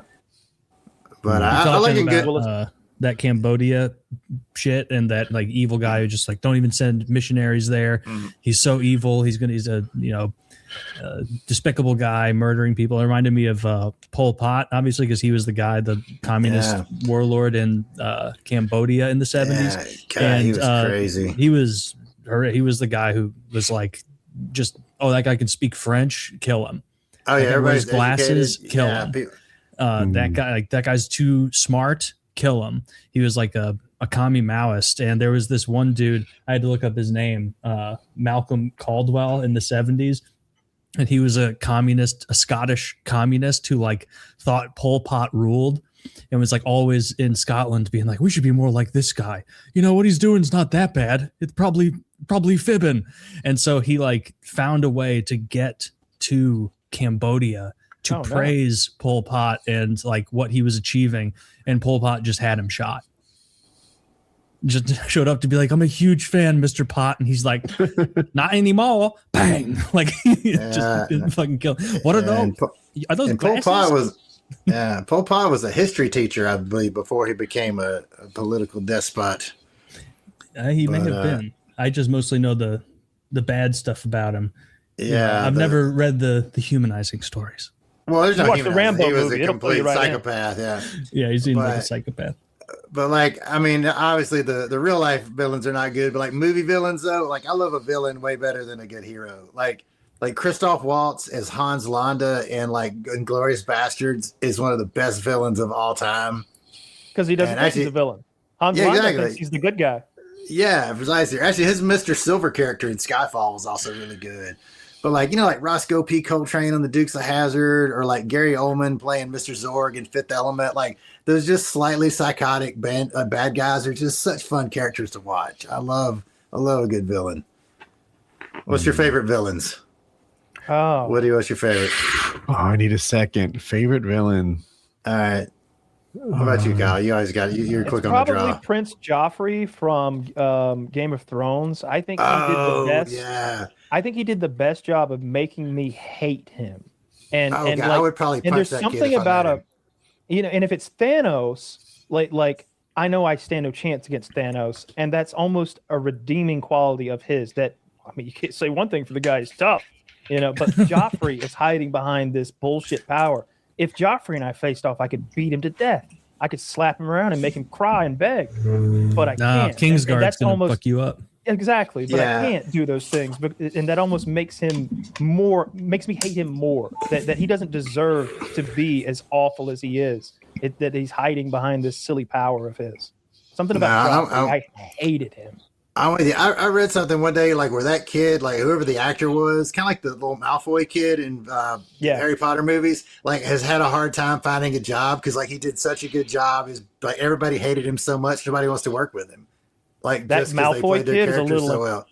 That Malfoy kid embarrasses himself a little on social media because he hasn't gotten a lot of acting roles. He did just do this movie called it was like a crazy hack 'em up action movie called like They're Going to Kill You or something. It was good. It's on Prime, but I saw him in that in a small role. But he's always posting pictures of him dressed as Malfoy, as like an older version of that character, hoping he'll get cast in some new project. Okay, And, like, I gotta let it's it go. Like these aren't like cell phone selfies. Like, haha, Halloween. I went as myself. Haha, filthy Potter. Am I right? It's not that. Like he's in like well posed and shot. Like someone did his hair and like he's wearing the Malfoy clothes. You know what I mean? Like he posted. That does seem a little thirsty, but that Joffrey kid though, same thing. Like I only saw a few seasons of that. Hated that kid. Like he quit acting. Did he? Yeah. All right. The first one I thought of was Darth Vader because he's a great pick as a super villain and he's scary and he's got a presence and an aura about him that's crazy, but he's too mainstream. I didn't want to be the guy who picked Darth Vader.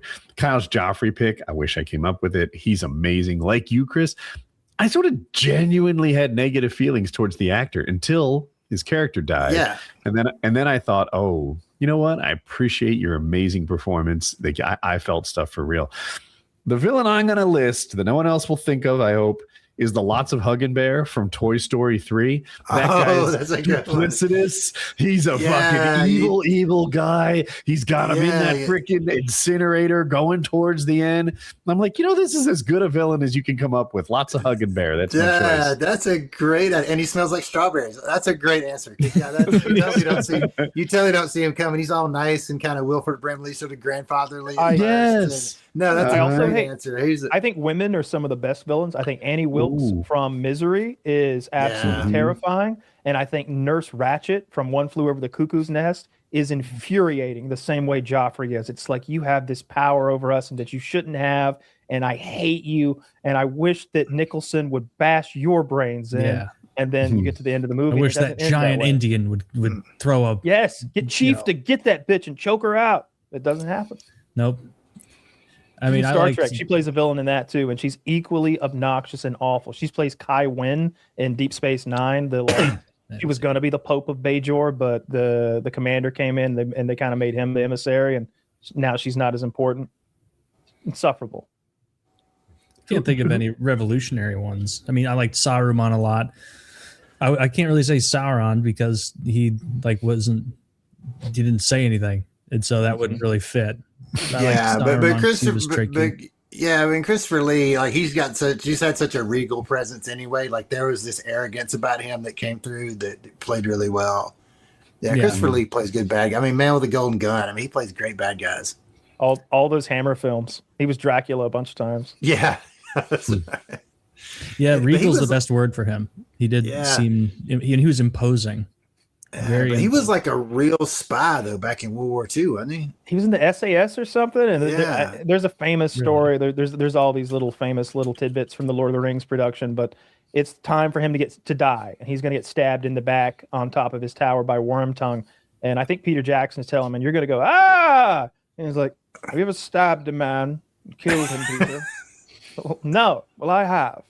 And I'll tell you, they don't make a noise. They go, and so that is what I shall do. He was the only person I know, this little trivia, that like he talked to Tolkien. Yeah, he knew. Wait, who did he stab though? In a Nazi in World War II. Huh.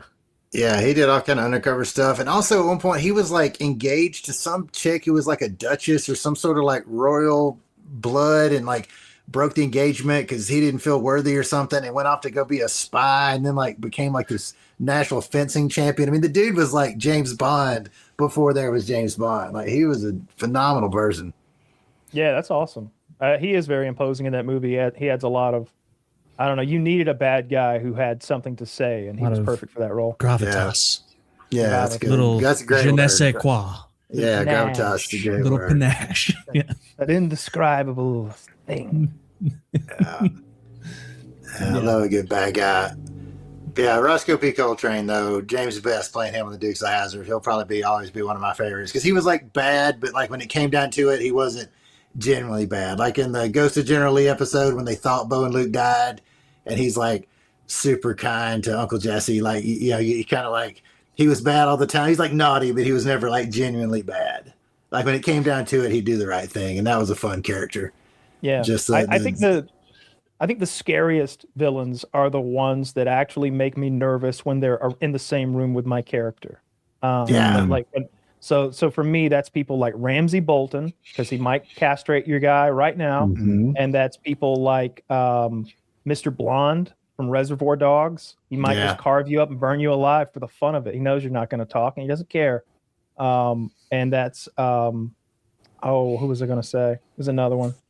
Anyone who like this guy might just mutilate my character for fun. Negan did that to me for a while. I was afraid of Negan. When Negan was there, I was like, oh no, what's he gonna do?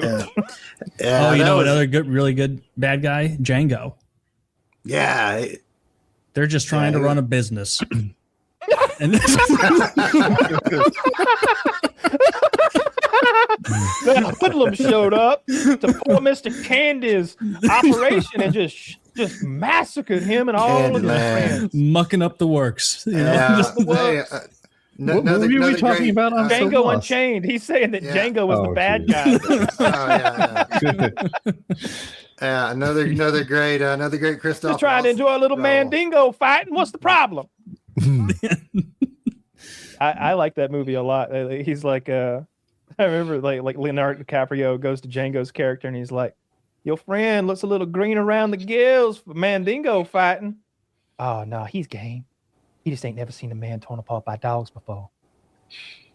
It's just like fuck. And as they're tearing that poor escaped slave apart with the hound dogs. Pretty good evidence against your guy's big talk with the animals.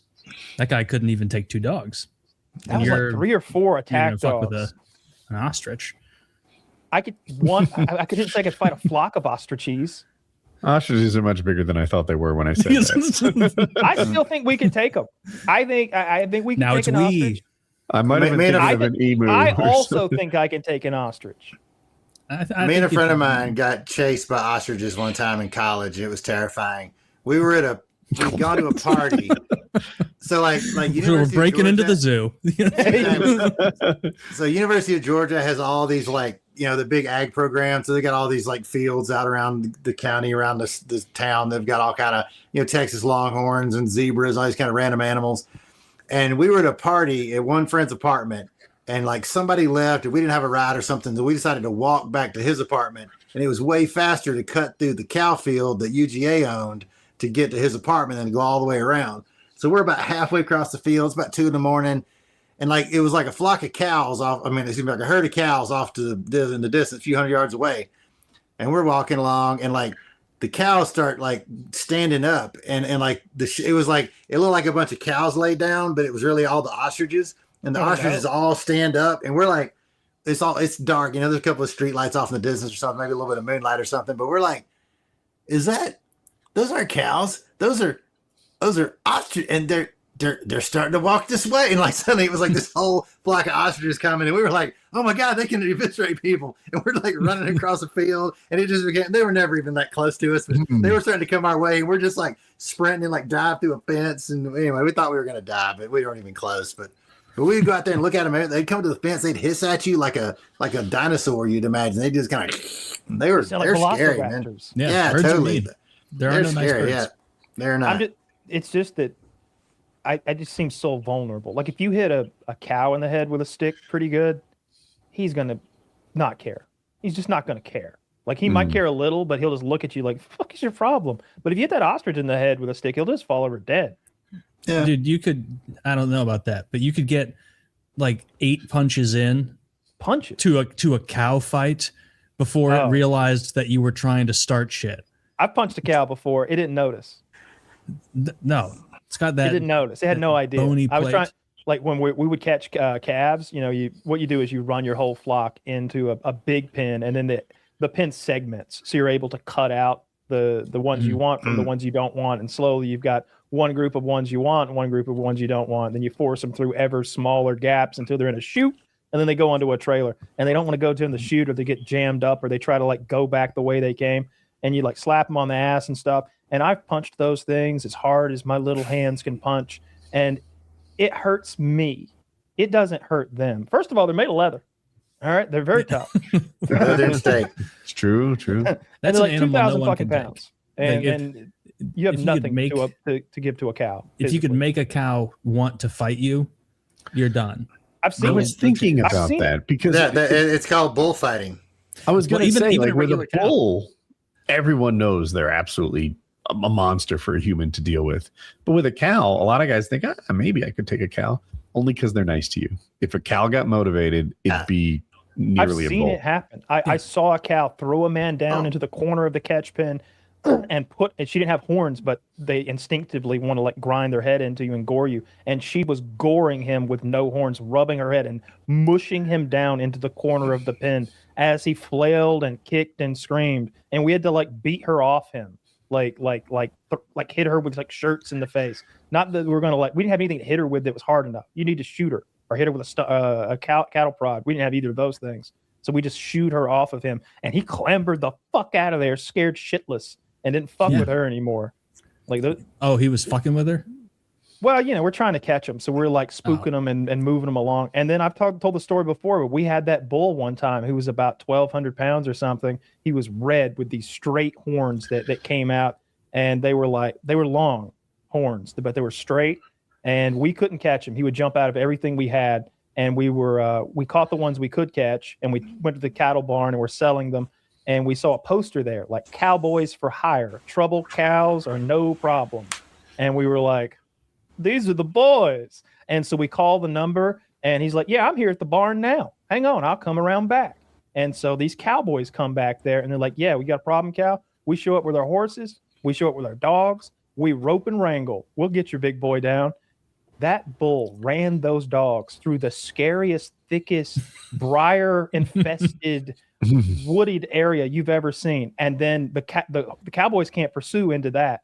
And so we're all outside the woods listening to what's going on inside the woods. And it's 6 hound dogs are yapping and screaming, and the bull's going, oh, and then you hear, yeah. Now we got, and that one comes out. He's scared now. And now there's only 4 dogs fighting the bull. And when he finally tore out of there, the dogs had tore his ears all up. He had like cuts through his ears, and the dogs, half of them were limping. And the cowboys try to run the bull down. He's tuckered out now. I got him. He's got his lasso going. He lassos the bull, and the bull doesn't try to pull. It comes back at him, gores his horse in the neck, throws the cowboy off, and then he runs away with his good rope. His concern was the good rope, not the horse. Well, obviously that was the end of the day for them, because they got to take the horse to the horse doctor, and he's lost it. And he said, if you get my good rope, your horse got a hole in him. Yeah. We paid those guys they were like, I don't know, $80 an hour or something. I don't remember what it cost. A few $100s, paid them, no catch. We had to go to the vet, and my dad was like, I got a trouble bull. We can't do nothing with him. I need the tranquilizer gun. And they're like, oh, yeah, no problem. How big is he? And he just filled a syringe with about how big my dad said, and we darted that son of a bitch, and he was done then. We once he was darted and sleepy, we tied a rope around his horns, roped it through the cattle trailer, and then out the other side, hooked it to a four-wheeler and drug his ass half asleep into the thing. Once he woke up, he was so mad. He was like looking at us through the bars. And I'd have been mad too. Yeah. He was like, oh, like blowing, snorting, like he would like hit his horn and almost get it through the gap to poke you through the bars. That guy was a fucking problem. What happened to him eventually? Once we had him in the trailer, we took him to the cell barn and sold his ass. What's wrong with his ears? Then. Oh, he's born that way. They don't care about his ears there. Yeah. Yeah, that was a bad motherfucker. Well, he may have made, big meaty cows. Somebody ate him. I mean, we had a feral cow one time. My dad had all this property leased, and then and he had cattle spread out on all the leased properties, and then he was going to one property. Now he had one big property, and he had to get the cattle from all of his little leased properties together into one place. One of them got left behind. This cow got left behind, and months later, she had gone feral, living in the woods, roaming, and someone caught her for us. And when we put her in the trailer, took her home, backed the trailer into the pasture, pointed it toward the herd of cows. Like you could see them. They're right there. Opened the gates, and she burst out and made a left instead of a right, headed toward the main highway. And my dad heads her off, and she's trying to tear through a very good fence, and he's beating her back with the butt of a shotgun, and she's fighting to come through. And when she's just about 3/4 of the way through it, he shoots her in the neck with a 12 gauge point blank, drops her neck folds under her body down into the ditch. Now we got a real problem. We got to get this cow butchered right away, or this is all just wasted meat. Like we can't sell her anymore, but I guess we got hamburger for the next 2 years. It's that situation. Like why let this big ass cow go to waste? So he drives back to the house. It's within sight of the dead cow, and he's on the phone with the processing plant. He's like, yeah, she's about, I don't know, 1,800 pounds. And I'm looking at her right. She gets up out of the ditch, starts tearing through the fence again. Now she's through the fence. She crosses a small road, tears through another neighbor's fence, and starts running through his field. On the other side of his field is Highway 17, a major thoroughfare. Lots of traffic. A car hits your cow, you are liable. Legal. Yeah. You are culpable. If a school bus blows up full of kids, you're in big trouble. Dad gets in the truck with the trailer still attached and starts driving through his field, over the ditch, over the road, through the neighbor's fence, and he's chasing her through the neighbor's field, trying to head her off before she can get there. She hears him coming because the trailer is making such a ruckus, turns around and charges from 100 yards away, head on, coming at the truck. He pulls the truck a little to the side, puts his deer rifle out the window, and shoots her in the chest as she's charging at him, and finally kills that bitch. And we ate her for years. Wow. For years we ate her. I remember the burgers and the fucking steaks. For years we ate her. I grew with cows, but I don't have a story that could even come close to that one. Holy crap. Wild. That had like 4 cliffhangers in it. That was a good one, man. That was like, wow. I mean, you had so many ornery cows. Were you bullying them? No, that one went feral. Like I said, it was the lack of, contact. Normally you going out there with a bucket of sweet feed and like keeping them, you want them to be almost like, you want obviously domesticated, but a little bit closer to a pet than a domestic animal, so that when you want them to come and steal their babies for money, they're happy to do it. Yeah, terrible mothers once they're your friend. We had this one big Hereford bull that was just named Pete. He was just like a conscientious objector. Like he was never mean or violent. He would just stand there. He was like a civil rights protester. He would just like not moving. You got to kill me. I'm not going to move. He would just stand there. I mean, you could approach him with the truck or cattle prod or whatever, but he would just stand there, and that was his thing. Just nope, not moving. He'd get in like he'd like block a shoot or just somewhere really inconvenient, and would just be like, "That's it. I'm just gonna stand here." And he'd shut his eyes, like I don't even hear you. You're not even here. Of course, we're Before kids. the internet you know, was a thing, people thought cow tipping was real. Now everyone knows, I think, that cow tipping isn't a real thing. I know somebody that broke their arm trying, like ran like stiff arm into a cow and broke their arm, but that was an idiot. That was an old lie you tell like a city slicker for them to make a fool of themselves. Like a snipe hunt. Snipe hunt, Yeah. I think the deal is you tell people you go in cow tipping, that it's a whole lot of fun, and then you drive out to the pasture and you leave them there. That's cow tipping for real. Or you let them attempt it. Just let them go out there and try, because you can't. I've never done it on a sleeping cow. I was once offered $100 to smack a cow in the butt, and I couldn't catch it. They're speedy. Oh, you got to wait for him to eat. Oh, that would be a trick. I was waiting for him to like not look at me, but their eyes are kind of on the side of their heads. They got prey eyes. They're made for this. Yeah. So I would walk by him like casually, like I wasn't at the dart, and nothing worked. Nothing worked. All I did is look silly. The tractor tipping scene in the Pixar Cars movie was gold. Though. That was so hilarious. I haven't seen that one, but that is basically it's so cow good. tipping is basically like, hey, after this we're gonna go Volkswagen Bug tipping. Go ahead, just run into it hard as you can. We're gonna tip it. I mean, I feel like people know physically move somebody's car, like lift it. Picked it up. Mm-hmm. Yeah. Oh yeah, we've done that with a group. Man. You kind of get them bouncing and move them a little bit. My one of my teachers in high school, she drove. God, I wish I could remember the name of that car. It's a 2-door piece of shit, some sort of foreign thing, and it was so light that like 8 of us, 4 on either side, could get that thing. Obviously, we weren't picking it up and walking with it like strongmen, but we were scooting it wherever we wanted, and we could scoot it halfway across the parking lot in 10 or 15 minutes, and we would.